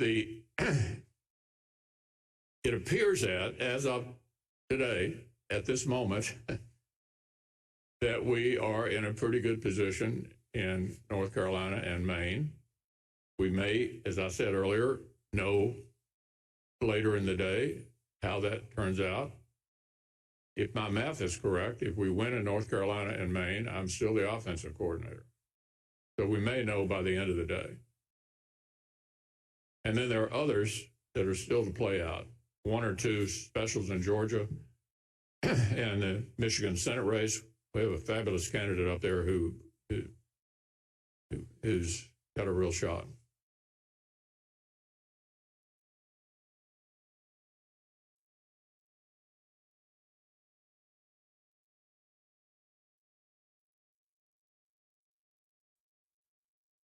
Well, I sure hope so. You know, Ruth Bader Ginsburg said last year, not Mitch McConnell, Ruth Bader Ginsburg said last year, 9 is the right number. Talk about destabilizing the courts. Imagine if you started, every time the power shifted, you started adding new judges, they'd have no credibility at all. It's a terrible idea. And I was disappointed in my old friend Joe Biden for not just ruling it out, which surprised me, frankly.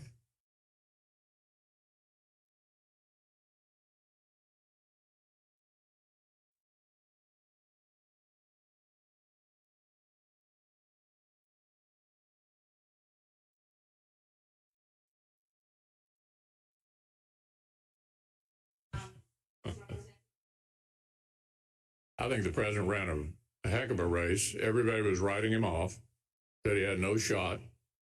And he went out and literally worked himself to death for the last 2 months with multiple rallies every day and turned it into a cliffhanger against everybody's expectation. So it was an extraordinary campaign. I think it also helped us in our Senate races. The places, with the exception of Maine, the places where we have the best chance of winning are places where it looks like he won. So I'm going to take one more, and I think we've probably covered it. Yeah.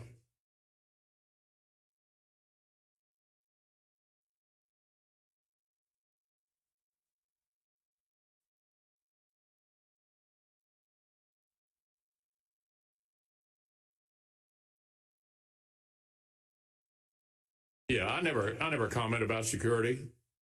As you all know, that goes with this position, and I've had it since I was whipped almost 20 years ago. And my wife, it goes with this position of cabinet members. But beyond that, we don't comment on security issues. Okay, thanks everyone.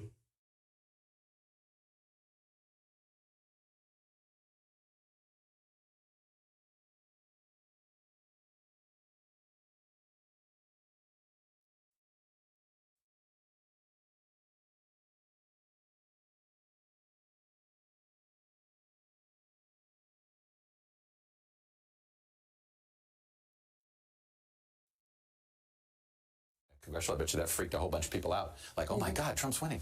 Arizona. As you can see here, Biden's got nearly 100,000 vote lead here. We expect at dinner time tonight, probably dinner time out west, but when we're on in primetime again, doing election night part 2 in America, we think we will get an Arizona call on that front. Georgia is just waiting for all that Atlanta vote. Sounds like we will get it throughout the day, so this is something else we will find out. How close does it get? I told you our models say 1/10 of 1%. But it all depends. It's a lot of Democratic vote is out.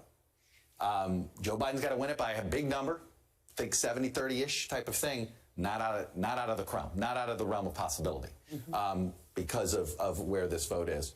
And then North Carolina. We just have ballots that are going to come. We were just talking about ballots that are going to keep coming in for more than a week. So you'll see here 10,000, a margin of 10,000 could trigger a recount. And look, we'll just have this could be something that we just wait for the vote to trickle in.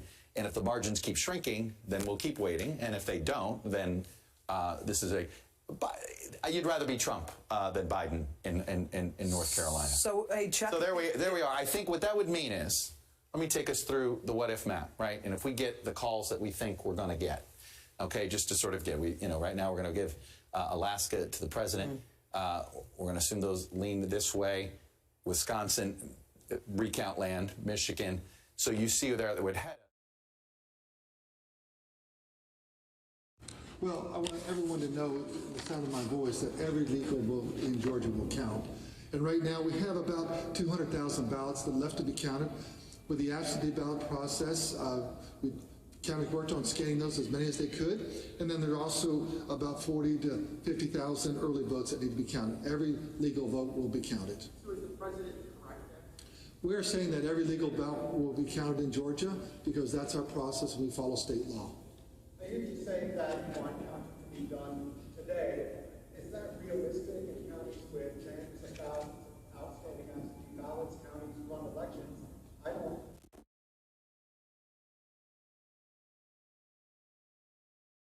Them to complete it today, but is that actually possible? We're pushing really hard for that. If we can get that down, if we don't get it there, but we get the number so small that then there's no question of who actually the winner is, I think that'll be helpful. Really remove a lot of those questions that people might have. Yes, ma'am.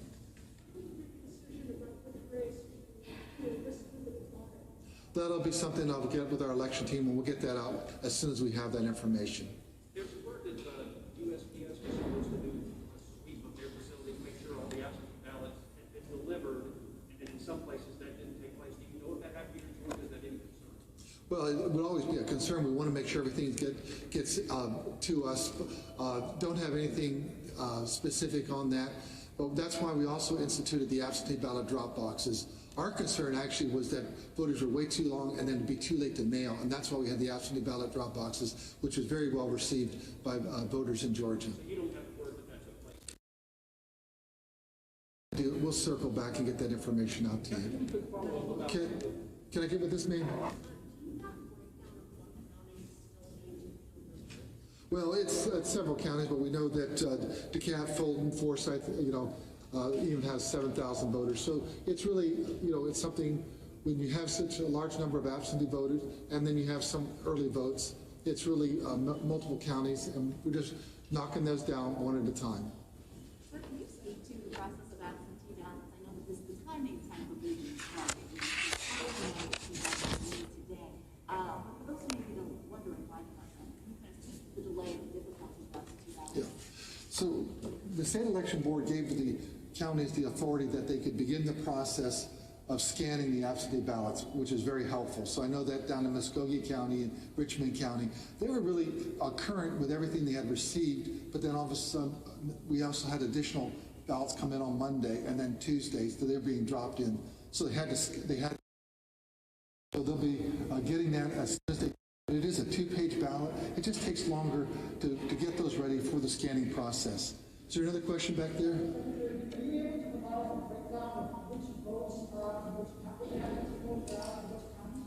Well, I know that right now that we have, my numbers here were 52 to 54,000 in DeKalb. Right now we have 74,000 approximately Fulton County absentees and 43,000 early votes in Fulton County. And I have about 7,000 right now in Forsyth. We'll get you the entire list because it's just we make sure we include all the counties. Secretary, can you walk through what the rest of the election process looks like, from the military ballots coming in to the audit certification process? What's the next part before we can say Georgia's certified? Well, the next process obviously will be to make sure we get all the counted, then also the UOCAVA, the overseas military ballots, to get those in and have them incorporated. The risk limiting audit process later this week, which is really important. So many people are not aware of that. This is the first time we're doing a statewide audit. And so what that will really give you, first of all, we have, I think, a higher confidence of voters. I know there's a lot of information out there, a lot of misinformation out there, and some of it's just lack of knowledge, and we understand that. And that's why the risk limited audit, what that will do will verify results. So if there's a race that was, say, reported a 51-49, when we do the audit, then we can verify what the result is, and we have over a 90% confidence level. That gives people additional assurance. I think also having that paper ballot, voters were very comfortable. That just gave them that comfort feeling. They looked at it before they cast their ballot, and that's a good thing also. We then will have the certification. So nothing is certified until after we do the risk limiting audit. And then the president race probably going to be so close, and even some down ballot races that may be within the margins. Can you talk about what the procedures are? Well, if there's a race that was in 0.5%, it is your right as the candidate that is close but not over the top that you could ask for a recount. So we actually could have a request for, say, a state representative, county commission race, or any race that's within 0.5%, and we'll just wait till we get every ballot counted, and that's why it's very important we follow through the process. It'll be actually pulling out, running those through, and then it'll be actually seeing where that brings us, and then you're looking at the words that are on the ballot at some point. Mr. Senator, can you explain what you know about what's happening in Gwinnett County? Apparently they're having some issues with scanning or giving the rescan thousands of ballots. Follow through that. Viable paper ballot that you can rescan that, but also that's why if some of the ballots do kick out, and the reason they kick out is everyone, if they don't fill out the ballot correctly or they put an X or they circle a name, that's why we have the adjudication panels, the Republican, Democrat, and then the election official, to have 3 sets of eyes on there to verify that. So we want at least a 2-1 adjudication vote on each ballot, so we can make sure that we capture the correct voter intent. If there are legal challenges made to the votes cast before 7 o'clock yesterday absentee ballots, will your office in the state defend those ballots against legal challenges? Yeah, we want to make sure that we follow state law. We are always going to look at what is the state law, and that's why Ryan Germany, our legal counsel, can answer any legal questions you have. But we want to make sure the law is very clear, and we follow the state law, and we don't believe that judges should legislate. I could just get a quick assessment from you of the timing that this is taking into account. Is this taking longer than And that's why we're really pleased with the state election board allowing us to scan that. If you look at some of these states, this morning is when they actually opened up their absentee ballot, boxes, and that's when they started actually the process of separating out the absentee ballots. That's a very extensive process, verifying the signature and going through there, separating it out. We have saved days and days. You're going to be waiting a long time in some of these states, much to many people's consternation, because we understand it's a close election. this is right on schedule? Yeah, we're doing fine, and we're really pleased with. We'll be off everyone's radar, and they'll be worried about the states up north. Your website doesn't keep up with the absentee ballot requirements. Right. Yeah. As it's getting reported, then it'll be just added to that total. And so how do private citizens keep up with that? And it's just because it's a process, and we just keep on adding that, and then eventually, when we have them all done, you'll know we'll notify or put a note there that these are the final totals for that particular county. Sir. Started with Nexstar. A question about the ballot. I know we talked about that. These are coming in. Last time, have you heard anything about rejected ballots and what happened to those ballots? Well, yes. Last time we actually had about 1%, but of that, probably 75% of those rejected ballots were actually received late. So very few of those actually were rejected by the adjudication panel. When they actually looked down at that, all 3 of the folks, or 2 out of the 3 folks, were saying, yeah, they really wanted Mary for this race here. They really wanted Bob for that race there, and that's a good thing. So very little of the actual ones that get through the adjudication panel are being rejected. So thank you very much. As we get more information, we'll get that to you. If you have any legal questions, Ryan Germany's here. Results out to you as soon as we can. Thank you very much.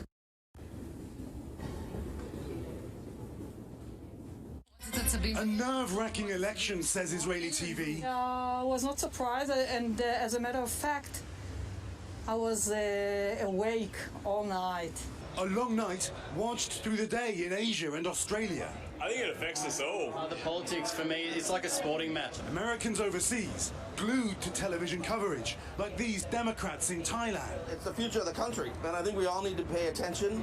If Trump wins, that it's definitely going to have a huge impact on the world. In Europe, the candidates' competing claims came in the early hours. The U.S. Supreme Court. And it ain't over till every vote is counted. A former German ambassador worried indecision in America will impact its alliances. I'm afraid we will be looking at continued polarization in American politics. That, for us in Europe, is not exactly good news. Britain, America's closest ally, expressing faith in the US system. We respect the values of democracy and the checks and balances reflected in the US system. America's friends holding their breath. I always thought it was going to be closer than people thought. Very depressed. I mean, I think it's going to be very close. It's going to be drawn out. It's going to be like the 2000 election again.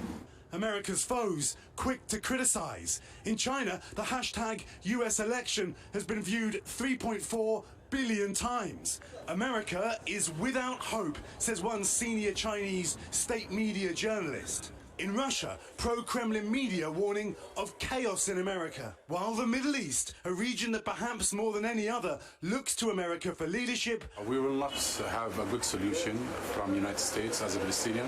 I've never seen America that divided, to be honest. Wondering where the world goes now.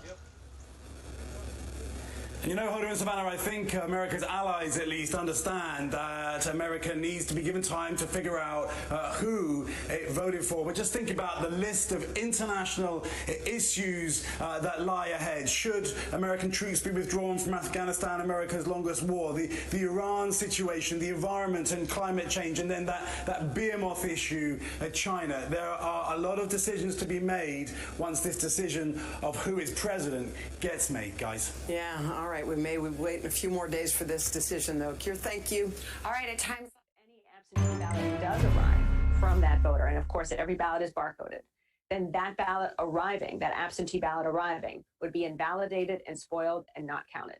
So that's the sort of bifurcated process. You see one scenario, you'd have provisional ballots, one you'd have an actual ballot. In all scenarios, only one vote is counted per voter, and I imagine a lot of the details, and to the extent that and either of those scenarios played out in our precincts yesterday will be sorted out in the days to come. Hi, Secretary Benson. I wanted to ask, you mentioned there's about 100,000, maybe a little more than 100,000 outstanding votes. Are all of those absentee ballots, or are there a few in-person ballots that are still outstanding? And if there are a few, about how many of those would you say are remaining? These are, if not all, the vast majority are absentee ballots. The ballots voted in person yesterday were reported soon after the polls closed, and those were really the first returns that you started to see, alongside some absentee ballots in smaller communities that had not as many absentee ballots to go through. So you saw a mixture of both, but you saw in many communities, like a Detroit or like some of our larger jurisdictions, just the in-person vote coming through, if that.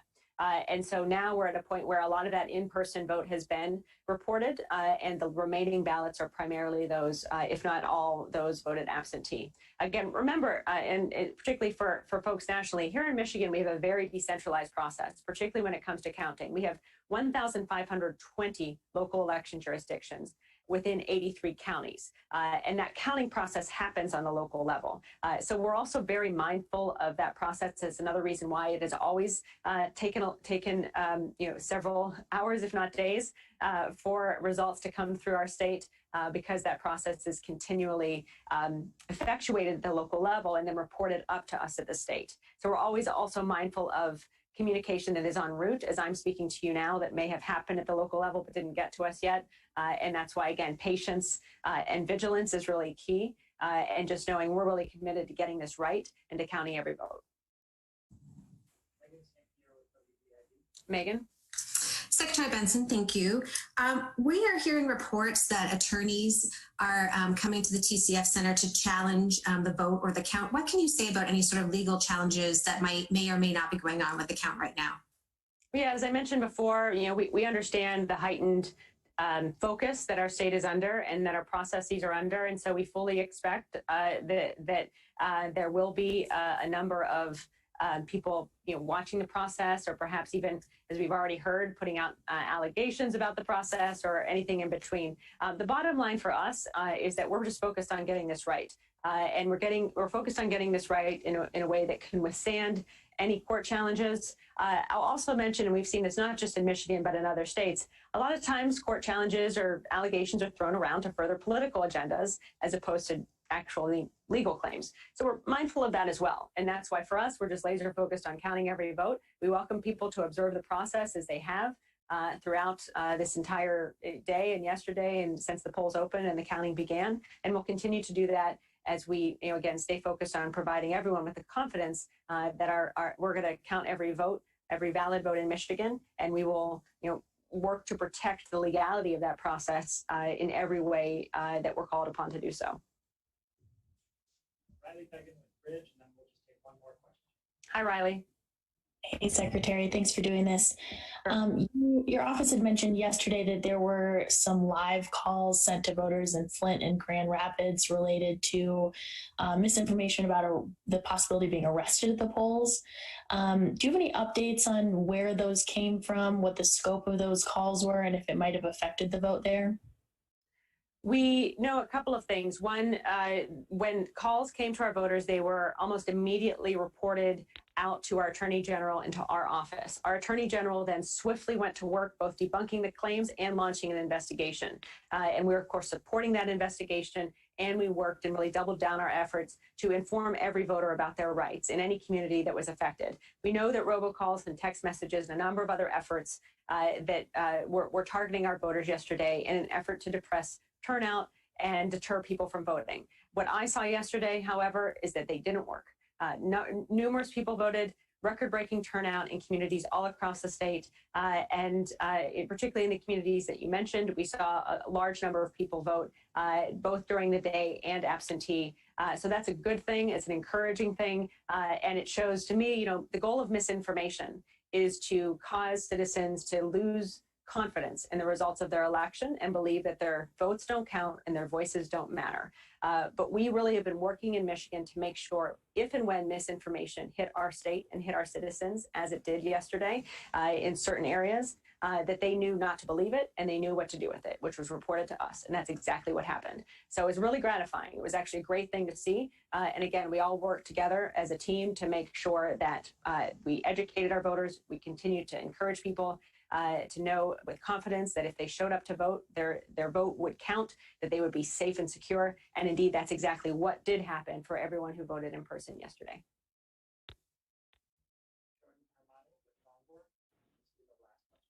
Hi, Secretary Benson. Hi. I was wondering if the department had a breakdown of rejected ballots and reason for rejection yet, and if not, when one would be made available. Well, as you know, that's something that we've consistently looked upon and tracked in many elections so far this year. And as you also may know, in past elections, it takes a few days to get those counts. And in fact, in the past, we've tried to let you know as soon as we could when there have been ballots that otherwise have been rejected. We know oftentimes it happens when a ballot arrives late, postmarked prior to Election Day, but arrives after. Sometimes the ballot arrives in an envelope with a signature that doesn't match or that is missing. Notably, our clerks were required for this election, if that happened under state law, to follow up with the voter to give them an opportunity to confirm their identity and cure their signature. So we're still sorting through a lot of those details and a lot of that data. We certainly will have it in the days ahead. And once we have it, we will let you know about it. As you know, those numbers are important to me as well, as someone who's committed to ensuring that every valid vote is counted. And we want to continue to educate voters and the public if there is ever a time in which a vote is not able to be counted, why that is. And that's why I really just want to close by reemphasizing our process here and what everyone can expect in the days to come. Right now in Michigan, tens of thousands of ballots, absentee ballots, remain to be counted, and particularly in the larger communities I mentioned, parts of Detroit, all of Flint, all of Grand Rapids, and all of Kalamazoo City, and as well as some smaller jurisdictions throughout the state. So we anticipate by the end of today, we'll have a much clearer picture of the counts in those and other communities. And we'll again continue to update you throughout the day. And feel free to reach out to us if you have additional questions. After that happens, when we announce the full statewide tabulation of every vote in the state, that is the unofficial tabulation. There is then a subsequent process, canvassing the vote, auditing the vote, confirming the vote at the county level and ultimately at the state level with the State Board of Canvassers. That's going to happen over the next 2 weeks. And we also know, and we're already seeing, and you may already be, we're prepared for any challenges that are going to come in that same time period. So, we're still moving forward with that methodically, with our eyes laser focused on counting every vote and protecting every legal vote in the state of Michigan, ensuring that it's part of our official results ultimately when we get there. But this process will continue in the days ahead, and we're going to continue to update with you with all the data points as they become as they reveal themselves to us throughout this process in the days ahead. And I really want to close by, again, thanking the election workers who stayed up all night throughout the state to count these votes. Those who showed up in Detroit at 9 p.m. last night and stayed until 5 a.m., counting through the night methodically and securely, taking on the challenges that came their way to make sure every vote was counted, proudly doing so. I've talked to so many of them, and all they just wanted to know, like we all do, is that every vote was going to count, and they wanted to be a part of that process. And so right now throughout the state of Michigan, a lot of that's still happening. And I want to, more than anything, just respect their work and stand back and let them do their jobs so that we can all be confident when we get the results from those absentee counting boards that they're accurate and they're a reflection of a lot of hard work. But just also know that we are working as efficiently as possible within the confines of our current law to get that data out to you, again, with great gratitude and thanks to the election workers who have been working tirelessly, meticulously to count every vote. So thanks, and I'm sure I'll talk to many of you in the hours ahead.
Welcome to Decision 2020 coverage. Still a number of outstanding states in the race for president. We want to go right now to Chuck Todd.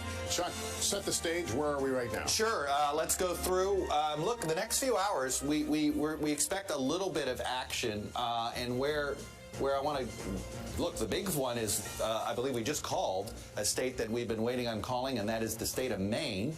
And that would be 3 of the 4, I believe, because right now we know that the president is winning that 2nd congressional district here. So that's 3 additional electoral votes with Maine. We had not called Maine. We were waiting for a little bit more to come in, but that puts us 3 more there, and they're all crucial here right now for Joe Biden. But here's where we expect some action, I think, in the next couple of hours. I'll start in Michigan.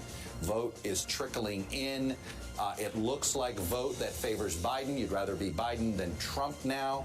This is something that we think in the next few hours we're going to start to see enough vote that we may be able to characterize that race. Wisconsin, right now, our boiler room guys are essentially looking at the data, seeing if there are any mistakes, seeing if there's anything in here. We think this could be all the vote that's there. We had an estimate that there was possibly another 100,000 votes out there, but we have heard from the Wisconsin election folks, they think everybody's turned in all their votes, so we're going to make sure there's no double counting, anything like that. But this falls within 1%, a recount that allows you to get a recount in Wisconsin automatic, but 20,000 votes is the difference. We were discussing there is no recount we can think of where somebody made up more than a couple of hundred and occasional 1,000. Nevada is not a state we expect to be able to call today. We know Nevada is going to be tallying a bunch of mail-in vote from Clark County. We think it is. We assume, not just assume but our data indicates that this mail-in vote's likely going to lean Biden. We'll see, but this is something we'll likely deal with tomorrow when they report their new number. Arizona is something that tonight, East Coast evening and maybe West Coast dinner time, we should get a little bit more vote in that should allow us to feel comfortable. Biden is almost outside this margin of callable, but there is a path for President Trump perhaps to catch him, but it would take something. And then, look, I'm going to be honest with you. We don't know what's going to happen in Georgia. We're waiting for more of the vote count. The Georgia Secretary of State told us about an hour ago that he expects all of that vote count to come in today. So let's see what it is. There's a 100,000 vote difference. We think there are about 400,000 votes out. We think most of these votes are in very blue counties, very blue areas, not just in and around Atlanta, but a few other pockets, a couple of heavy African-American rural counties as well. There is a mathematical possibility, and our models indicate it's very possible this ends up at 0.1%. And then North Carolina, we're not calling this probably for a week. Absentee ballots that arrive with a postmark, that are postmarked on Election Day can arrive up to a week later and then some. So there's going to be vote that trickles in. You'd rather be Trump than Biden here, but you can't say it is out of the realm of possibility. So there's your lay of the land. Today, we should see some movement in some form in Wisconsin, Michigan, and Arizona, some movement in those 3 states today and tonight. And we just saw, as you noted, Maine fall into the Biden bucket. Did you ever think that Maine would play as key a role as it is, at least at this moment? Well, you know what? I will confess that I have a 269 map picture as my screensaver on my phone. So I've been playing around with these congressional district, these 2 states, which can give us this nightmare of the 269. Every electoral vote counts, and that's what we're finding out here. And, Maine, again, what's interesting is the president's doing well in the one part of Maine that looks like a lot of other areas around the country where the president does well with these votes as well. All right, Chuck, we'll keep chatting. In the meantime, let's bring in White House correspondent Peter Alexander. Peter, the president overnight prematurely, falsely declaring the victory and tweeting today about mail-in ballots. What's the read right now coming from the White House?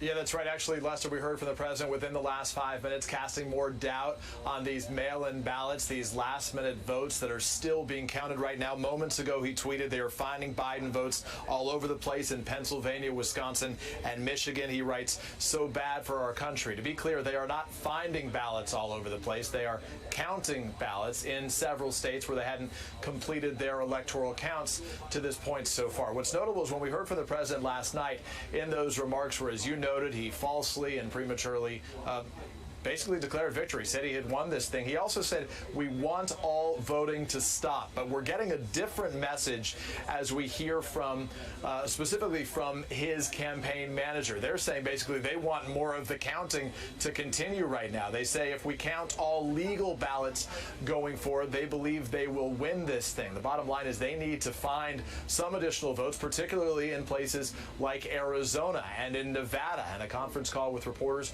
earlier today of Pennsylvania, they said they would win. In Nevada, they said late-breaking votes would benefit them as well. But consider what I'm telling you from the campaign with the math that you just heard Chuck demonstrate to you as well. As for the president, a little bit earlier today, Twitter flagged him for a tweet that I want to post up for you on screen. They put one of those warning labels on it, basically saying that it was disputed or that it could be misleading, saying, as the president did, that one by one they started to magically disappear, saying his leads around the country were going away as surprise ballot dumps were counted. Again, there is no evidence of these surprise ballot dumps that the president is referring to at this point. Lester, we should add that earlier today we are now hearing from the Trump campaign in the form of a fundraising email, a request that they're blasting out to their supporters right now, saying President Trump needs you to step up and defend the results.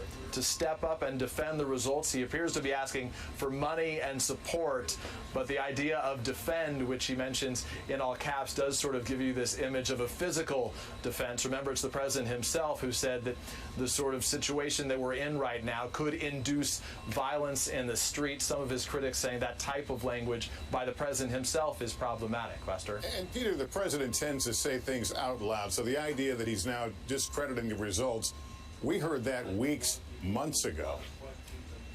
Yeah, no, you're exactly right. We got a sense of this may be where it was going. You know, you've heard this phrase, the red mirage, right? That's that idea that on election night, as we told you about on Nightly News and on the Today Show, on all of our broadcasts, that early on, those election day votes would disproportionately benefit Donald Trump, his voters. A lot of those more rural voters would come out. And then as the day went on and the days that followed, we'd see more of the early vote, that mail-in count, that absentee ballot count, the early folks who deliver their votes in person. Those numbers would rise, and it appears that the president was right that would be what's happening. It appears to be what we're seeing right now, this idea of a red mirage. The president suggesting that means something was done fraudulently. There's nothing fraudulent about it, as we've demonstrated to you. This is just all of the votes to this point being counted, but clearly for the president that's a real frustration, as it has the potential to erase advantages that he saw at least late last night. The votes are being counted. All right, Peter, thank you. Kristen Welker is at Biden headquarters in Wilmington, Delaware, where overnight the former vice president urged his supporters to be patient as all the votes are counted, and we expect to hear from him in the next few hours. Kristen, we've obviously heard the view from the White House. What more do we expect from Joe Biden today? Well, I am told, Lester, that when we hear from Vice President Joe Biden a little bit later on today, he is going to be increasingly bullish about his chances for winning the White House. And that is really the mood inside the campaign right now and among some of Biden's closest allies. Why are they confident? Because they like what they're seeing in Michigan. They like what they're seeing in Wisconsin. They're watching Nevada very closely. They're also watching Arizona, Pennsylvania, of course, as well. That's why you had Joe Biden visiting the Keystone State 14 times, more than any other battleground state, because he knew that it could hold the key to this election. So I think you're going to hear that reflected, and I would not be surprised if the vice president took fresh aim at President Trump. The fact that he declared victory falsely overnight before all of these votes have been cast, and we got a sense of that from a statement that the campaign released overnight. The campaign manager essentially saying that the president's language is outrageous, unprecedented, and dangerous. For his part, Biden, when he did address address his supporters here overnight, Lester, and as you know, it was really the middle of the night. His main message was, let's be patient, but he also said he believes he is on track to win. Take a listen to a little bit more of what he had to say overnight. As I've said all along, it's not my place or Donald Trump's place to declare who's won this election. That's the decision of the American people. But I'm optimistic about this outcome. And I want to thank every one of you who came out and voted in this election.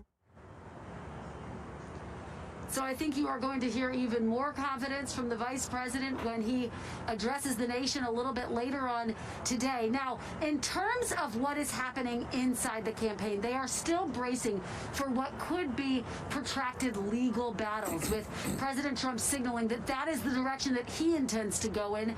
In a call with reporters earlier today, the campaign quite defiant about that, saying that they have a team of lawyers ready to go, and one of their top lawyers saying that the president would be embarrassed if he took this case to the Supreme Court. And so far they say they've seen no evidence that that's actually going to happen. But again, they are bracing for the possibility of legal battles, even as they feel increasingly confident about this vote count that is happening within these key battleground states. Both Lester? sides weighing the how this will appear, kind of playing the crowd, if you will. Let's go to the Sun Belt of the Southwest. Vaughn Hilliard in Arizona, traditionally a Republican stronghold, but now a state where Joe Biden is ahead. Vaughn is in Scottsdale in Maricopa County. And Vaughn, we've been watching this since I left here last night. It looks good for Biden, but hasn't fallen in his column yet. Exactly. The margin of Joe Biden's advantage right now, Lester, has shrunk down to 3.4 percentage points after initially results showed him with more than a double-digit lead. And that is because the ballots that have been counted on the later end here in Arizona have trended towards Republicans. You know, yesterday, in-person voters in Maricopa County, the greater Phoenix area, they were trending towards Republicans by a 2-to-1 margin. And so what you have seen as these ballots have been processed across the state is that number continue to shrink. Now, this is where it becomes interesting, is because here in the state of Arizona, I just got off the phone with a state elections official. They are currently trying to identify just how many uncounted ballots there are. There's a couple 100,000, but how many 100,000? We don't know, because these are ballots that were either hand-delivered or received by county officials on Election Day. At this moment, they are trying to tabulate exactly just how many of those are outstanding. I was talking to a top official with the Trump camp here in the state, and they said, of course, acknowledging that the margin is very thin, but that they see an outlet where in the situation they saw a surge, particularly in the rural part of the state. Voters that didn't even vote in 2016 that came out at the last moment to cast a vote for Donald Trump, that it could turn here in their favor. We should note at the same time, you know, if Michigan falls, if Wisconsin falls to Joe Biden, it could be these 11 electoral votes here in Arizona that clinch the deal, clinch the presidency for Joe Biden. And if that is the case, our data shows that it could be independent voters. Well, there is a surge of Republican voters here at the finish line. We're seeing that independent voters here trended towards Democrats, towards Joe Biden. This is a place where those independent voters that make up a third of the electorate have long steered towards Republicans, you know, the likes of the late Senator John McCain. But what we have seen here is that those numbers, particularly in these greater suburbs around the Tucson and Phoenix area, went to Joe Biden. If this is in fact a close race, it could be of independents here in the state of Arizona that sealed the deal for Joe Biden. All right, Vaughn, thank you very much. Washington Post columnist and NBC News, MSNBC political analyst Eugene Robinson is with us, as well as NBC News political analyst and former Senator of Missouri, Claire McCaskill. They join us now with their analysis. Claire, let me begin with you. We heard a moment ago that the Biden folks feel good about what they're seeing right now. Is that just happy talk, or is there something specifically you think they're holding on to that says this is doable? Oh, I can assure you it's not happy talk. They have people digging into every single county, every single precinct, every single vote that has been counted and not counted. They are checking this over and over again. They are confident because they believe their path is very clear. Nevada, Arizona, Wisconsin, and Michigan. And then, of course, Pennsylvania and Georgia are still out there, but that would be gravy.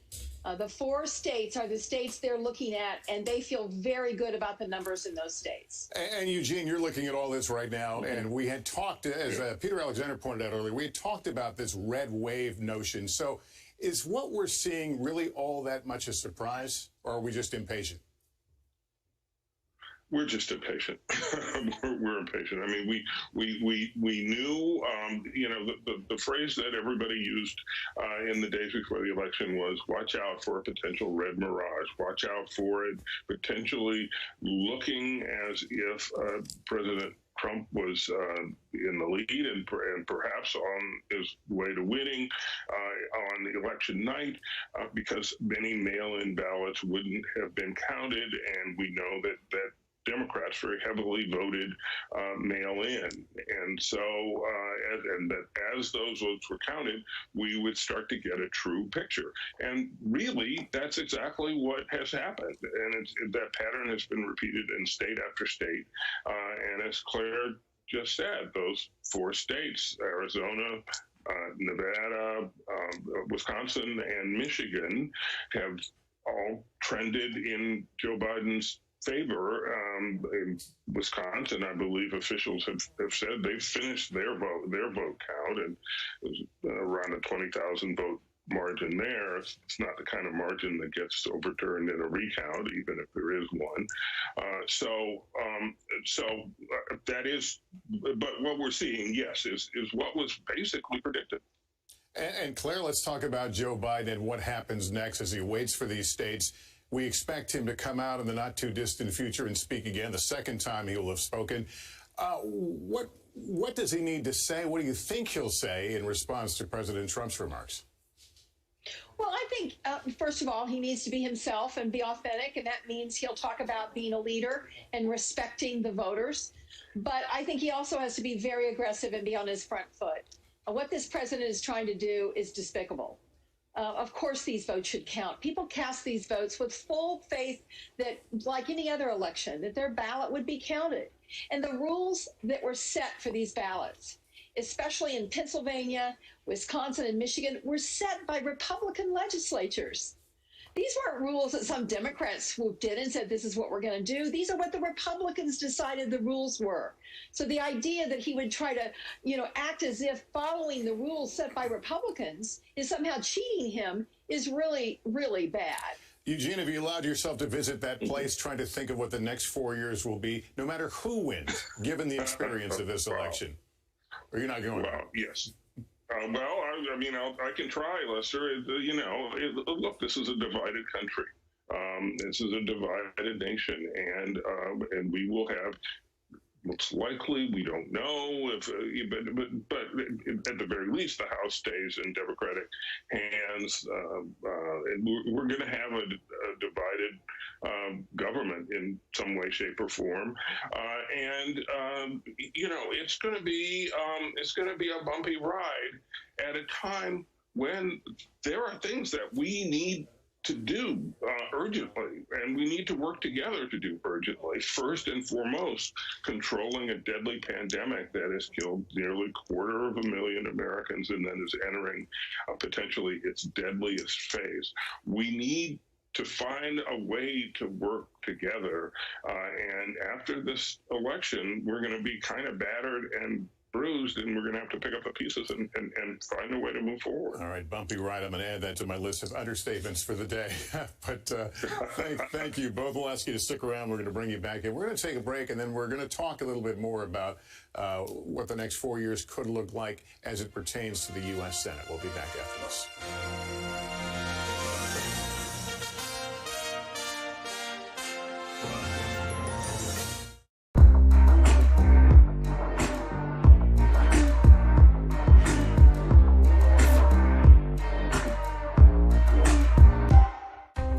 Washington feels more chaotic than ever. It's my job to ask the tough questions, left and right, and help you make sense of it all. You ready to go to work? I'm so ready to go to work. She's Joe Biden's choice to be next in line. But who is Kamala Harris? Join me, Joy Reid, as I explore her life's journey from Oakland to Washington on my 6-part podcast, Kamala, Next in Line.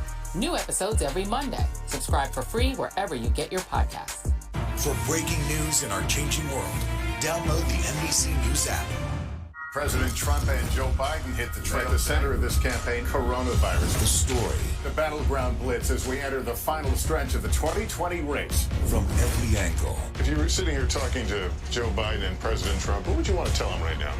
On the ground. The wind standing these flames are expected to last another 24 hours.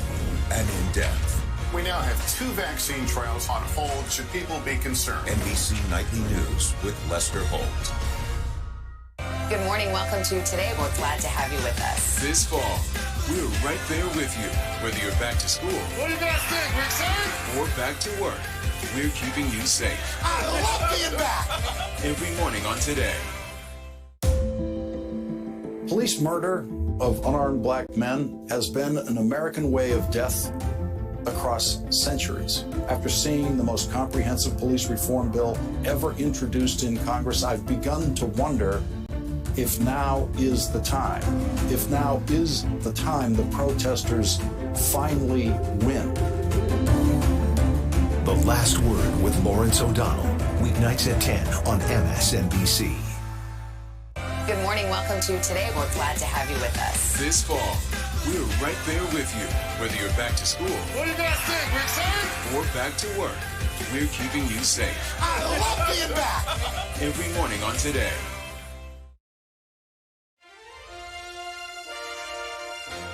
Welcome back to NBC News coverage of Decision 2020. We've got an update on the race for president. Let's take a look. This is a call that occurred in the last half hour, and it is the state of Maine. NBC News projects that Joe Biden wins the state of Maine. 4 split electoral votes there. There you see it on the screen. Now to our senior national correspondent, Kate Snow. Kate, what's the latest on the Senate races and the potential balance of power going forward? So no big change in the last few hours about the balance of power. We still don't know, Lester, at this point, whether Democrats might be able to take the majority in the Senate they had hoped. But as Casey Hunt, my colleague, has reported all morning, it's looking less likely. Let's take a look at some of the key races that have not yet been projected. I think we can start with North Carolina, if we've got that. Oh, maybe we don't have those, Lester, but I can tell you about North Carolina. There it is. Okay, so that's Tom Tillis's seat to lose. He's the incumbent Republican there. Cal Cunningham running against him. It is too close to call. That's a state where there was a lot of money put in. The Senator Tillis is very close to the president. Cunningham, in the last several weeks, was embroiled in a bit of a scandal involving sending romantic messages to someone who was not his wife. That one's really close. Then in Georgia, there are 2 races there. This one is Perdue, David Perdue, the incumbent, versus Jon Ossoff. This would go to a runoff if one of them did not get over 51%, but we're still not ready to call that. It is too close to call. Then we look at the other Georgia special election. This was what they call a jungle primary, lots and lots of candidates. These are the 2 that advanced to a runoff. The current Senator, Kelly Loeffler, who has been very close with President Trump, appeared at many events with him, versus Raphael Warnock, the competitor. And then in Michigan, one that we're still watching, too early to call, the incumbent Senator Gary Peters up against John James, who's a black veteran, running a very strong campaign there, and at this point with 90% in, looking good for James. And then Alaska. This is a bit of a sleeper, Lester. This was not one that I was really aware of until last night. Too early to call. This is a Republican incumbent senator versus an independent who is an orthopedic surgeon and is running with the support of Democrats. We're going to watch that one closely as well. All right, Kate, thanks very much. Back to the race for president. Wisconsin is a tight one. Every state we're talking about at this point is a tight one. NBC's Cal Perry is in Milwaukee. The Biden folks say they feel good about Wisconsin. What's to like there right now for them, Cal? Yeah, they feel great about it. They think they've won the state. We heard last hour on the Today Show from the administrator of the Wisconsin Election Commission. She said that all the votes in Wisconsin have been counted. Now, what that means is we're still waiting for the municipalities, a few of them, to report up to the counties. Once they do that, we will have official results. Joe Biden up by about 20,000 votes right now. It really mirrors, Lester, what we saw 4 years ago when Hillary Clinton won the state by 25,000 votes. And the Democratic Party they went looking for those votes, especially in places like Milwaukee County, where I am in now. Diverse county, biggest county in the country. And it was those early votes that were counted at about 3 in the morning that has taken Joe Biden over the top. Democratic Party in the state telling us they expected to be behind at midnight, but winning at 3 in the morning. And that is exactly what happened. If things shake out here for Joe Biden, if the numbers hold up, which we believe they will, they'll look to duplicate what they had here in Milwaukee and in Madison and the other states that we've been talking about all day, places like Michigan, places like Georgia. You look at those cities, Detroit and Atlanta, they're hoping that they can replicate the numbers that they were able to improve upon in this election, Lester. Hey, Cal, how does the pandemic weigh in Wisconsin and what we're seeing? I was there a few weeks ago as the number of cases surging. I'm just looking at the numbers now. Their COVID cases 7-day average up 41% in the past 14 days. Did that turn something, or how does it had an effect? Daily highs here in the state. This is a hotspot, not just in the Midwest, but in the country, really in the world. It was a top issue for voters when we were out there talking to people. It seemed to be a motivating issue for Democrats in the city of Milwaukee to find other people to come and vote. Keep in mind, the president said here in this state that doctors were receiving money every time a coronavirus patient died. That is, of course, false, but it was a real motivating factor for voters here. I think the other thing worth mentioning, Lester, as we're all standing by and waiting for these results, we saw thousands of election volunteers come out yesterday, not just in Wisconsin, but across the country in the middle of a pandemic, and we ran an election in this country. It is really, in many ways, hugely impressive, Lester. All right, Cal, thanks very much as we wait for more of the more of the vote in Wisconsin and these other states. As Chuck Todd told us, we may see something a bit later today. We may begin to see some movement in some of these states that have seemed to be in suspended animation. Kate, I got it here at 4 o'clock this morning. Yeah, I can't even remember. Turned on the computer a few hours later thinking to see a whole new day, and it was like something's wrong with my Wi-Fi. Yeah, no, we're not really getting quick updates here, and we may not. I mean, this could go, I hate to say it, this will go hours, if not days. You and I were both talking about being veterans of covering the 2000 election. Tallahassee, Florida. Thinking that you'd never see anything like that, and you certainly would never see anything like that again. I remember eating Thanksgiving dinner out of a styrofoam container on the steps of the Capitol in Tallahassee, and yeah, thinking it was a once-in-a-career story. Well, maybe not so much. And as of right now, there's no reason to believe this goes as far. But again, we don't know what the legal challenges are going to be to all this. So still a lot of parts in play here. We are going to continue to take you through them and bring you the calls and characterizations as we get them.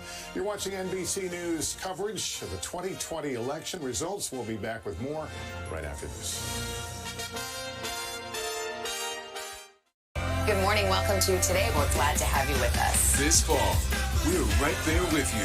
Whether you're back to school. What do you guys think, Rick, son? Or back to work, we're keeping you safe. I love being back. Every morning on Today.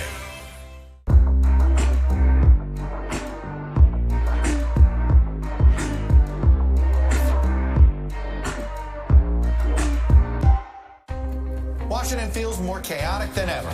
It's my job to ask the tough questions, left and right, and help you make sense of it all. You ready to go to work? I'm so ready to go to work.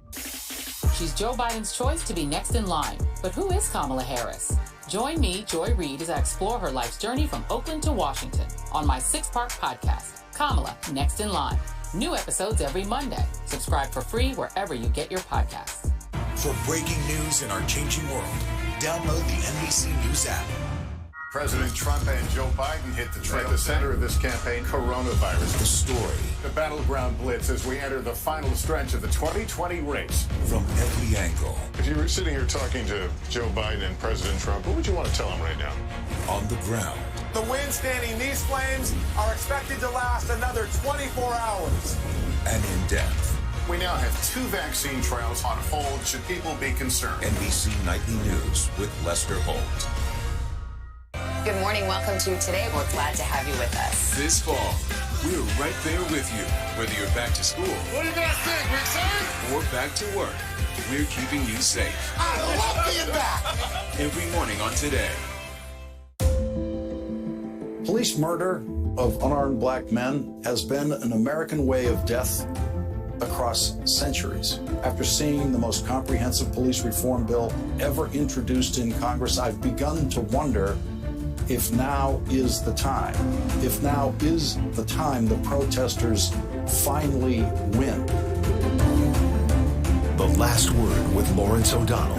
Weeknights at 10 on MSNBC. Good morning. Welcome to Today. We're glad to have you with us. This fall, we're right there with you. Whether you're back to school. What do you guys think? We're excited? Or back to work. We're keeping you safe. I love being back. Every morning on Today.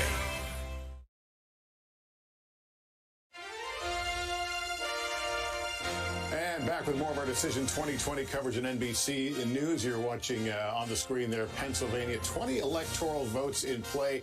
It is still too early to call. A lot of votes have not been tallied up, but this is the one that many believe could tilt this thing one way or the other. Rahima Ellis is in Philadelphia. Rahima, Joe Biden's from Scranton. He spent a lot of time with voters in Pennsylvania, including the final days of his campaign. But President Trump, as you saw on the screen, is up there right now. How should we be reading all of this at this hour? That people are going to have to wait a while longer, Lester. Within the hour or so, the governor of Pennsylvania and the Secretary of State, who is overseeing elections, said that Pennsylvania has received more than 2.5 million mail-in ballots, and the results of that has not yet been determined. What they are going to do first is report out the in-person voting that was cast yesterday, and then they're going to tally up all of the results from the mail-in ballots, and they're going to release that. We have some pictures of some county here in Philadelphia. It's going on right behind me. And here at the convention center, up on the second floor, they're calling it, some people are calling it the counting factory, because they're trying to count now anywhere from 10 to 12,000 ballots per hour. And they say they will continue at that pace here in Philadelphia until all of these ballots have been counted. One thing we should remember about all of this, and that is that, as I mentioned to you, they've got these mail-in ballots that are coming in, and they have a 3-day extension to receive them. Up until Friday at 5 o'clock, they can receive ballots that have been legally stamped with a mail stamp on it by 8 o'clock yesterday. They can come in up until 5 o'clock on Friday, and they will be counted. Election officials told us one other thing that we have to remember, and that is they're also going to be counting military and overseas ballots. And the deadline for them to receive that is next Tuesday, which is November 10th. They also have said that once they have all of those ballots counted, they're going to release that in bulk. At least that's according to law. Our municipal and county clerks have worked tirelessly throughout the night to make sure that every valid ballot has been counted and reported accurately. Today, the Wisconsin Elections Commission staff will be standing ready to assist clerks as they start the process of triple checking the results. The statutorily required canvass process begins today before we can certify those results. This includes the random selection of 5% of voting equipment that's used in this election, which must be audited to make sure that the paper tally is the same as the voting equipment. So all those things have to happen before we have certified results. Yesterday's voting process and election night counting went very well in Wisconsin and across the country. Despite more absentee ballots, the evening proceeded in a very normal fashion. Our election was executed with precision, and it's also, every step of the process is publicly observable. And I think that's really important. Every step of the elections process is publicly observable. You can observe Election Day and voters casting their ballot. You can observe the votes being tallied at night. The voter registration records are public information. The absentee data is public information. Each of the results are posted on the county's websites. So again, our job as election administrators is to follow the law. And what the law says that on election night, that each municipality submits their unofficial results, unofficial being the key word, to their county, and the county then posts the unofficial results by reporting unit on their website. There is no certified election night aggregate of results. That is according to state law. That is not a process that we made up or adopted. That is according to state law, and we followed state law. Part of democracy is following the laws that have been prescribed by our elected lawmakers. And the elected lawmakers have prescribed this process for canvassing in our jurisdictions. I'm incredibly proud of the work done by Wisconsin's election officials, and I feel 100% confident in the election that they conducted, and that the laws that are established by our elected lawmakers were followed in yesterday's election. So there's no calling elections at the state level, right? That's called certification. And certification is a very meticulous, careful process that commences with the certification at the state level on December 1st. Up until that point, there is no statewide aggregate. There is no calling the election. Any of those predictions that you're hearing are predictions by the media and other groups based on unofficial results.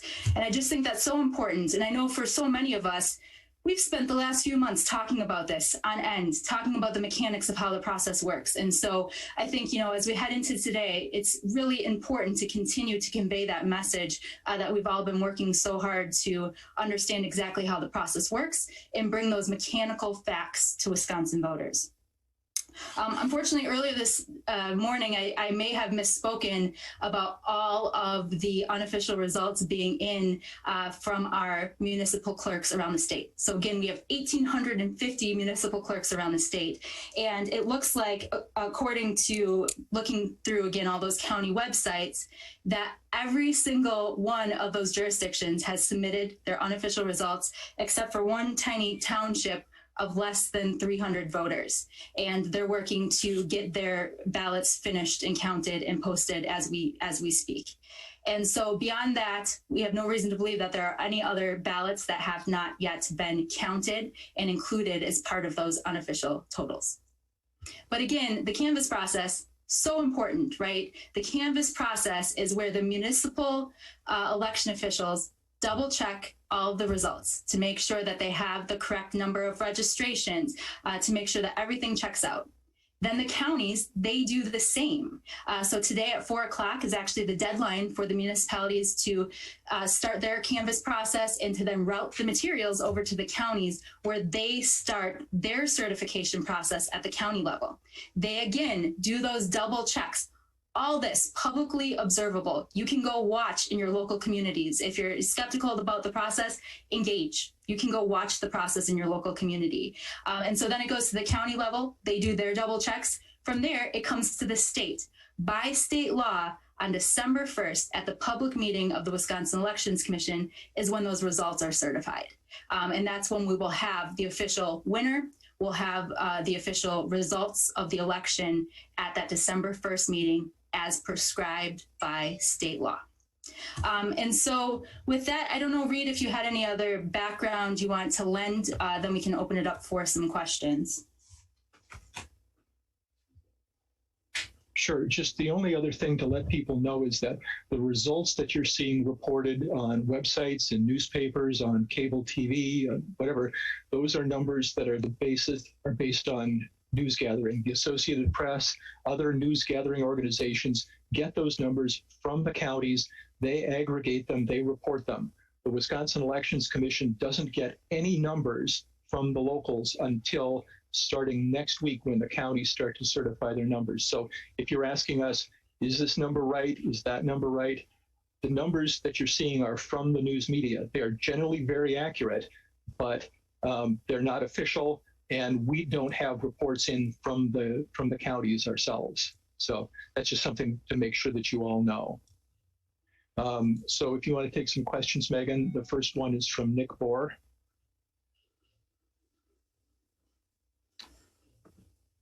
Good morning. Thank you.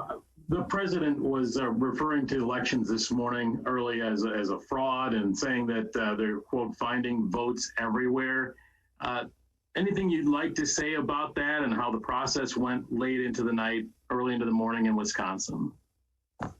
Thank you for the question. I won't respond to that, but as I always do, I'm happy to talk about the facts of how elections work. and elections are such a deliberate, meticulous process where each of our local election officials in our local communities are conducting this process in a public setting. Every piece of data is publicly available. And so there's no opportunity to add additional votes to the tally, right? Because you have to make sure that everybody's registered to vote, that they have a lawful absentee request on file, or that they sign the poll book where they show their photo ID. There is no opportunity to count a ballot that did not go through that incredibly meticulous process to make sure it was issued correctly, to make sure that it's counted correctly. And then again, it also has to go through those 3 steps of canvass at the municipal, the county, and the state level before we have certified results. And anybody's welcome to watch that process. Some of the places even live streamed their tally last night. And so I think that it's insulting to our local election officials to say that yesterday's election was anything but an incredible success that was a result of years of preparation and meticulously, carefully following the law. Next is Cinnamon Janzer. Can you hear me? Yes.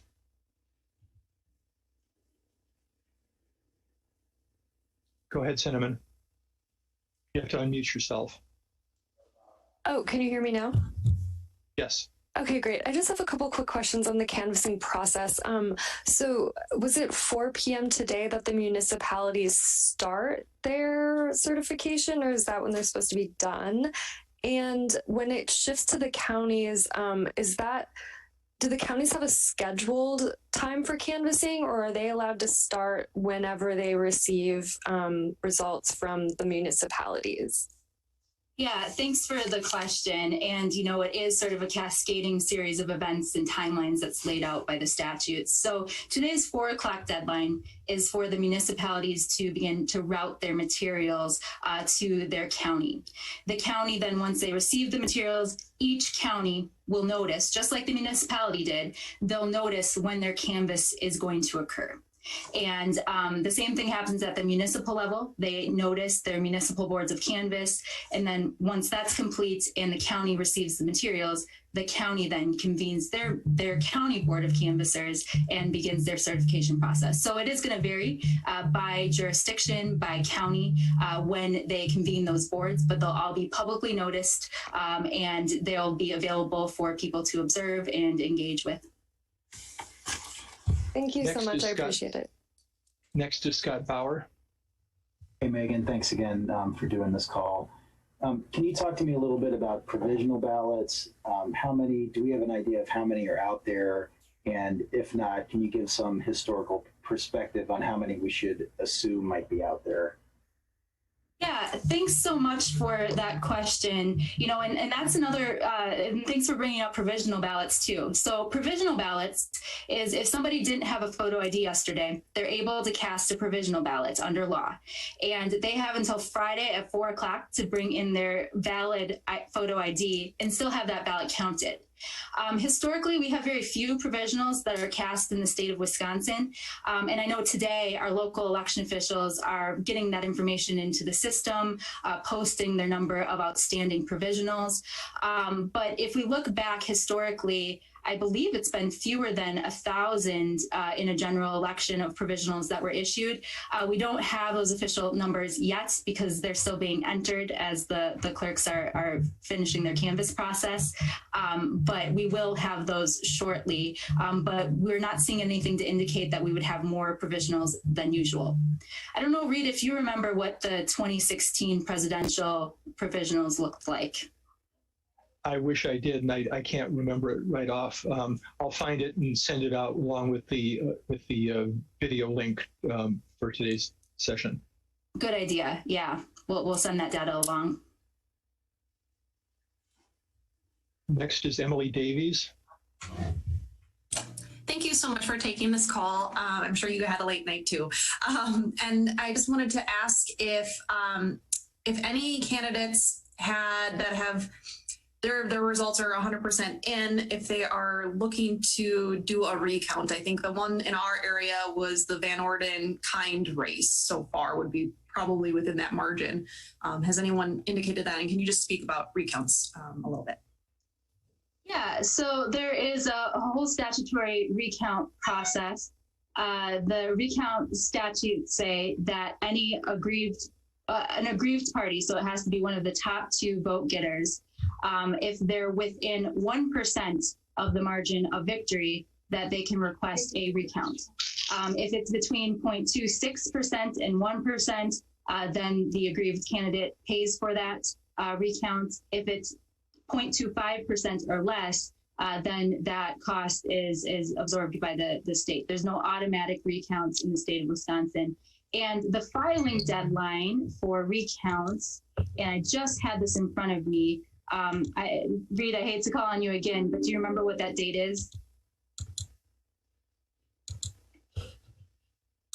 Which date? The date for which? Recount, and you can file for a recount. So when we get the last county's official results in, then there's a 3-day window that opens, and the aggrieved party or the aggrieved candidate has 3 days in which to make a request. That's right. So it's not really quite a solidified deadline. I think another thing we can send out with this video is the memo we did with the timelines of when all the certification happens, because some of those deadlines, aren't set on a specific date. They're triggered by other events that happen in the certification process. So it's, it's not a set date, but it is 3 days after we've received that final canvas from those counties. Just a quick clarification on that one too. So like with that kind Van Orden race that obviously wasn't a statewide race, would it be all the counties that were in that district once those are all in, or would it have to be the whole state's numbers? Just the counties in that congressional district. Once the last one comes in, then somebody can request a recount. Sounds good. Thank you. Next is Savannah Tomei. Hi, Megan. Hi, Reed. Thanks as always. I just wanted to ask kind of more quantitatively, you guys have been prepping for what feels like such a long time. We're in this heightened polarized political climate. And then of course we're in the middle of a pandemic. How does it feel to kind of be on the day after so far? And it seemed like everything went smoothly. Even though things went late into the night, we were expecting it. Really no big surprises in terms of how things were counted and how the process went. Yeah, thank you, because it really was no surprise. Nothing about yesterday was surprising to me at all. And election officials gave their heart and soul to yesterday. Every one of our local election officials, our staff around the country in Wisconsin.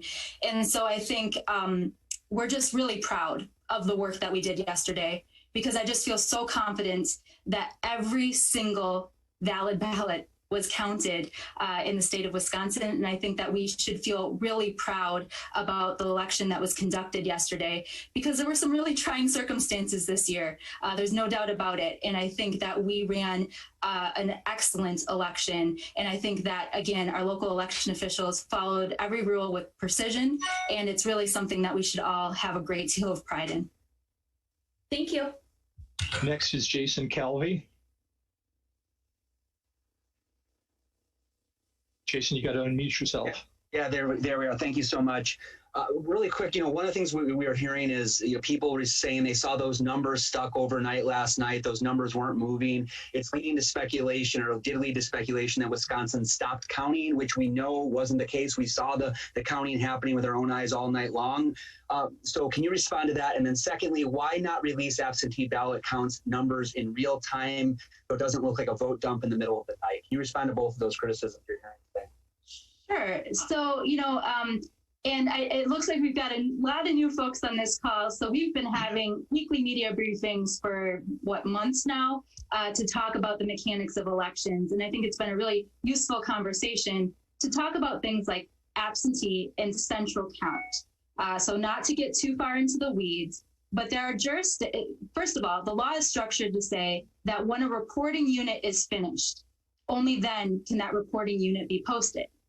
Now, for most jurisdictions across our state, and again, we have 1,850 municipalities, they count their absentees at their polling place. So my ballot, my absentee ballot is sent down to my polling place. I'm assigned a voter number at my polling place, and my ballot is processed at the polls on election day with the in-person voters as well.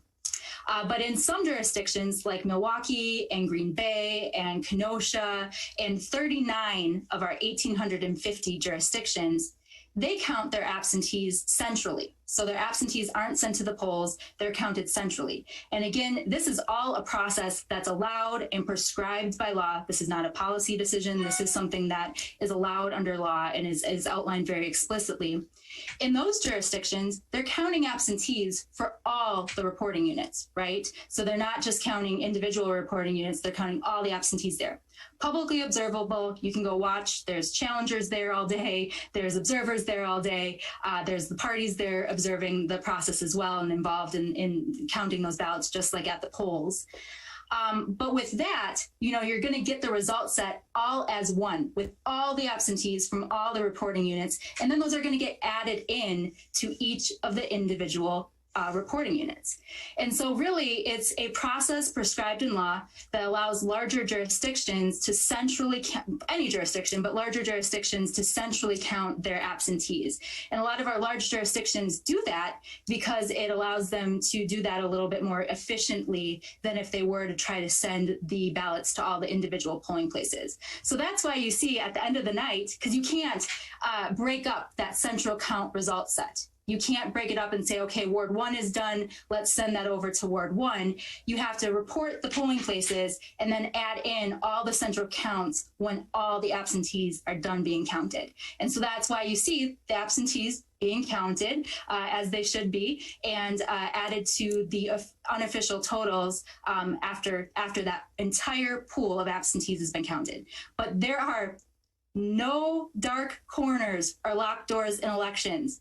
Anybody was free to watch those processes as they unfolded yesterday. They could watch those ballots being tallied. They could watch the unofficial results as they were transmitted to the county and added in to the county's unofficial result sets. All the materials for an election are publicly available to observe as well. Some of those jurisdictions even did things like live streams, so you could watch ballots being counted all day if you wanted to and all night. And so that's not the short answer, but that is the answer of why you see these large sets of absentees added to the polling place totals at the end of the night or early in the morning. Okay. We've only got until about noon, so next is Emily Fannin. Keep your questions short so we can get in as many as possible. Hi, yes, thanks Megan for doing this again. Real quick, can you describe to us what a recount will look like? Do they recount ballots at a central location or each polling location again? Thank you for that question. So, we've had practice in this. So in 2016, we were the only state to complete a presidential recount as well. And that recount process is actually conducted at the county level. So we have 1,850 municipalities, but we have 72 counties, and the recount happens at the county level. So the county is the one that, today is the deadline for those municipalities to start routing the materials to the counties. The counties will have those materials, and then in the event of a recount, they're the ones that organize it. A lot of times they'll bring in help from their local election officials to help conduct that recount, but it does happen at our 72 counties. All right, next is Ryan Curry.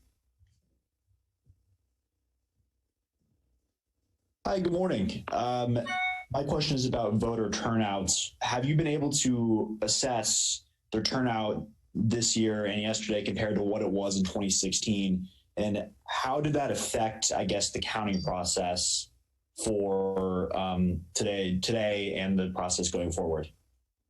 Yeah, thank you for that question too, because also an important clarification.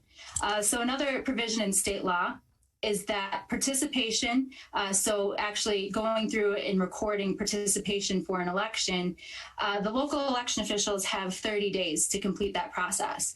And so we don't have the official numbers in terms of turnout or voter registrations on election day until after that 30 days is completed and after the results have been certified.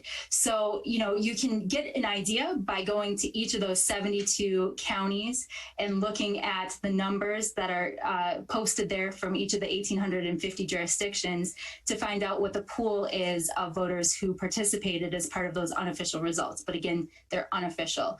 And so I know some of our individual jurisdictions did report in terms of their turnout that they were seeing in their jurisdictions.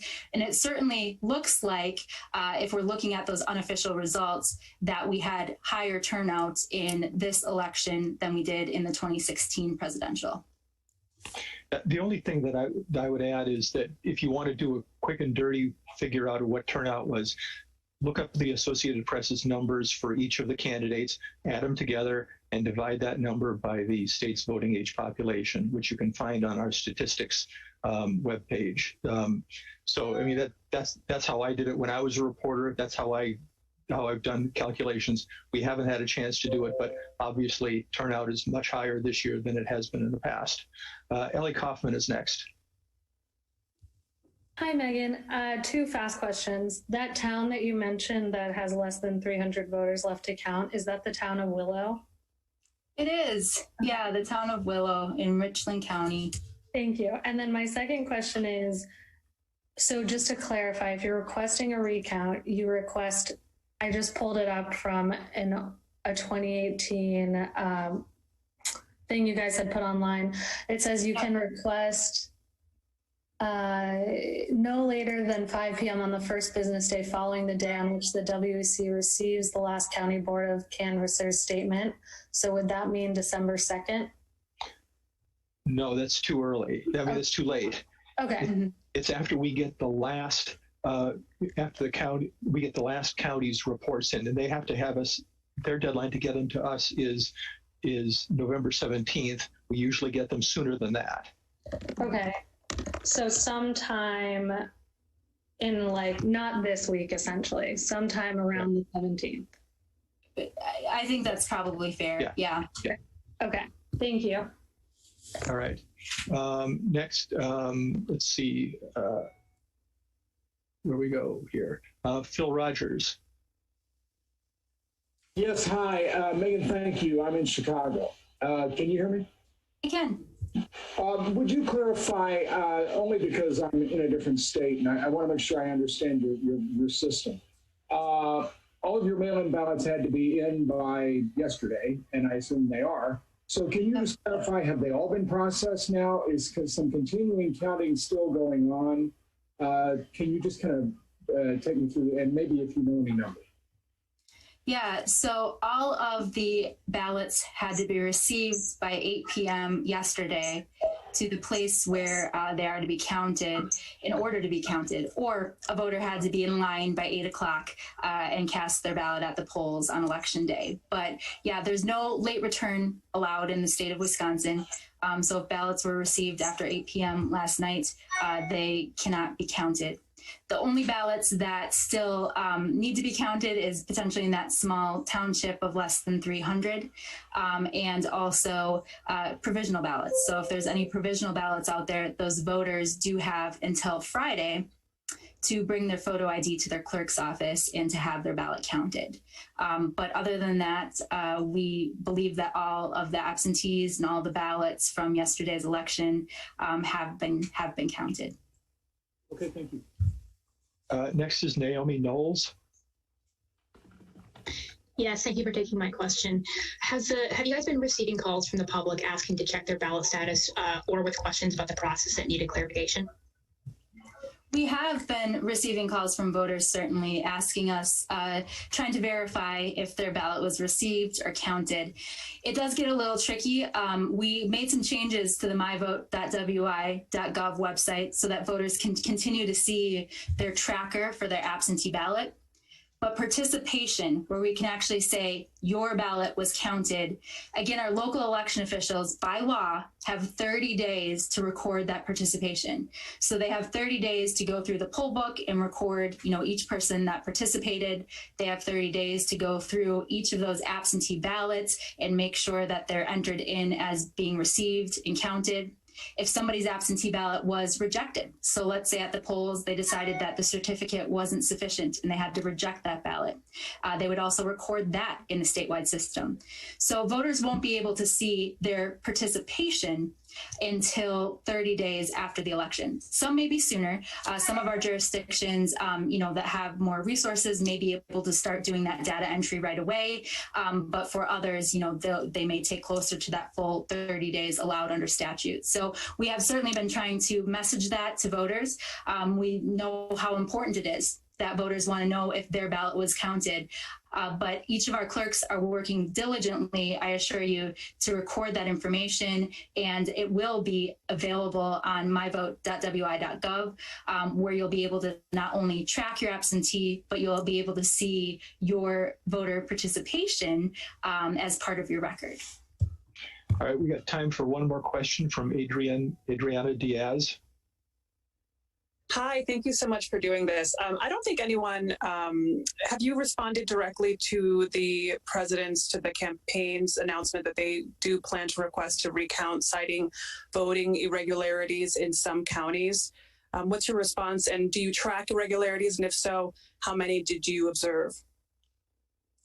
Yeah, so I had not heard that, but certainly I know that our local election officials, elections are a meticulous process. So everything is recorded by your local election official. If there's anything abnormal that happens, they record it in their inspector statements. And so there's a paper trail for everything, and all those materials are maintained. And we've had a recount before, and it showed that we have a really good process. We have a really good system, and our local election officials are doing a phenomenal job. And so I believe that that would be the case if we had a recount again in our state, that you would find that we have a really solid system here, and that there's an incredible paper trail for every single request, registration, and ballot that's cast. All right, so I think that's going to be it for now. I'm going to send out a link to this as well as send out some other information, especially if you guys are going to be covering the recount, if we have one. The recount manual is your friend. Study it, know it. It'll really help you. And I'll do the best to answer questions. You guys have been blowing up my inbox. I've got about 100 emails from media already right now. So I will try to get back to you today. And thank you for coming. And anything else you want to add, Megan? No, just thank you. And thank you for being here. As always, I really appreciate your willingness to engage with the facts about how elections work. That's what I'm here for, is to talk about the mechanics. I'm like a boring elections textbook with no pictures, but thank you for being willing to engage on the facts about elections and to bring those facts to voters, because I think a lot of these things, voters may not understand some of these mechanics or the laws behind some of these processes. So thank you. Voters and the vote count. Take a listen to a little bit more of what he had to say last night, striking a note of confidence. Vote. It's going to take a while. We're going to have to be patient until the hard work of tallying the votes is finished. And it ain't over till every vote is counted. Every ballot is counted. So how is the Vice President and the Biden campaign feeling today? Well, based on a number of conversations that I have had and the team here has had, Lester, our sense is that they are feeling increasingly confident. And I expect that you will hear that reflected in the Vice President's remarks as well. What gives them confidence at this hour? They like what they are seeing in Michigan, in Wisconsin, in Nevada, in Arizona, in Pennsylvania. They're obviously watching quite closely as well. Now, of course, they don't get to do the ultimate count. So just because they feel confident is not determinative of what is going to happen inside these states. But it does reflect a growing sense sense of optimism within the Democratic Party and within the Biden campaign specifically. Now, the campaign's also responding to the president's threats of lawsuits.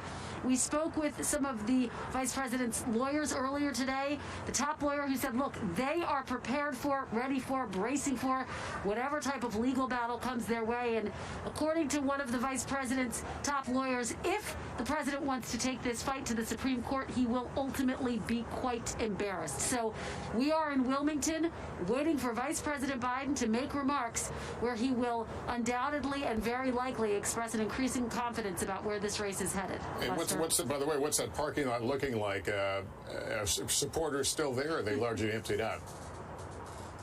They have largely emptied out, Lester. When you and I were talking at about 2 a.m. in the morning, this entire parking lot was filled with cars, and it's really become one of the signature optics of the Biden campaign, these drive-in rallies, these drive-in events.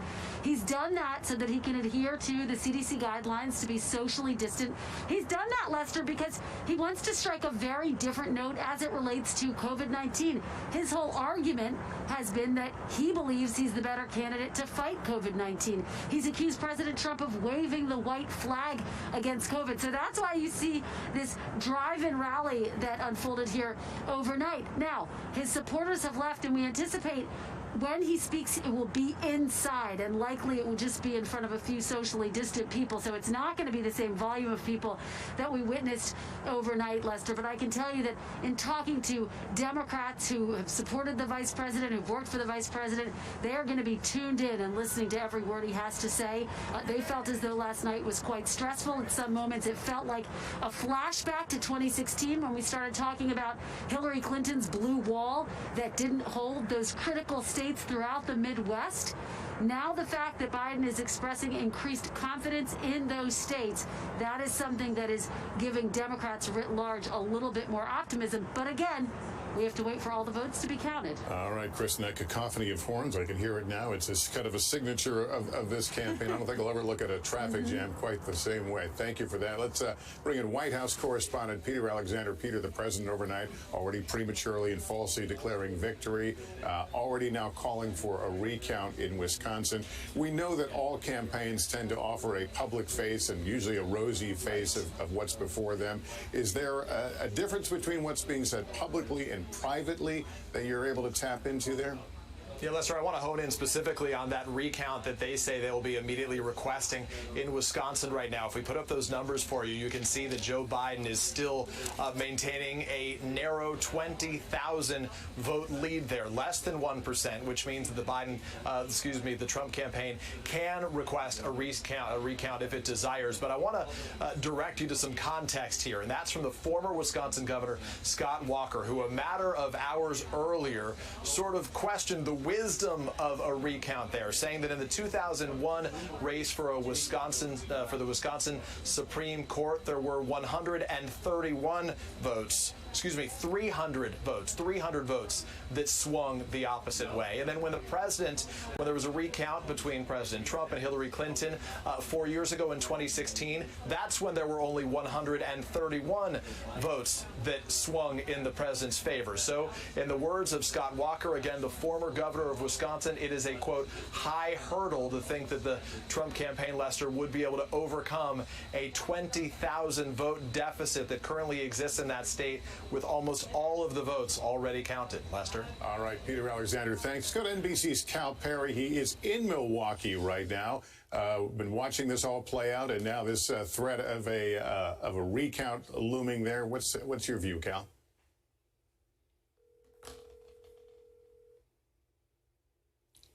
Okay, apparently we lost Cal, but let me go to Kate right now. I mean, so many things in play here that we're not only waiting for numbers, we're waiting for reactions and then defensive reactions in this thing. We know that a lot of these states may be called perhaps by the end of today, by tomorrow, but we may not know for some time how this is going to That's settle right. out. End of today might even be optimistic, I think, given what some of the secretaries of state are saying at this hour. It may take longer, especially in Pennsylvania. But you're right. This could play out. You and I were talking about this during the commercial break. If you look at the rules that I was showing earlier for when a recount is triggered or when one can be requested, the deadline in Pennsylvania, if an automatic recount is triggered or if someone requests, the deadline is November 29th, Lester. What's today? The 5th? I believe the 4th. What day is it? I don't know what day it is. I think today is the 4th. Yeah, it's the 4th. But I mean, that's a long way off. That's probably 4 weeks from now. Other states, in Nevada, it would be, which you were talking about with John, 10 days they would have to do the recount. So we're looking at timelines now, horizons that go out weeks potentially, if these recounts go forward. And then when do we start hearing the term constitutional crisis? That's the next. I mean, you know, obviously there are legal options for recounts. They're built into some of these statutes in some of these cases. But you do start trying not only the patience of the American public, you start sowing potentially more doubt. Well, and you wonder, the messaging coming out of both of these candidates, I think, really matters right now too, right? To keep the calm and keep the peace. If you have one candidate or the other saying, no, I've definitely won, and inciting people to hit the streets, that potentially is dangerous. That's why places around here, around Rockefeller Center, are boarded up right now. Yeah, no, that's an ugly sight and certainly sad on so many levels. All right, thank you. And joining us now, MSNBC and NBC News political contributor and politics editor at the Daily Beast, Sam Stein, is here.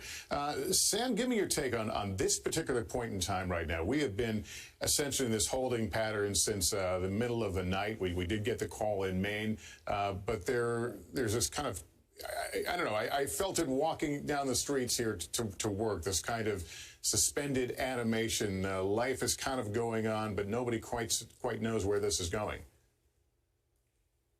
Couldn't describe it better myself. It's highly stressful and uncertain. If you look at the numbers, like you were talking about, it does seem like we have days, if not weeks, until we get a firm resolution.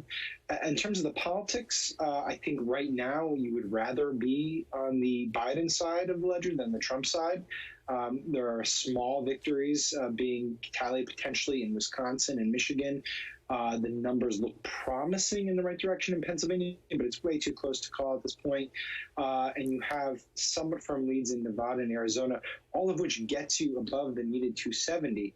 But this is no longer just a political battle. It's going to be a litigation battle. It's going to be, a battle for PR between the campaigns. We've already had dueling conference calls today. So as stressful as it's been, it's going to continue at this heightened stress level for days to come. Yeah, and talk about messaging, because once these races are called, once we're able to project a winner, how important is it going to be that the winner own it, so to speak? I mean, to assert that the votes are counted, let's move forward.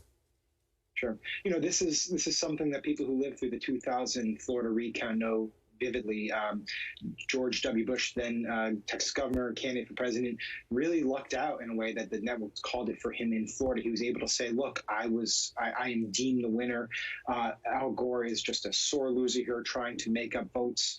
We need to put this process to a stop. There is not just a rhetorical advantage, there's a political one from being perceived publicly as the winner. And so in that sense, what you see in Arizona, for instance, is beneficial to the Biden campaign. That being said, if you're going to preach patience on one side, you have to preach patience on all sides, and every legally cast vote has to be tabulated here. We have a lot of outstanding vote in a lot of states. This is no longer a time in America where you can think of it as election day. These are election weeks now. And so, while there are advantages to being early out of the gate, it doesn't mean it's permanent. All right, Sam Stein, thank you for being with us. Appreciate it. I want to go back to Cal Perry now in Wisconsin. There's not a lot more vote left there, Cal. No, according to the Election Commission here in the state, only 300 votes in one small town. They say other than that, they've counted all the votes. Now, we've been talking about this recount. The Trump administration saying they will ask for a recount. They need to wait 3 days before they officially do that. And then that recount needs to be completed within 13 days. That takes us to November 20th. So we're looking at roundabout Thanksgiving. The Democrats here in this state are very optimistic. They think they have won this state. They are, in fact, pushing the networks to call it. That from our own Mike Memoli. They ran up the score here in Milwaukee County, Lester, which they had to do. They had to run up the score here and in places like Madison. What do you want to tell them right now? on the ground. The winds fanning these flames are expected to last another 24 hours. And in depth. We now have 2 vaccine trials on hold. Should people be concerned? NBC Nightly News with Lester Holt. Good morning. Welcome to Today. We're glad to have you with us. This fall, we're right there with you. Whether you're back to school. What do you guys think? We excited? Or back to work. We're keeping you safe. I love being back. Every morning on Today. Police murder of unarmed black men has been an American way of death across centuries. After seeing the most comprehensive police reform bill ever introduced in Congress, I've begun to wonder if now is the time. If now is the time the protesters finally win. The Last Word with Lawrence O'Donnell. Weeknights at 10 on MSNBC. Good morning. Welcome to Today. We're glad to have you with us. This fall, we're right there with you. Whether you're back to school. What do you guys think? We excited? Or back to work. We're keeping you safe. I love being back. Every morning on Today. Looking at 93% of the expected vote in Georgia. NBC News still looking at Georgia as too close to call. The margins haven't really budged much, however. Blaine Alexander is in Atlanta, Georgia. And Blaine, I assume that there's still a belief there's more Democratic votes out there. Absolutely. You know, the Secretary of State says that there are some 200,000 votes still left to be counted in a couple of counties that we're watching very closely, Fulton County and DeKalb. Now, Lester, we just got an update, actually, from Fulton County, which is the biggest, most populous county here in the state of Georgia. They say they're planning to hold a meeting this afternoon, an adjudication review for about 25,000 or so absentee ballots that are ready for that step of the process. But they say that on top of that, they've got another 42,000 or so that still need to be open. They still need to be scanned, and they still need to be adjudicated. Now, I will remind you that Richard Barron, who runs the county elections for Fulton County, said that they are still expecting to have all of these absentee ballots processed, scanned, opened and scanned by 7 p.m. this evening. Now, that's certainly major because we know that the Secretary of State is setting a similar timeline to have these numbers completed across the state. He's saying that of the 200,000 or so outstanding votes, possibly as high as 250,000 outstanding votes,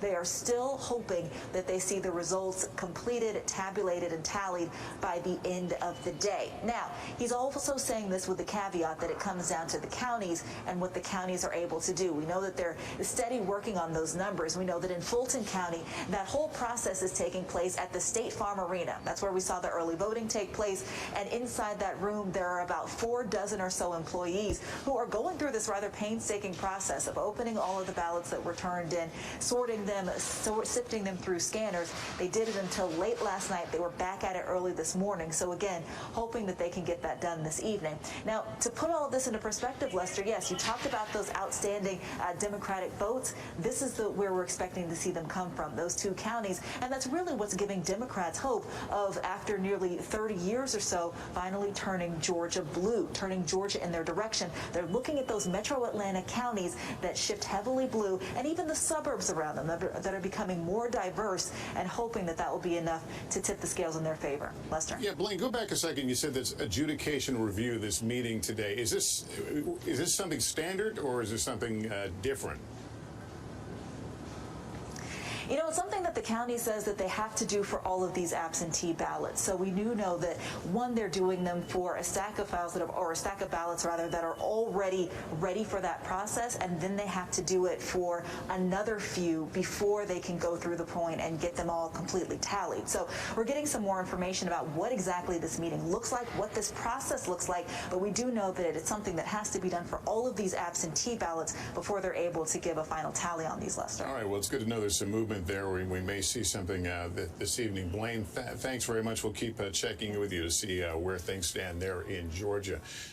Kate, let's turn it over to you. All right, it has been a roller coaster in the stock market over the past 24 hours, Lester. Let's bring in Stephanie Ruhle, because at the moment, Stephanie, it looks like stocks are surging. Explain.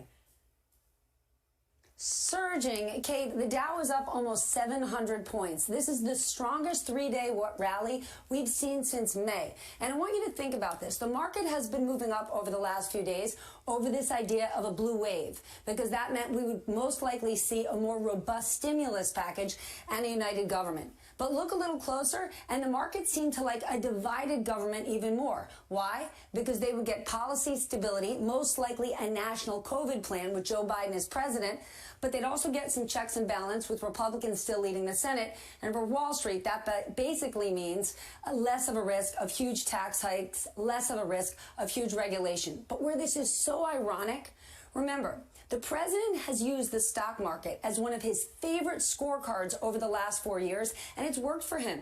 Even in the last 24 hours, we see how well the president did with senior citizens, many who are reliant on their retirement savings, assuring them that he's the right person to have in office. And now here we are. Look at the markets. Professional investors are feeling like moving towards Joe Biden is a good way to keep the markets in the green. Right. So just to put a point on it, Steph, they're assuming, or they're making the assumption that we're not there yet, but they're thinking that this is going to be a Biden win with a Republican retaining control of the Senate, and that's what's driving this surge. Markets like to blue wave. They love the idea of a divided government. And it is important to note, while the markets are moving higher, we're actually seeing volume, meaning the amount of stocks trading out there, relatively low, because they know, given this political environment and the three of us talking about this over the last 18 hours, things can certainly turn on a dime. But they definitely like the trend. Well, we'll keep watching because it could turn again. Stephanie Ruhle, thank you. Lester. All right, thanks, Kate. Joining us now, Shauna Thomas, an NBC News and MSNBC political contributor. Shauna, just give me your view of where we are right now and where this road leads. So I think, number one, overall, we do have to give credit to the people of America. They have improved their voter turnout. We still don't even know all the votes this time, but it looks like right now 136 million people have voted and 128 million people voted in 2016, and we know there's more to come. So people got the message from whether it's President Trump's side or former Vice President Biden's side that their vote matters. So that's number one, and that is a positive, even as we look at this division and the possibility of trying to figure out who won Pennsylvania, Wisconsin, and Michigan taking even longer. So that's number one. But I think number two, the question is, the Biden campaign sort of thought that if they won this by a landslide, they'd have some kind of mandate to govern. That mandate isn't there. So how do you govern a country that is as divided as what these vote totals seem to point to? If you are Joe Biden, are you trying to figure out, how do I bring people together? Does the Democratic Party even want to do that with the progressive wing of the party? What does it mean to have more divided government as we move forward in this country? And I think that is a big question. That is something that Joe Biden has to figure out. It's also something that President Trump might have to figure out. Now, we know with President Trump, he has seemed to care a little bit more about the people who vote for him than other people, but he also, in theory, has a mandate to try to bring people together. What does that look like? Does anything get done? Even just the one thing Congress couldn't do before the election, which was pass more stimulus for people who are suffering from COVID, who have lost their jobs. They couldn't do that. How do we do that moving forward? That is the question that I am grappling with right now, is that if you have a country that believes two very different things, how do they communicate at all? And one of these men is going to have to try to figure that out, or at least these parties are going to have to try to figure that out. Excuse me. And Shauna, we know that this president has had an uneasy relationship with many Republicans because of his unorthodox ways. But even if he ends up having a bad night or a bad week, as the case may go, Republicans may be able to look and say, look, we held on to the Senate. That is certainly not a sure thing right now, but they might be able to say that. They will certainly know that they've got a lot of conservative judges, including a new member of the Supreme Court. So in many ways, do Republicans lose no matter how this plays out?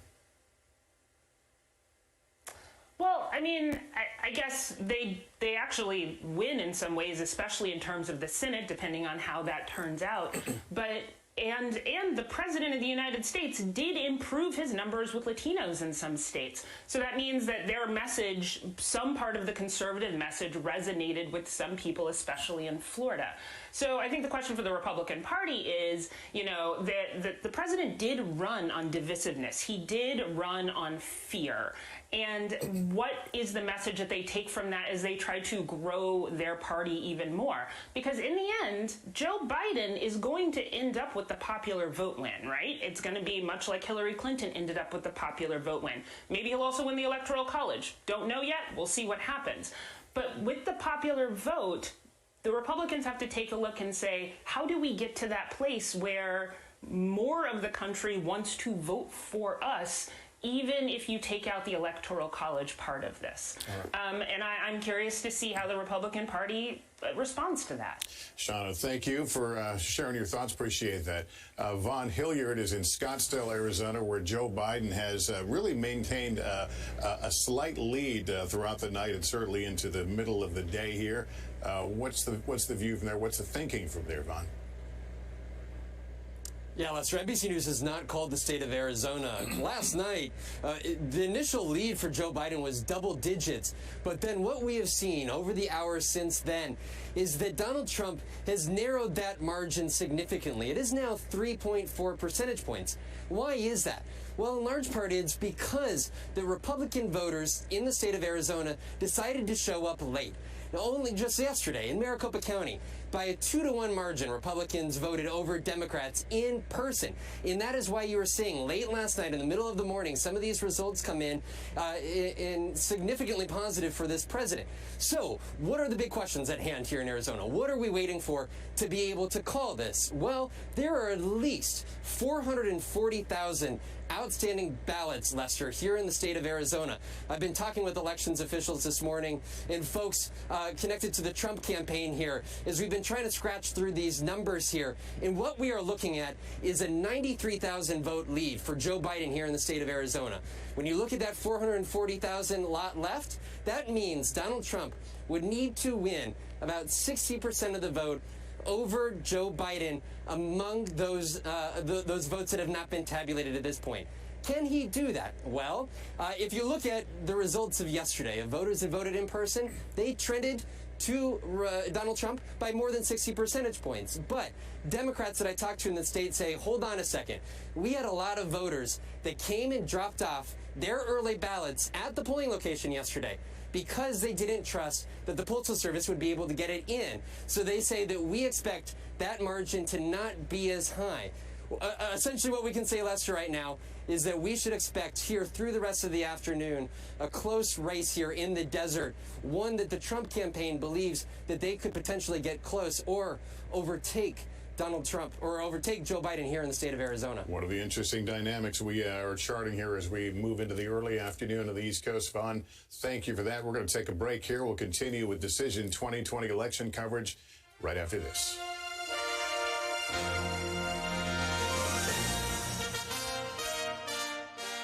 Good morning. Welcome to Today. We're glad to have you with us. This fall, we're right there with you.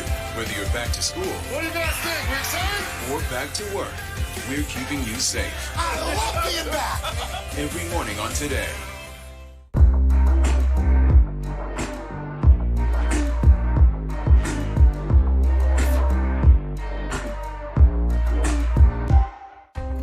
Washington feels more chaotic than ever.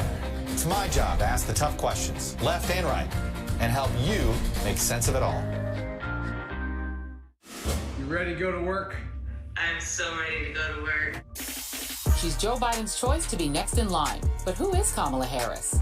Join me, Joy Reid, as I explore her life's journey from Oakland to Washington on my 6-part podcast, Kamala, Next in Line. New episodes every Monday. Subscribe for free wherever you get your podcasts. For breaking news in our changing world, download the NBC News app. President Trump and Joe Biden hit the trail. At the center of this campaign, coronavirus. The story. The battleground blitz as we enter the final stretch of the 2020 race. From every angle. If you were sitting here talking to Joe Biden and President Trump, what would you want to tell them right now? On the ground. The wind-standing these flames are expected to last another 24 hours. And in depth. We now have 2 vaccine trials on hold. Should people be concerned? NBC Nightly News with Lester Holt. Good morning. Welcome to Today. We're glad to have you with us. This fall, we're right there with you. Whether you're back to school, What do you guys think? We excited? or back to work, we're keeping you safe. I love being back. Every morning on Today.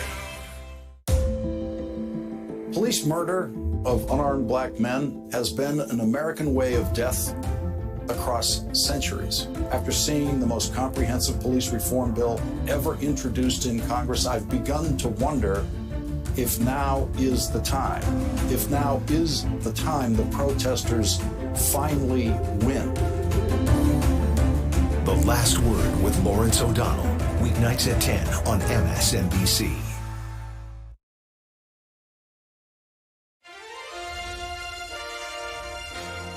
Welcome back to our NBC News Decision 2020 election coverage. I want to update you on some of the latest results in the counts in states across the country still underway. In case you missed it, North Carolina right now is too close to call. 95% of the expected vote is in North Carolina. There's Maine. NBC News projecting that Joe Biden will win in the state of Maine when all the votes are counted.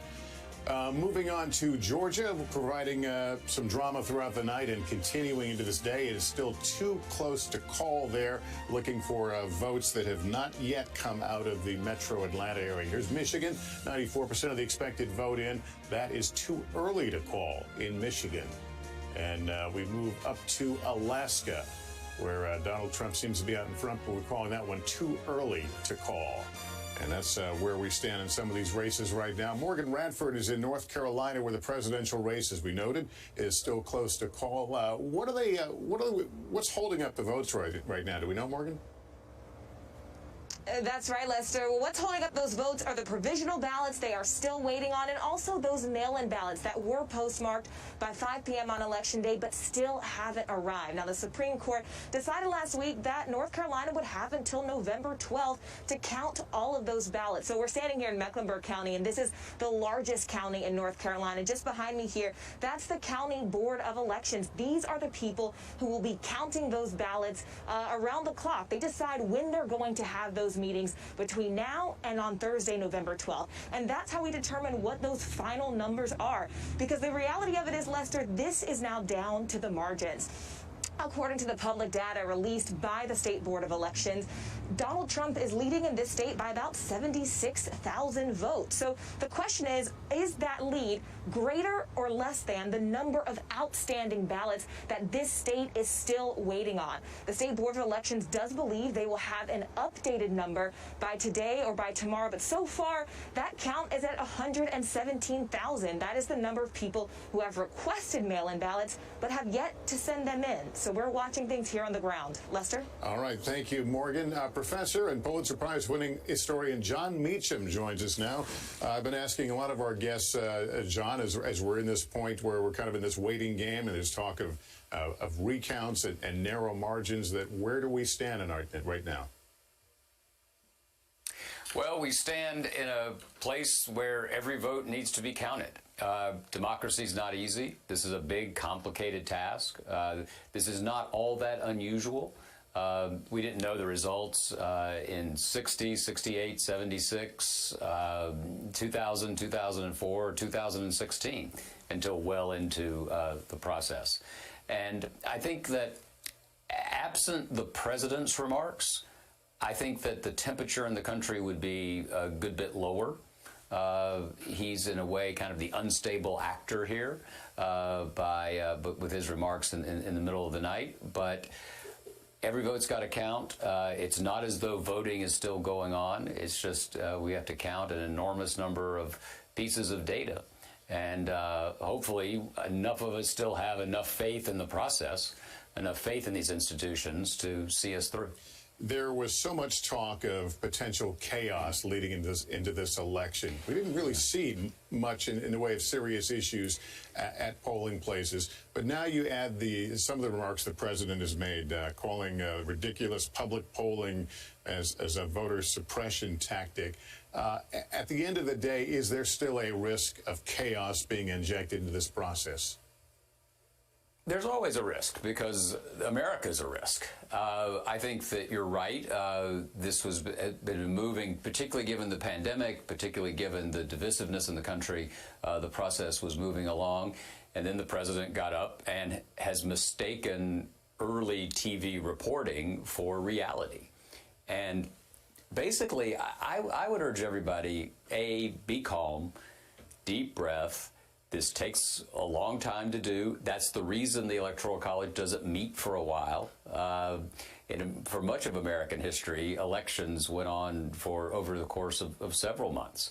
So there's nothing destabilizing about the democratic process. The destabilizing force is the president trying in many ways to short-circuit it and sow a certain amount of chaos. But we've been through these things, and we'll get through this. There has also not been any, at least any concrete suggestions that there was any efforts to hack the election, at least in terms of doing anything to the infrastructure, that there were ongoing campaigns to kind of influence people to tap into social media. Do you think that story has totally played out here, or will we go back and see fingerprints on this election?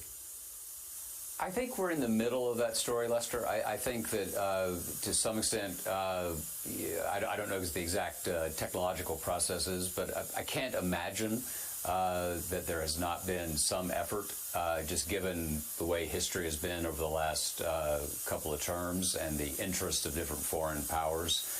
So I think that's going to be an important thing to keep an eye on, and particularly now. The process needs its integrity.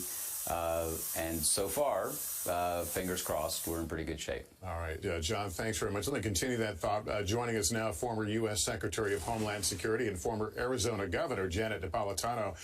Governor and Secretary, thank you for being with us. I do want to get your governor perspective in a moment, but first on this issue of national security, the fact that we haven't seen anything obvious in terms of foreign meddling. Do you think that's because they didn't bother, or there are other things at work here? I think it's too soon to tell. And I think that when all is said and done, there will be an effort to go back and trace and track and see what foreign powers may have been involved in the election. But the key point to make is that our election infrastructure itself is very sound. It is next to, if not actually impossible, to kind of interrupt the actual tally of the votes. And now what needs to happen is the votes need to be counted.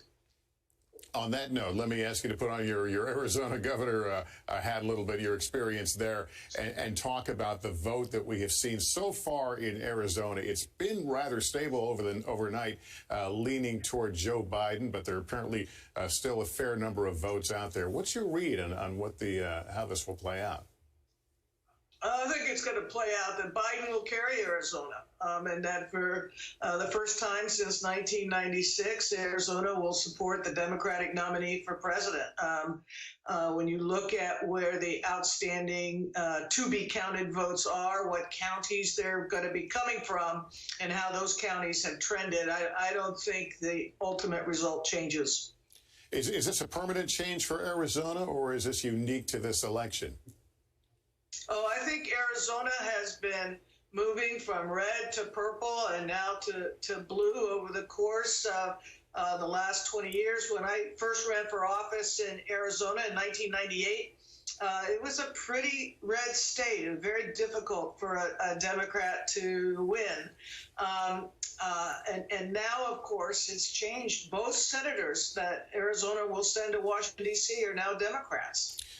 Secretary, this is a game of perceptions right now on many levels. We've heard from the president, both in person and through his tweets and recent statements. We also heard from former Vice President Biden, and we may hear from him again, perhaps as soon as the next hour. Can you share with us what you would expect and hope his tone and at least the framework of his message might be under these circumstances?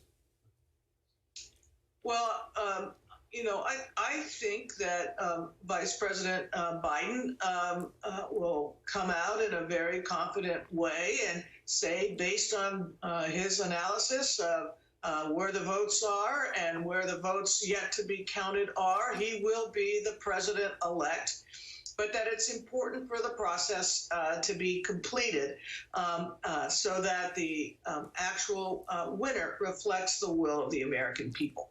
All right. Well, Secretary Napolitano, thank you for your time. It's always good to speak with you. We'll take a quick break and be back in just a moment. You're watching Decision. With Facebook Shops, your customers can easily browse and buy on Facebook and Instagram. People can kind of scroll through and stop at something that they think, wow, I love that. Connect with customers and sell your products all in one place. Get started with Facebook Shops. An easier way to study hard is here with Bartleby Learn. Bartleby offers unlimited access to detailed textbook solutions and Q&A to answer virtually any of your homework questions. With over 30 subjects and counting, including STEM plus many others, we're adding over 1,000 textbook solutions every day from over 400 subject matter experts. Simply search by title, author, ISBN, or questions to find what you're looking for fast. With step-by-step solutions to the problems in your textbooks, not only will you score the correct answers, but most importantly, you'll learn how to get them on your own. Have a question? Ask away. Our experts are available 24/7 to answer virtually any of your homework questions. You can even send them an image to illustrate your problem. You'll receive most of your answers within a few hours, and with 30 questions available to you each month, we're confident we'll be your new favorite study buddy. We'll even help keep it all organized. Use your dashboard to store all your preferred textbooks, saved solutions, and Q&A, so they're on hand when you need them. Get the most out of your education. Gain access to our entire library of textbook solutions and subject matter experts for only $9.99 a month. Search, solve, and succeed. With Bartleby, your guide to better learning.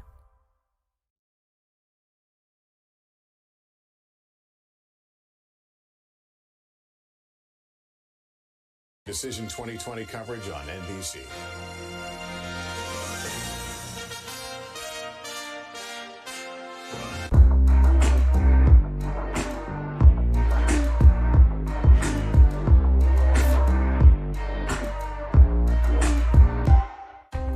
Washington feels more chaotic than ever. It's my job to ask the tough questions, left and right, and help you make sense of it all. You ready to go to work? I'm so ready to go to work. She's Joe Biden's choice to be next in line. But who is Kamala Harris? Join me, Joy Reid, as I explore her life's journey from Oakland to Washington on my 6-part podcast, Kamala, Next in Line. New episodes every Monday. Subscribe for free wherever you get your podcasts. For breaking news in our changing world, download the NBC News app. President Trump and Joe Biden hit the trail. At the center of this campaign, coronavirus. The story. The battleground blitz as we enter the final stretch of the 2020 race. From every angle. If you were sitting here talking to Joe Biden and President Trump, what would you want to tell them right now? On the ground. The wind-standing these flames are expected to last another 24 hours. And in depth. We now have 2 vaccine trials on hold. Should people be concerned? NBC Nightly News with Lester Holt. Good morning. Welcome to Today. We're glad to have you with us. This fall, we're right there with you. Whether you're back to school. What do you guys think, Rick Sam? Or back to work, we're keeping you safe. I love being back. Every morning on Today. Police murder of unarmed black men has been an American way of death across centuries. After seeing the most comprehensive police reform bill ever introduced in Congress, I've begun to wonder if now is the time. If now is the time the protesters finally win. The Last Word with Lawrence O'Donnell. Weeknights at 10 on MSNBC. Good morning. Welcome to Today. We're glad to have you with us. This fall, we're right there with you. Whether you're back to school. What do you guys think, Rick Sam? Or back to work, we're keeping you safe. I love being back. Every morning on Today. Good morning. Welcome to Today. We're glad to have you with us. This fall, we're right there with you. Whether you're back to school. What do you guys think, Rick Sam? Or back to work, we're keeping you safe. I love being back. Every morning on Today.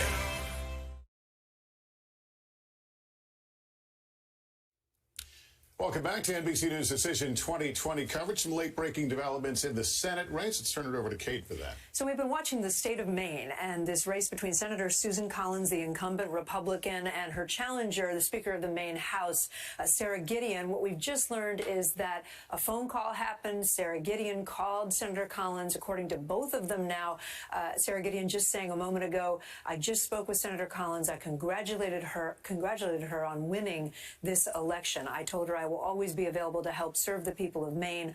Ultimately, that's why I entered the race. So there's Sarah Gideon conceding, saying that she has conceded to Senator Collins. Again, Senator Collins, Lester, the longest serving Republican woman in the Senate. So she has been there a while. She's a moderate. She's from Maine. Dems thought she was quite vulnerable. That's right. And that is very interesting because, she took a lot of heat for being close enough to Donald Trump, especially on issues of the Supreme Court. And that was hurting her, it would appear, up in the state of Maine, where people have kind of an independent streak. And there are a lot of Democrats down on the coast of Maine, particularly around Portland, the capital. So people were worried that Senator Collins might be in trouble, but it certainly looks, at this point, we've not projected it yet, but it certainly looks like she But if holds that's the that case, seat. Democrats have a higher hill now to climb to try to get control of this. That's right, because that would now be two seats that have turned to, that would be one seat that has flipped for Democrats, one seat that has flipped for Republicans, and nothing else has changed, essentially. Those Georgia races are going to go to runoff. Well, one is at least. So there are two races in Georgia, if you haven't been watching for hours and hours. There are two races in Georgia.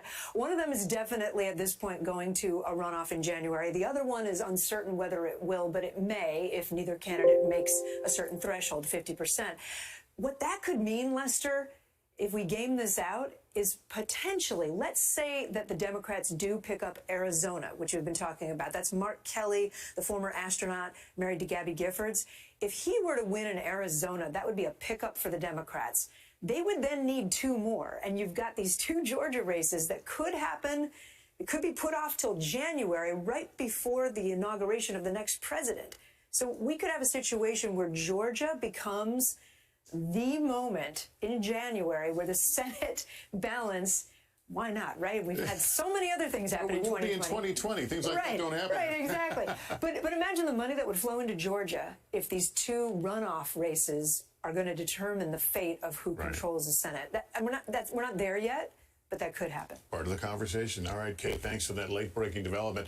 President Trump has already vowed to bring his case over ballots to the Supreme Court, but how and when could that happen? NBC News Justice correspondent Pete Williams joins us. Pete, what do we know in terms of lawsuits filed and those that we would expect will be filed? Well, 3 have already been filed in Pennsylvania, and all of them have to do with mail ballots. And I think almost all the legal action that we're going to see from now on is going to deal with mail ballots. All these lawsuits were filed by Republicans. 2 of them are within the past 24 hours or so, challenging the way, the first one challenging the way that election officials in Montgomery County, which is the state's 3rd largest county, began to examine mail ballots before the official pre-canvass was to begin at 7 a.m. on Election Day. The county actually looked at the envelopes. They gave voters whose envelopes had an obvious problem a chance to come in and fix it. The Republicans say that should not have been done. Another lawsuit in Pennsylvania challenges the state's decision to let voters cast a provisional ballot if their mail-in ballot was declared invalid. The Republicans say state law doesn't allow for that. And then third, there's the lawsuit that's still pending in the U.S. Supreme Court. This one is over the decision made by the state Supreme Court to extend the mail ballot deadline by 3 days to Friday. Now, the Supreme Court has twice said no to the Republicans on that. First, the Supreme Court declined to block the effect of that ruling. That was a 4-4 tie vote in the Supreme Court. Then the Supreme Court said, okay, we might hear your appeal, but we're not going to put it on a fast track. So it's still sitting there, and they could grant that appeal. The Republicans could go back to the Supreme Court and say, okay, now will you take it on a fast track? They haven't done that yet. And then in Nevada, the Republicans are challenging the way the state uses automation to see if the signatures on the mail ballot envelope match what's on file in the voter registration list. That lawsuit says that that task has to be performed by people, not machines.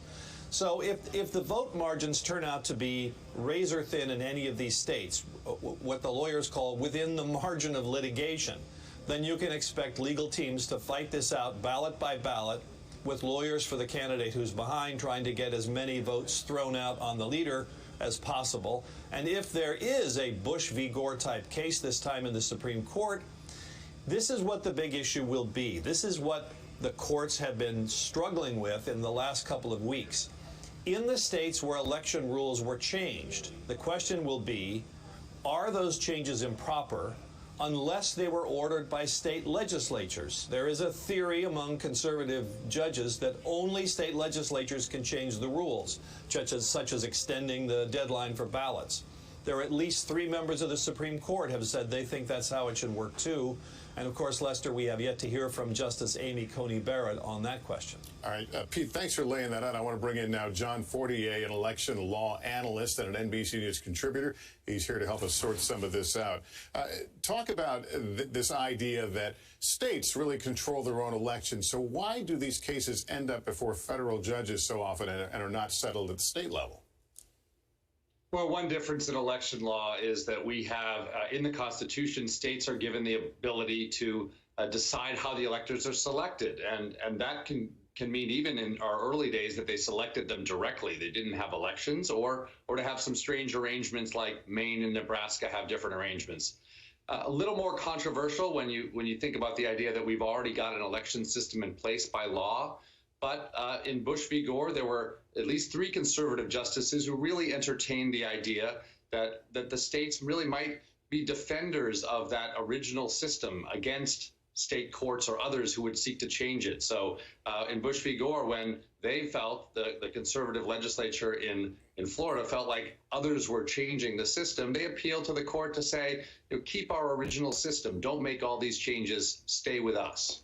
Do the courts tend to look at these as for example, Democrats will call some of these lawsuits suppression tactics? Do the courts take any of that in consideration, the idea that voters could be disenfranchised, voters who placed a vote in good faith, believing that it was a legal vote?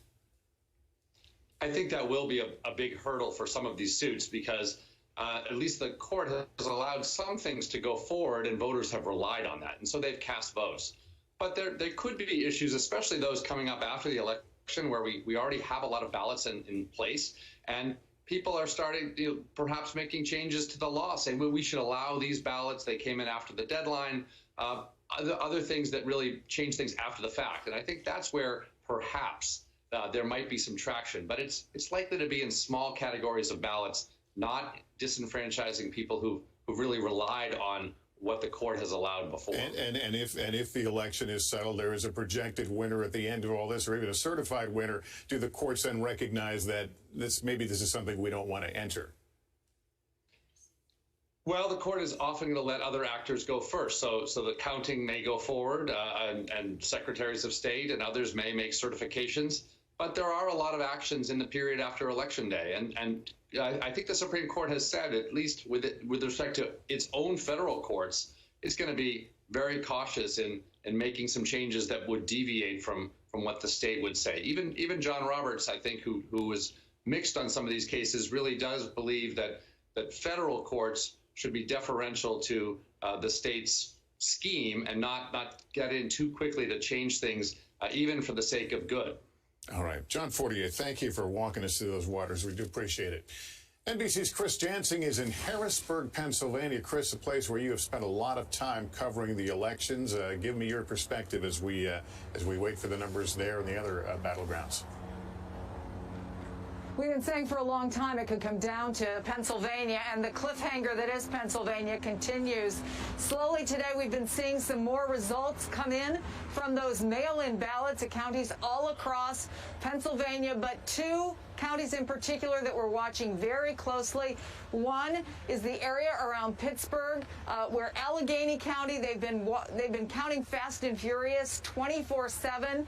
And, of course, Philadelphia, where there are at least 200,000 more ballots. But remember, in spite of the fact that we have a count now of how many outstanding ballots there are, those ballots can continue to come in until Friday, so we won't really have a final count until then. And those large cities, Pittsburgh, Philadelphia, are areas that are expected to trend toward Joe Biden, who has been slowly closing the gap with Donald Trump, who continues to lead. The big question now is when. When will we know? Certainly not today. We heard from the governor, the Secretary of State. They affirmed that no one is going to rush anything. There is a consensus among a lot of the county commissioners that it probably won't be until Friday. And you've been talking legalities. That's another thing that's going on here. Lawsuits being filed on both sides, and 500 lawyers that have descended on Pennsylvania, so you can expect more lawsuits potentially to be filed. Lester? All right, Chris, thank you very much. Seems like it was just about a dozen hours or so that our first storyline of the evening was Florida and the likelihood that Joe Biden wouldn't be able to hang on. And in fact, it went to President Trump. Alicia Menendez is in Miami to talk now about the power of the Latino vote there. It'll take, I'm sure, a while to sort all this out. But, you know, if the Biden folks are doing an after-action review, what would it tell them? Right. I mean, it would tell them that a majority of Latinos here in Florida did vote for Joe Biden, but that Donald Trump showed a lot of strength in Miami-Dade, making inroads among Cuban voters, among other elements of the Hispanic electorate here. I think they're going to be asking a lot about that line of attack we heard from Donald Trump against Joe Biden.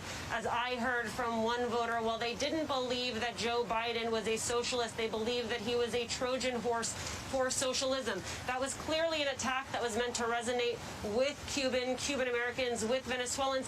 Did it have reach beyond those groups? I think there are also a lot of questions, though, Lester, that Democrats here in Florida are asking beyond the Latino vote. You know, going into Tuesday, they knew they had 9 million Floridians who had already voted, whether that was by early vote in person or whether that was by mail-in vote. They believed they had an advantage of about 100,000 votes. They knew that the challenge was that Republicans had about 150,000 more high propensity voters. But what I kept hearing from them on Tuesday was that they believed that those voters with no party affiliation were going to lean towards Joe Biden and could make up the difference for them. Where they started getting nervous is when they didn't see those numbers adding up.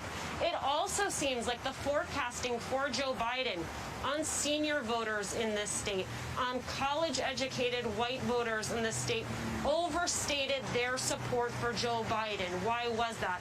A lot of this, Lester, comes down to something that's pretty unsexy, which is the data, right?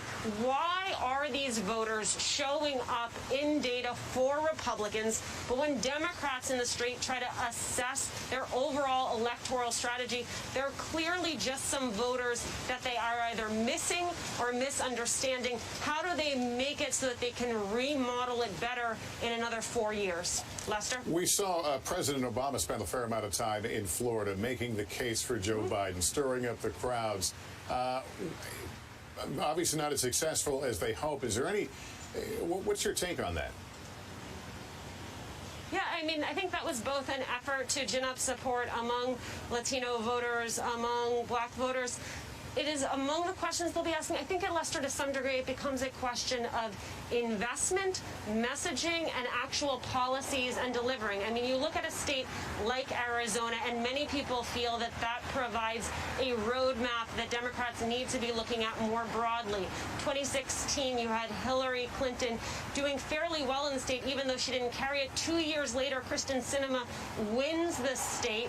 And then this year, you know, we're still waiting to call that race. But you do see the numbers very, very tight there, potentially looking good for Joe Biden.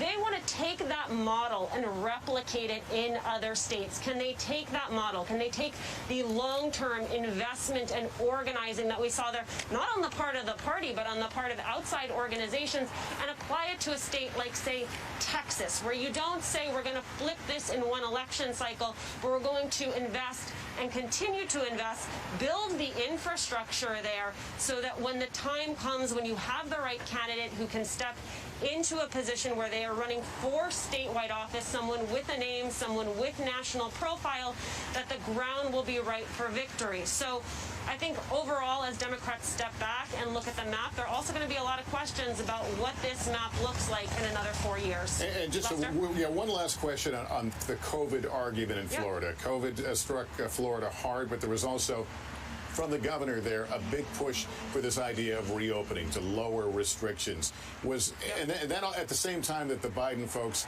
were building their whole messaging around COVID. Did they miss the mark? Did they misread the crowd in Florida? We're still reading those exit polls, but I'll tell you, every voter that I spoke with here talked about three issues: healthcare, the economy, and the president's handling of the pandemic. Obviously, their understanding and interpretation of the president's handling of the pandemic very divided along partisan lines. So that may be the real tell. All right. Well, thanks for the view from Miami. We're going to take a quick break. Be back in just a moment. You're watching Decision 2020 on NBC.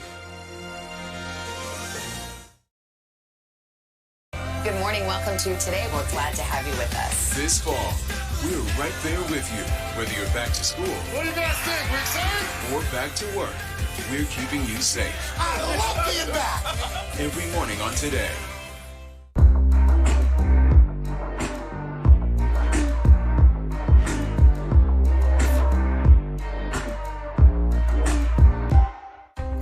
Washington feels more chaotic than ever. It's my job to ask the tough questions, left and right, and help you make sense of it all. You ready to go to work? I'm so ready to go to work. She's Joe Biden's choice to be next in line. But who is Kamala Harris? Join me, Joy Reid, as I explore her life's journey from Oakland to Washington on my 6-part podcast, Kamala Next in Line. New episodes every Monday. Subscribe for free wherever you get your podcasts. For breaking news in our changing world, download the NBC News app. President Trump and Joe Biden hit the trail. At the center of this campaign, coronavirus. The story. The battleground blitz as we enter the final stretch of the 2020 race. From every angle. If you were sitting here talking to Joe Biden and President Trump, what would you want to tell them right now? On the ground. The wind standing these flames are expected to last another 24 hours. And in depth. We now have 2 vaccine trials on hold. Should people be concerned? NBC Nightly News with Lester Holt. Good morning. Welcome to Today. We're glad to have you with us. This fall, we're right there with you. Whether you're back to school. What do you guys think? We're excited? Or back to work, we're keeping you safe. I love being back. Every morning on Today. Police murder of unarmed black men has been an American way of death across centuries. After seeing the most comprehensive police reform bill ever introduced in Congress, I've begun to wonder if now is the time. If now is the time the protesters finally win. The Last Word with Lawrence O'Donnell. Weeknights at 10 on MSNBC.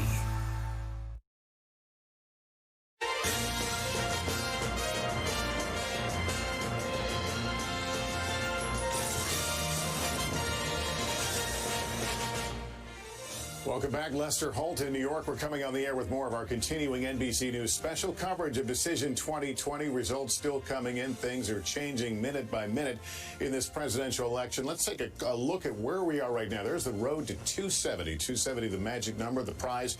Biden with 227, 213 for the president on that road to 270 right now. And those roads going through increasingly narrow part of the country right now in some very close votes. There's the popular vote breakdown, 2.8. Almost 2.9 million right now. Pennsylvania still too early to call. That's the critical state in all this. Too early to call. We can put some more up here on the screen as we look at the battlegrounds. There's Wisconsin. Wisconsin is too close to call, and there's still a fair amount of vote out there. Michigan. With 94% of the expected vote in, that is too early to call. But there's some news on Michigan we're going to share in a moment. Arizona, too early to call. This has been leaning Biden's way throughout the night into today, but too early to call. Nevada with 6 electoral votes, too close to call. 86% of the expected vote in there. This is what Georgia looks like. 16 electoral votes. The Biden folks think they still have a good chance here, but you see it's too close to call, too early to call. North Carolina is too close to call. And we want to talk now about Michigan because the Trump campaign now is filing suit to stop the counting of votes in Michigan. Let me bring in White House correspondent Peter Alexander. Peter, take us beyond that headline. What's going on?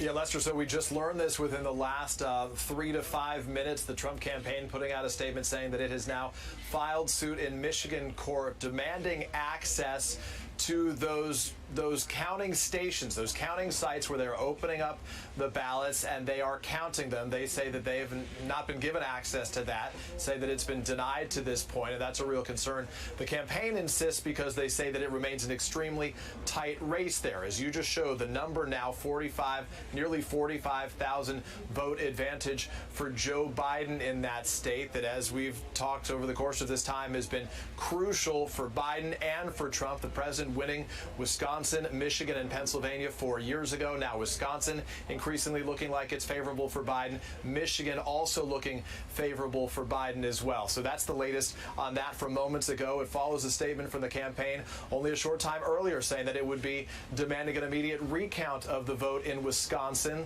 where it was only, I think, about 20,000 votes or so that separated the two in that state. The former governor, Republican governor of Wisconsin, Scott Walker, saying that their demand for a recount there, he said, was a high hurdle. There have been a couple recounts in the last decade. One changed about 131 votes in 2016. The other one changed 300 votes in 2011 for a Wisconsin Supreme Court seat that was being discussed, that was being voted on at the time. So 20,000, he says, would be a long way to go. And just moments ago, Lester, we're also hearing from the president, who's now complaining, expressing frustration about what's going on in Pennsylvania. He just tweeted that we are winning Pennsylvania big, but he notes that the Secretary of State just announced that millions of ballots have yet to be counted. That's notable because you can see this, just sort of this rapid pace that the Trump campaign is now sort of bringing up these efforts to sort of go after the vote count in a variety of places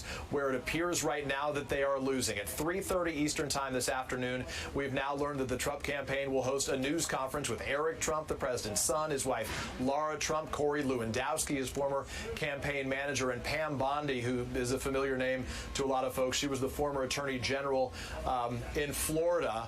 That they will be speaking, I'm told, by a member familiar with this news conference. They'll be focusing on ongoing election issues in Philadelphia as they describe it. Real concerns there that with so many outstanding votes, particularly in that urban area of Philadelphia and some of the collar counties around it, that the advantage that the president has there could be erased as well. But this is clearly the focus today, even as we try to see whether we'll hear from the president in any form today. A White House official, Lester, only a short time ago telling me that no decision has been made, but decisions are being made more broadly about the strategy and whatever the legal battles they're going to pursue going forward are. There have been meetings taking place since about 10 o'clock this morning at the campaign headquarters just across the river from Washington, D.C. in Virginia. Jared Kushner's been a part of them. I'm told the chief of staff, Mark Meadows, has been there as well as many of the top campaign officials. So a lot of real movement, notable because just last night the president said that he said they had won. He said, we have already won this. Clearly that was premature. Clearly we knew it to be false. But now they're looking for ways where they think they can win this, and the paths are drying up. Lester? Yeah, and this is what has been telegraphed for weeks, if not months, this notion of flooding the zone with lawsuits and lawyers, and it is playing out just as the campaign had told us. Let me bring in Michael Steele, former Republican National Committee chairman, Biden supporter, and NBC News contributor, and Guy Charles, an election law analyst. Michael, let me begin with you. Any surprise here now to see the Trump lawyers beginning to make their moves? None, Lester, other than what took them so long. I thought they would have been filing those briefs at 9 o'clock this morning as soon as the courtroom opened. Look, this is a dartboard, and they are finding darts on the floor. They're trying to pick them up and throw them, but the problem is the darts have no tip. It's just not. They're just not going to land on the target. That's one. Two, let's just call this what it is. They're lying about what's going on in Philadelphia. They're lying about what's going on in Wisconsin and in Michigan. The fact of the matter is that there is no body voting right now. Voting is over. We are now in the process where the state secretaries of states and the county boards of elections are counting the votes. And every vote is going to be counted, and every vote will be certified, and a winner will be determined. And at that time will be announced. So all of this is just theatrics and machinations to create a narrative for Trump on the other side of all of this, Lester, to come out and say that this process was rigged. He threw that up in the air at the very beginning of this process of the election cycle, right after the last debate. And this is the running of that narrative, and he's going to run it right till he can't run it anymore. Right, so we need to be prepared for that. But how does he win with a strategy like this? He can certainly cloud the air and toss out little bomblets.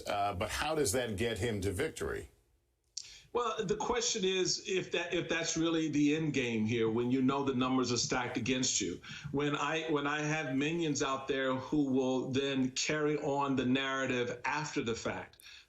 This will be as much a problem for an incoming Biden administration as anything else. This is not just the short game of trying to win the election, particularly when the numbers aren't there. You can't refute the numbers. It's the math.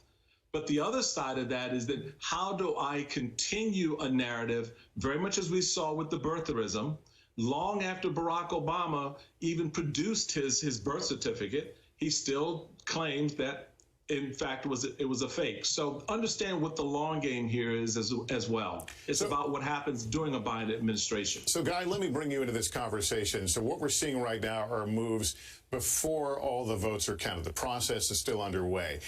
If they wait with lawsuits until the vote is over and the projections have been made, let's say for Biden, does this become a much steeper hill to climb? It definitely is. I mean, so the problem for the Trump campaign is that it is caught between a rock and a hard place. The rock is there's really not much they can do to stop the count. There are no real legal arguments. So you have to point to something that went wrong, that is going wrong. And so what they're trying to do is just throw as much as they can on the wall and hope that something sticks. And right now, nothing much is sticking. You just can't file a lawsuit simply because you want to.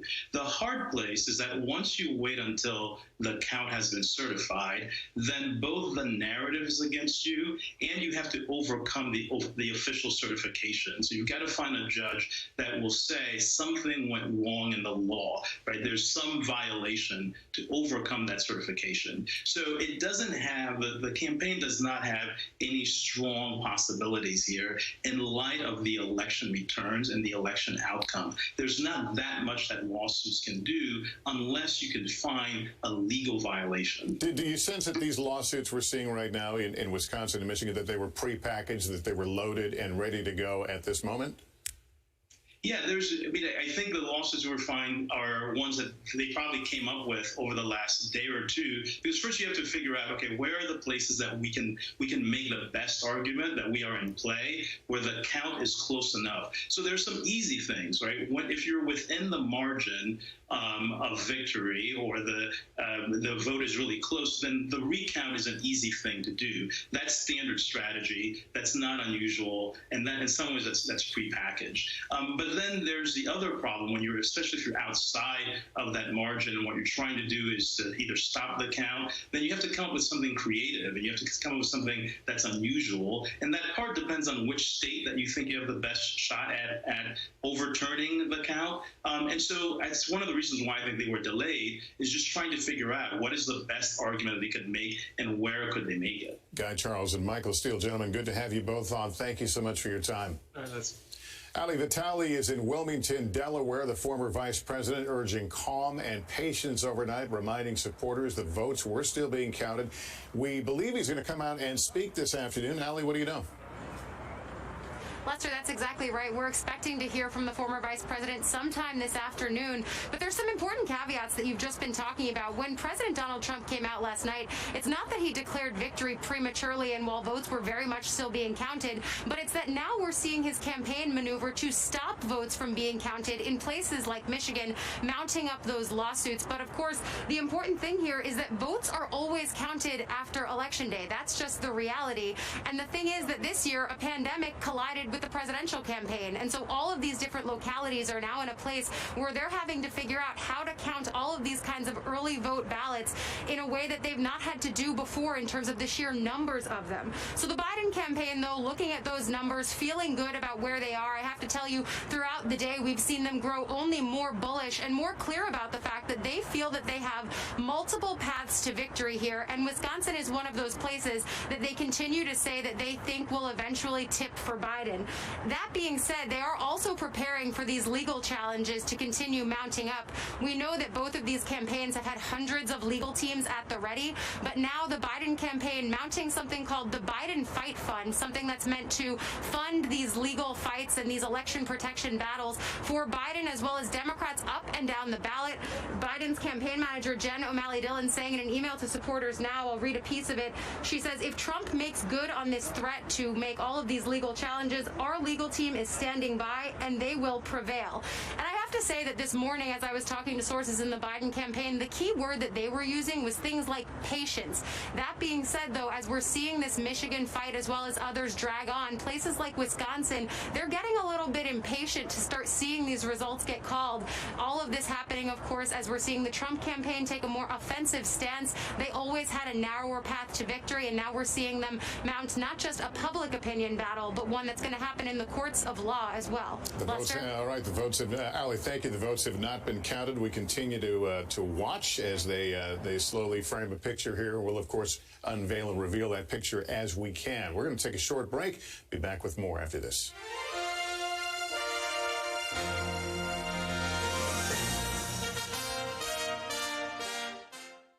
Good morning. Welcome to Today. We're glad to have you with us. This fall, we're right there with you. Whether you're back to school. What do you guys think? We excited? Or back to work, we're keeping you safe. I love being back. Every morning on Today.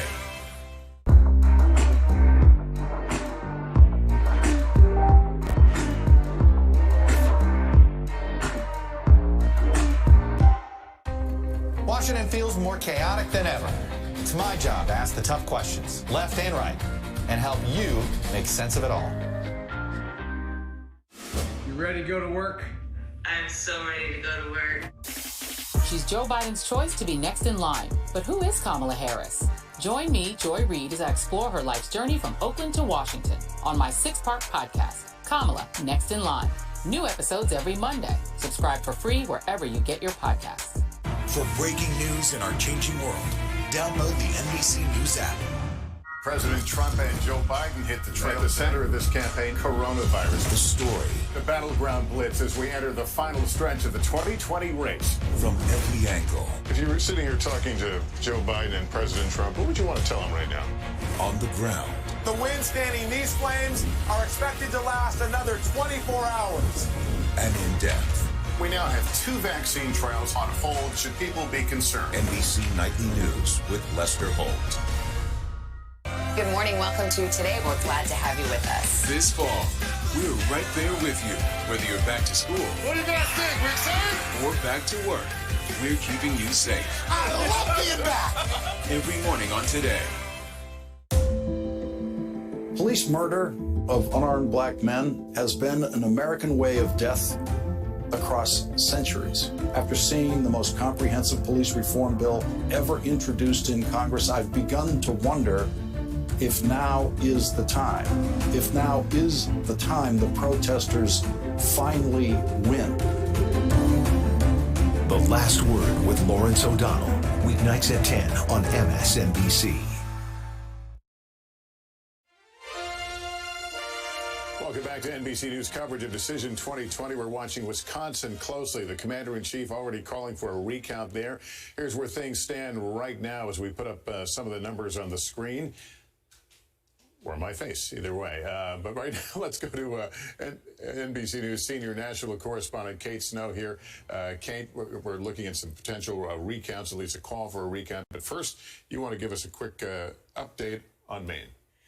Oh, yes. Well, let's correct the record for all the Mainers out there. I know that Portland is not the capital of the great state of Maine. I was born in Maine, Lester. Okay, all right, it's Augusta, and I took a picture of my son, my 17-year-old, in front of the Augusta Capitol just this summer. So for all those who are, well. Yes, I mistakenly called Portland the capital. Let's talk about recounts. Obviously, the Trump folks have laid that out of Wisconsin lawsuit. This may not be the first we hear of recounts. Right. So Wisconsin, and we can put this up on screen. We went through this before. It's a lot. It's tedious, but bear with us here. In Wisconsin, there is no automatic recount. The Trump campaign at this point has petitioned for a recount, which can happen when the margin's within 1% of the total vote.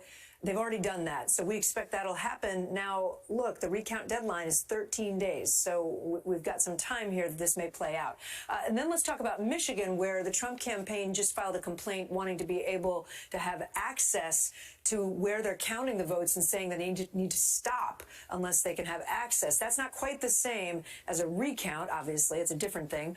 But in Michigan, there can be a recount when the margin is within 2,000 votes.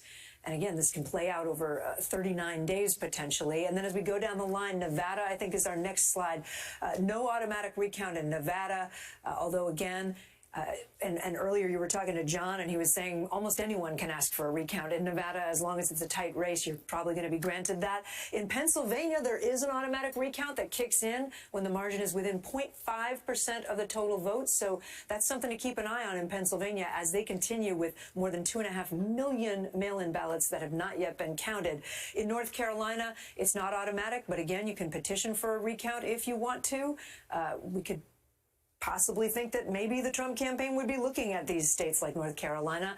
And then finally in Georgia, I think that's our last slide, not automatic can happen when the race is divided by no more than 0.5% again of the total votes. So many states, many different rules, Lester, and this is sort of one track going on as you also have the litigation track separately happening. I'm glad we talked about this because some of this may come into play and we'll go, oh, I heard that first. Right. Kate, thank you very much. Well, we've talked about Wisconsin. We want to go to Cal Perry there. It's been a nail-biter, very, very close. And, of course, now this call for a recount of votes. Cal, give us the lay of the land in Milwaukee.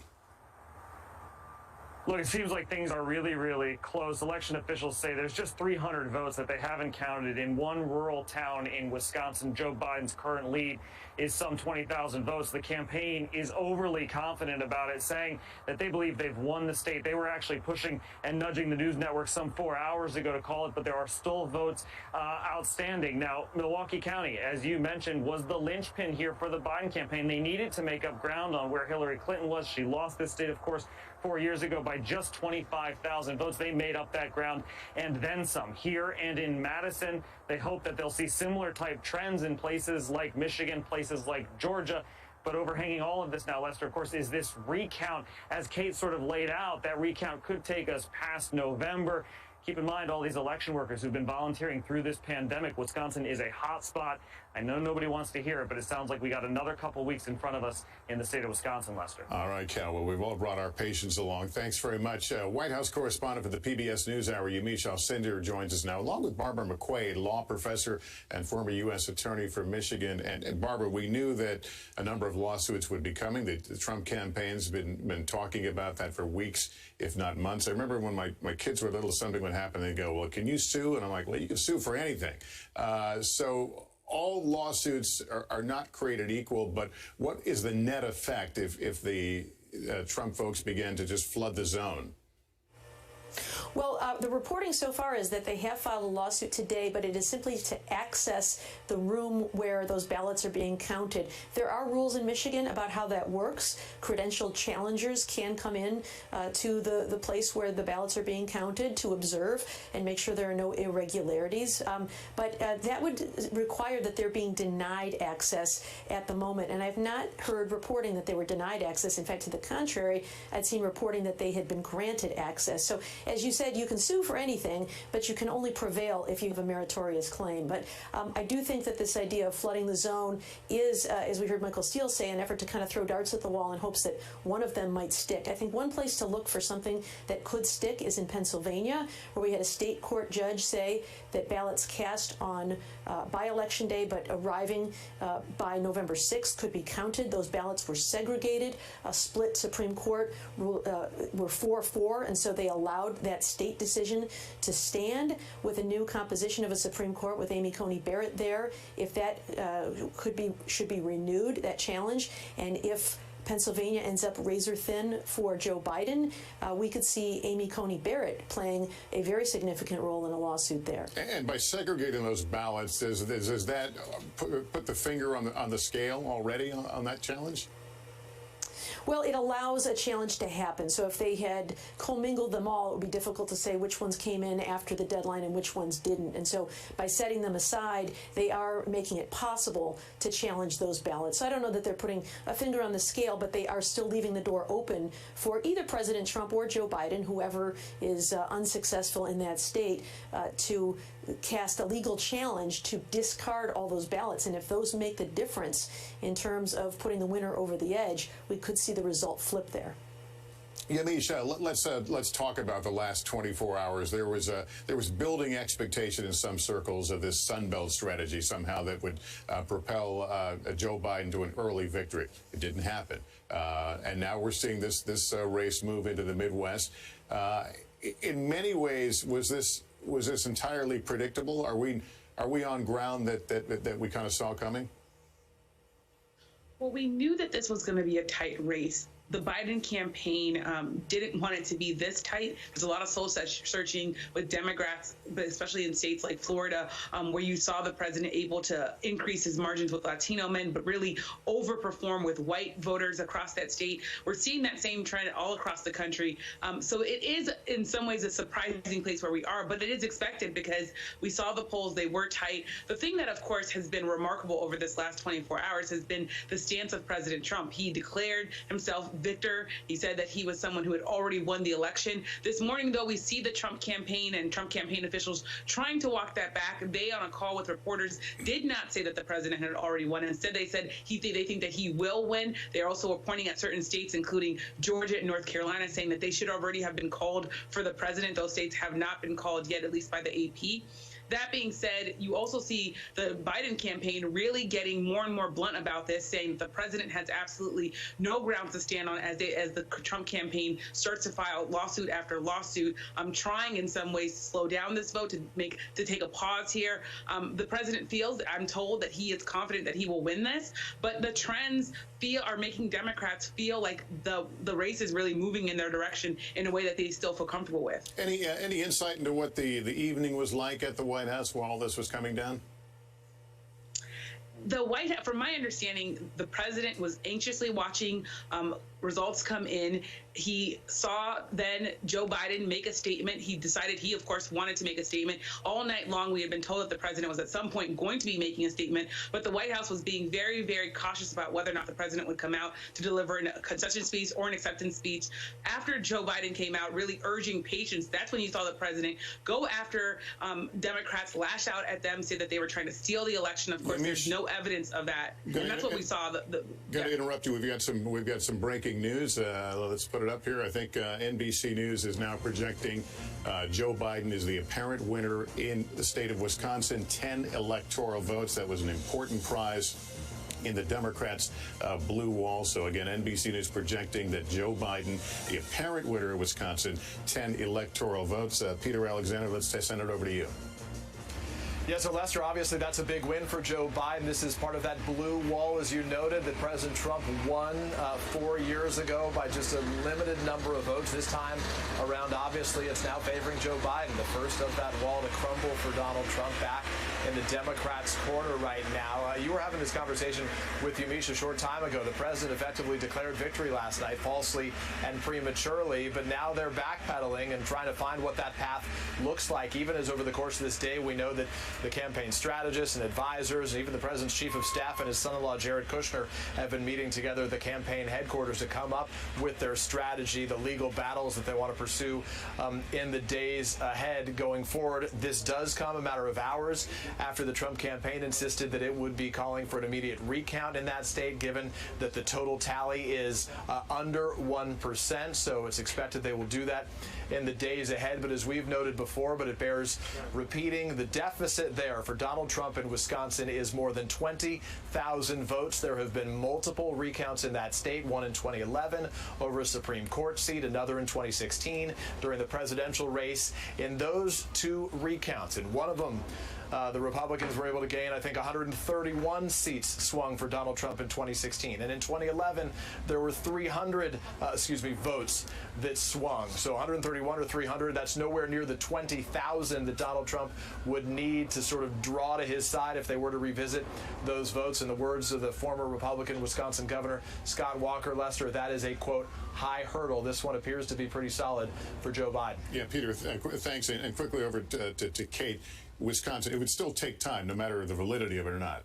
The process of a recount. Of a recount, right. It would still take time. And again, this is our NBC News projection, but this is not the final count that the state will do. I was just sitting here trying to play Chuck Todd for a second and looking at the map because I remember Chuck saying, you know, if President Trump loses any of those three, it's a really tough path for him to get to the magic number of 270. He could do it if he had Georgia and North Carolina and Pennsylvania and Michigan.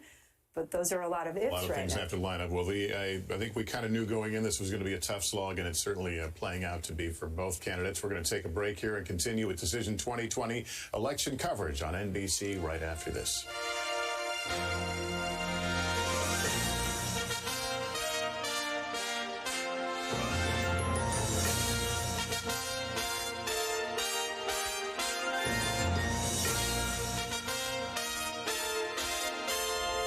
Good morning. Welcome to Today. We're glad to have you with us. This fall, we're right there with you. Whether you're back to school. What do you guys think, Rick, sir? Or back to work, we're keeping you safe. I love being back. Every morning on Today.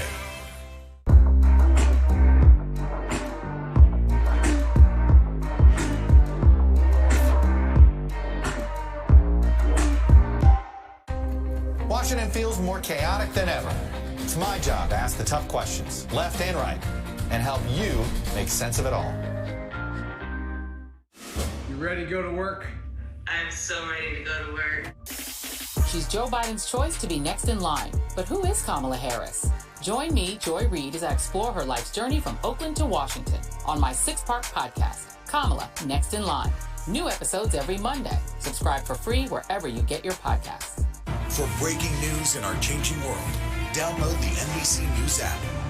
President Trump and Joe Biden hit the trail. At the center of this campaign, coronavirus. The story. The battleground blitz as we enter the final stretch of the 2020 race. From every angle. If you were sitting here talking to Joe Biden and President Trump, what would you want to tell them right now?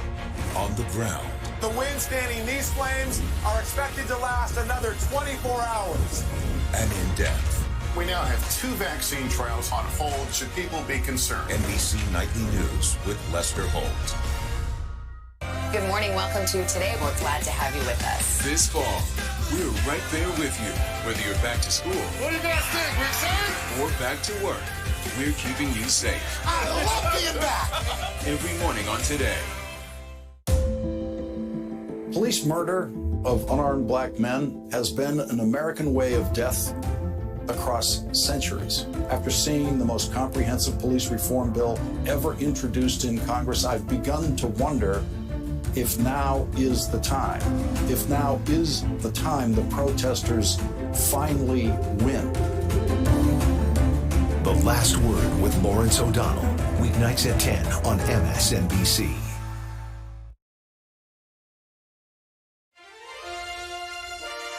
Welcome back. We're going to put a period on our reporting earlier about the Senate race in Maine, and NBC News projects that Susan Collins will hang on to her seat. She will win in the state of Maine. And Kate, that was one Democrats really thought was flippable. Yeah, in fact, I was looking at the numbers again. $160 million spent on that race. 90% of it, Lester, from out of state. Money sent in mainly by Democrats trying to overtake Susan Collins. Of course, she's a long-running member of the Senate. She's the longest-serving Republican woman in the U.S. Senate. And they thought she might be vulnerable this time around because she is moderate and maybe she wasn't close enough to Donald Trump to draw the upstate, the northern part of Maine to her side. But as it turns out, Senator Collins is in fine shape, and already Sarah Gideon has conceded. All right. Kate, thank you for that. And if you just missed it a moment ago, NBC News has projected Wisconsin will fall into the Joe Biden column, that Joe Biden is the apparent winner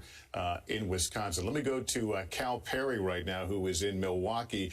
Cal, any way you slice it, a far more narrow margin than I think a lot of people, including the Biden folks, had anticipated. Oh, absolutely. Look, this mirrors what we saw 4 years ago when Hillary Clinton lost by 20,000 votes. And we know that that was traumatic, as an understatement to the Democratic Party. Everybody remembers that. And there was this vow to take the state more seriously. Joe Biden has visited here 3 times in his general election campaign.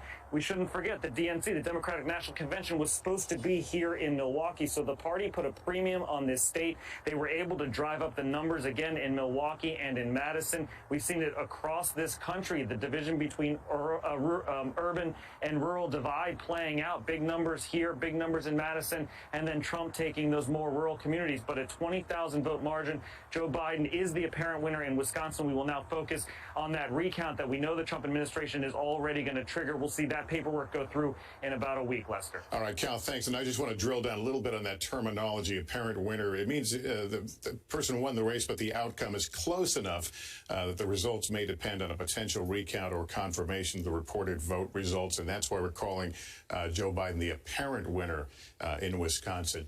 Wisconsin Senator Democrat Tammy Baldwin is joining us now. Senator, thank you for being with us.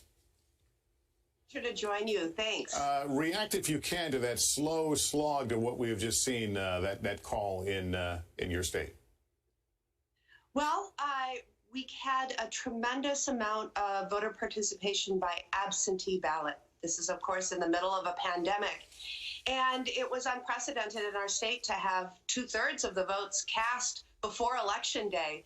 Those Election Day in-person votes were tabulated and reported first, and then we had a wait, quite a wait to see the tabulation of the absentee ballots. But when they were reported, especially from our larger counties, cities of Green Bay, Milwaukee, Kenosha, that's what turned the tide. And we just are pleased with a very high participation rate, and that despite what the president might have wanted, that we took the time to count every vote. And tell us what the experience has been with recounts in Wisconsin. Well, I think you got it right before the break that we have had recounts, and they have mirrored very closely the election night or final reported results. We're talking about maybe a swing of a couple dozen votes to one side of the ledger or the other, but there is an over 20,000 vote lead.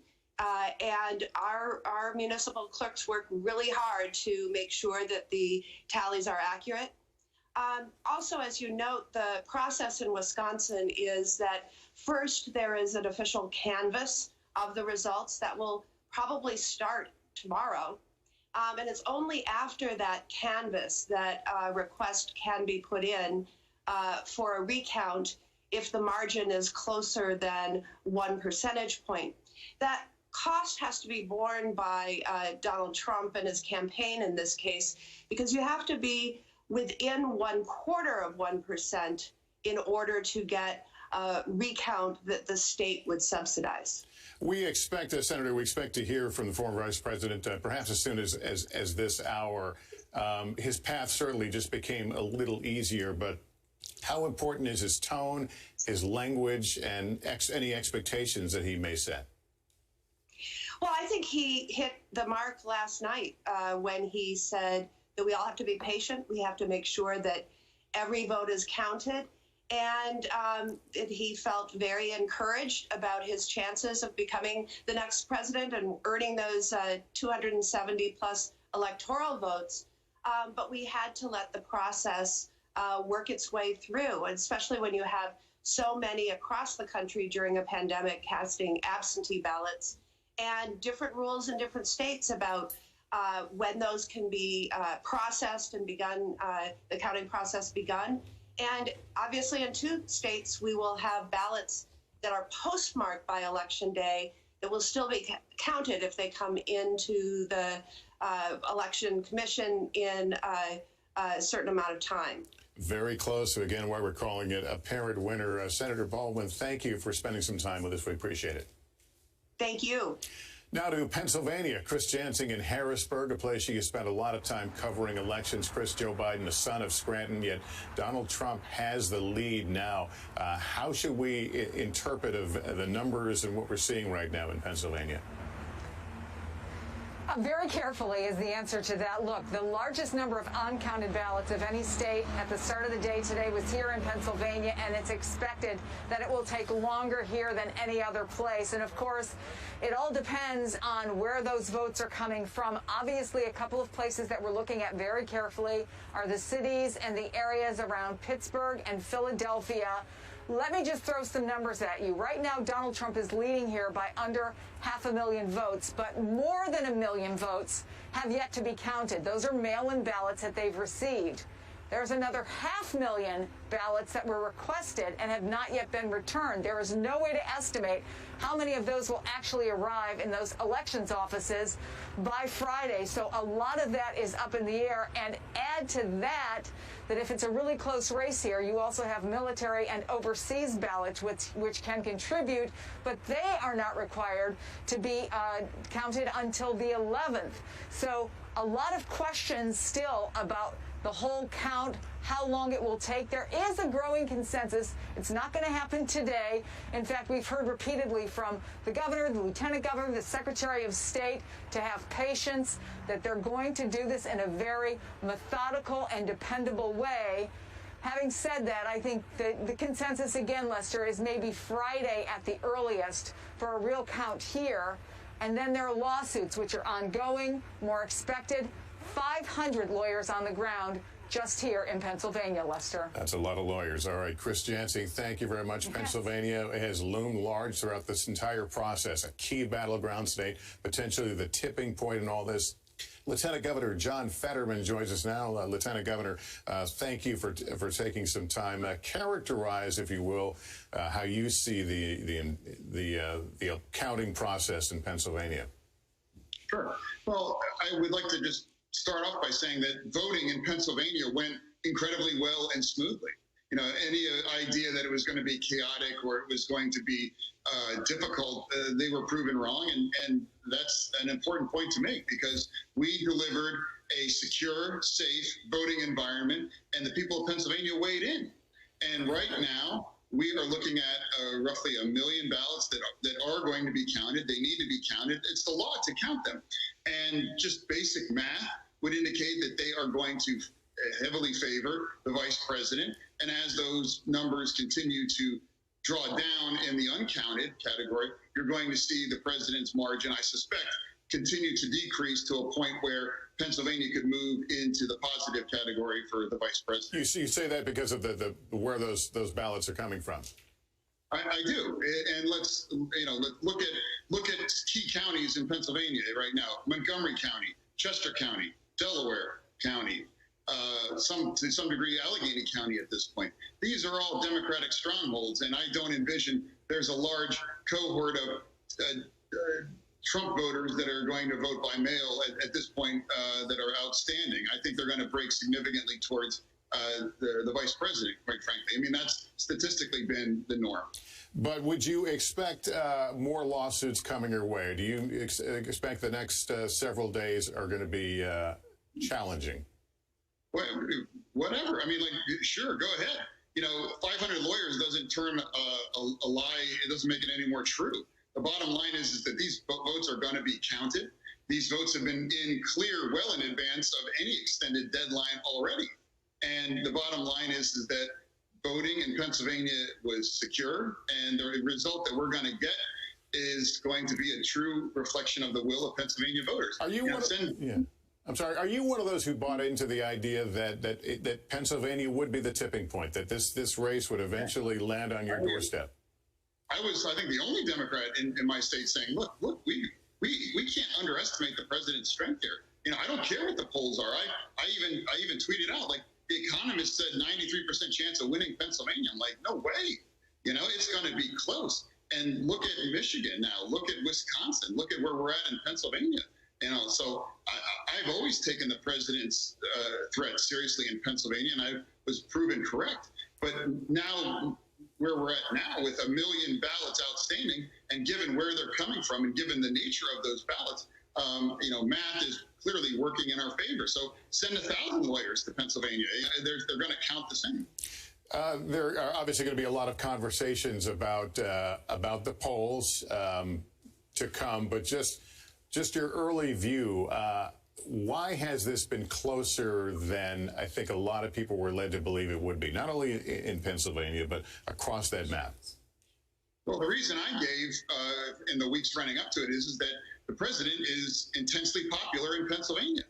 And if he is successful in producing the kind of margins that put him over the top in 2016, it's going to be a tough race.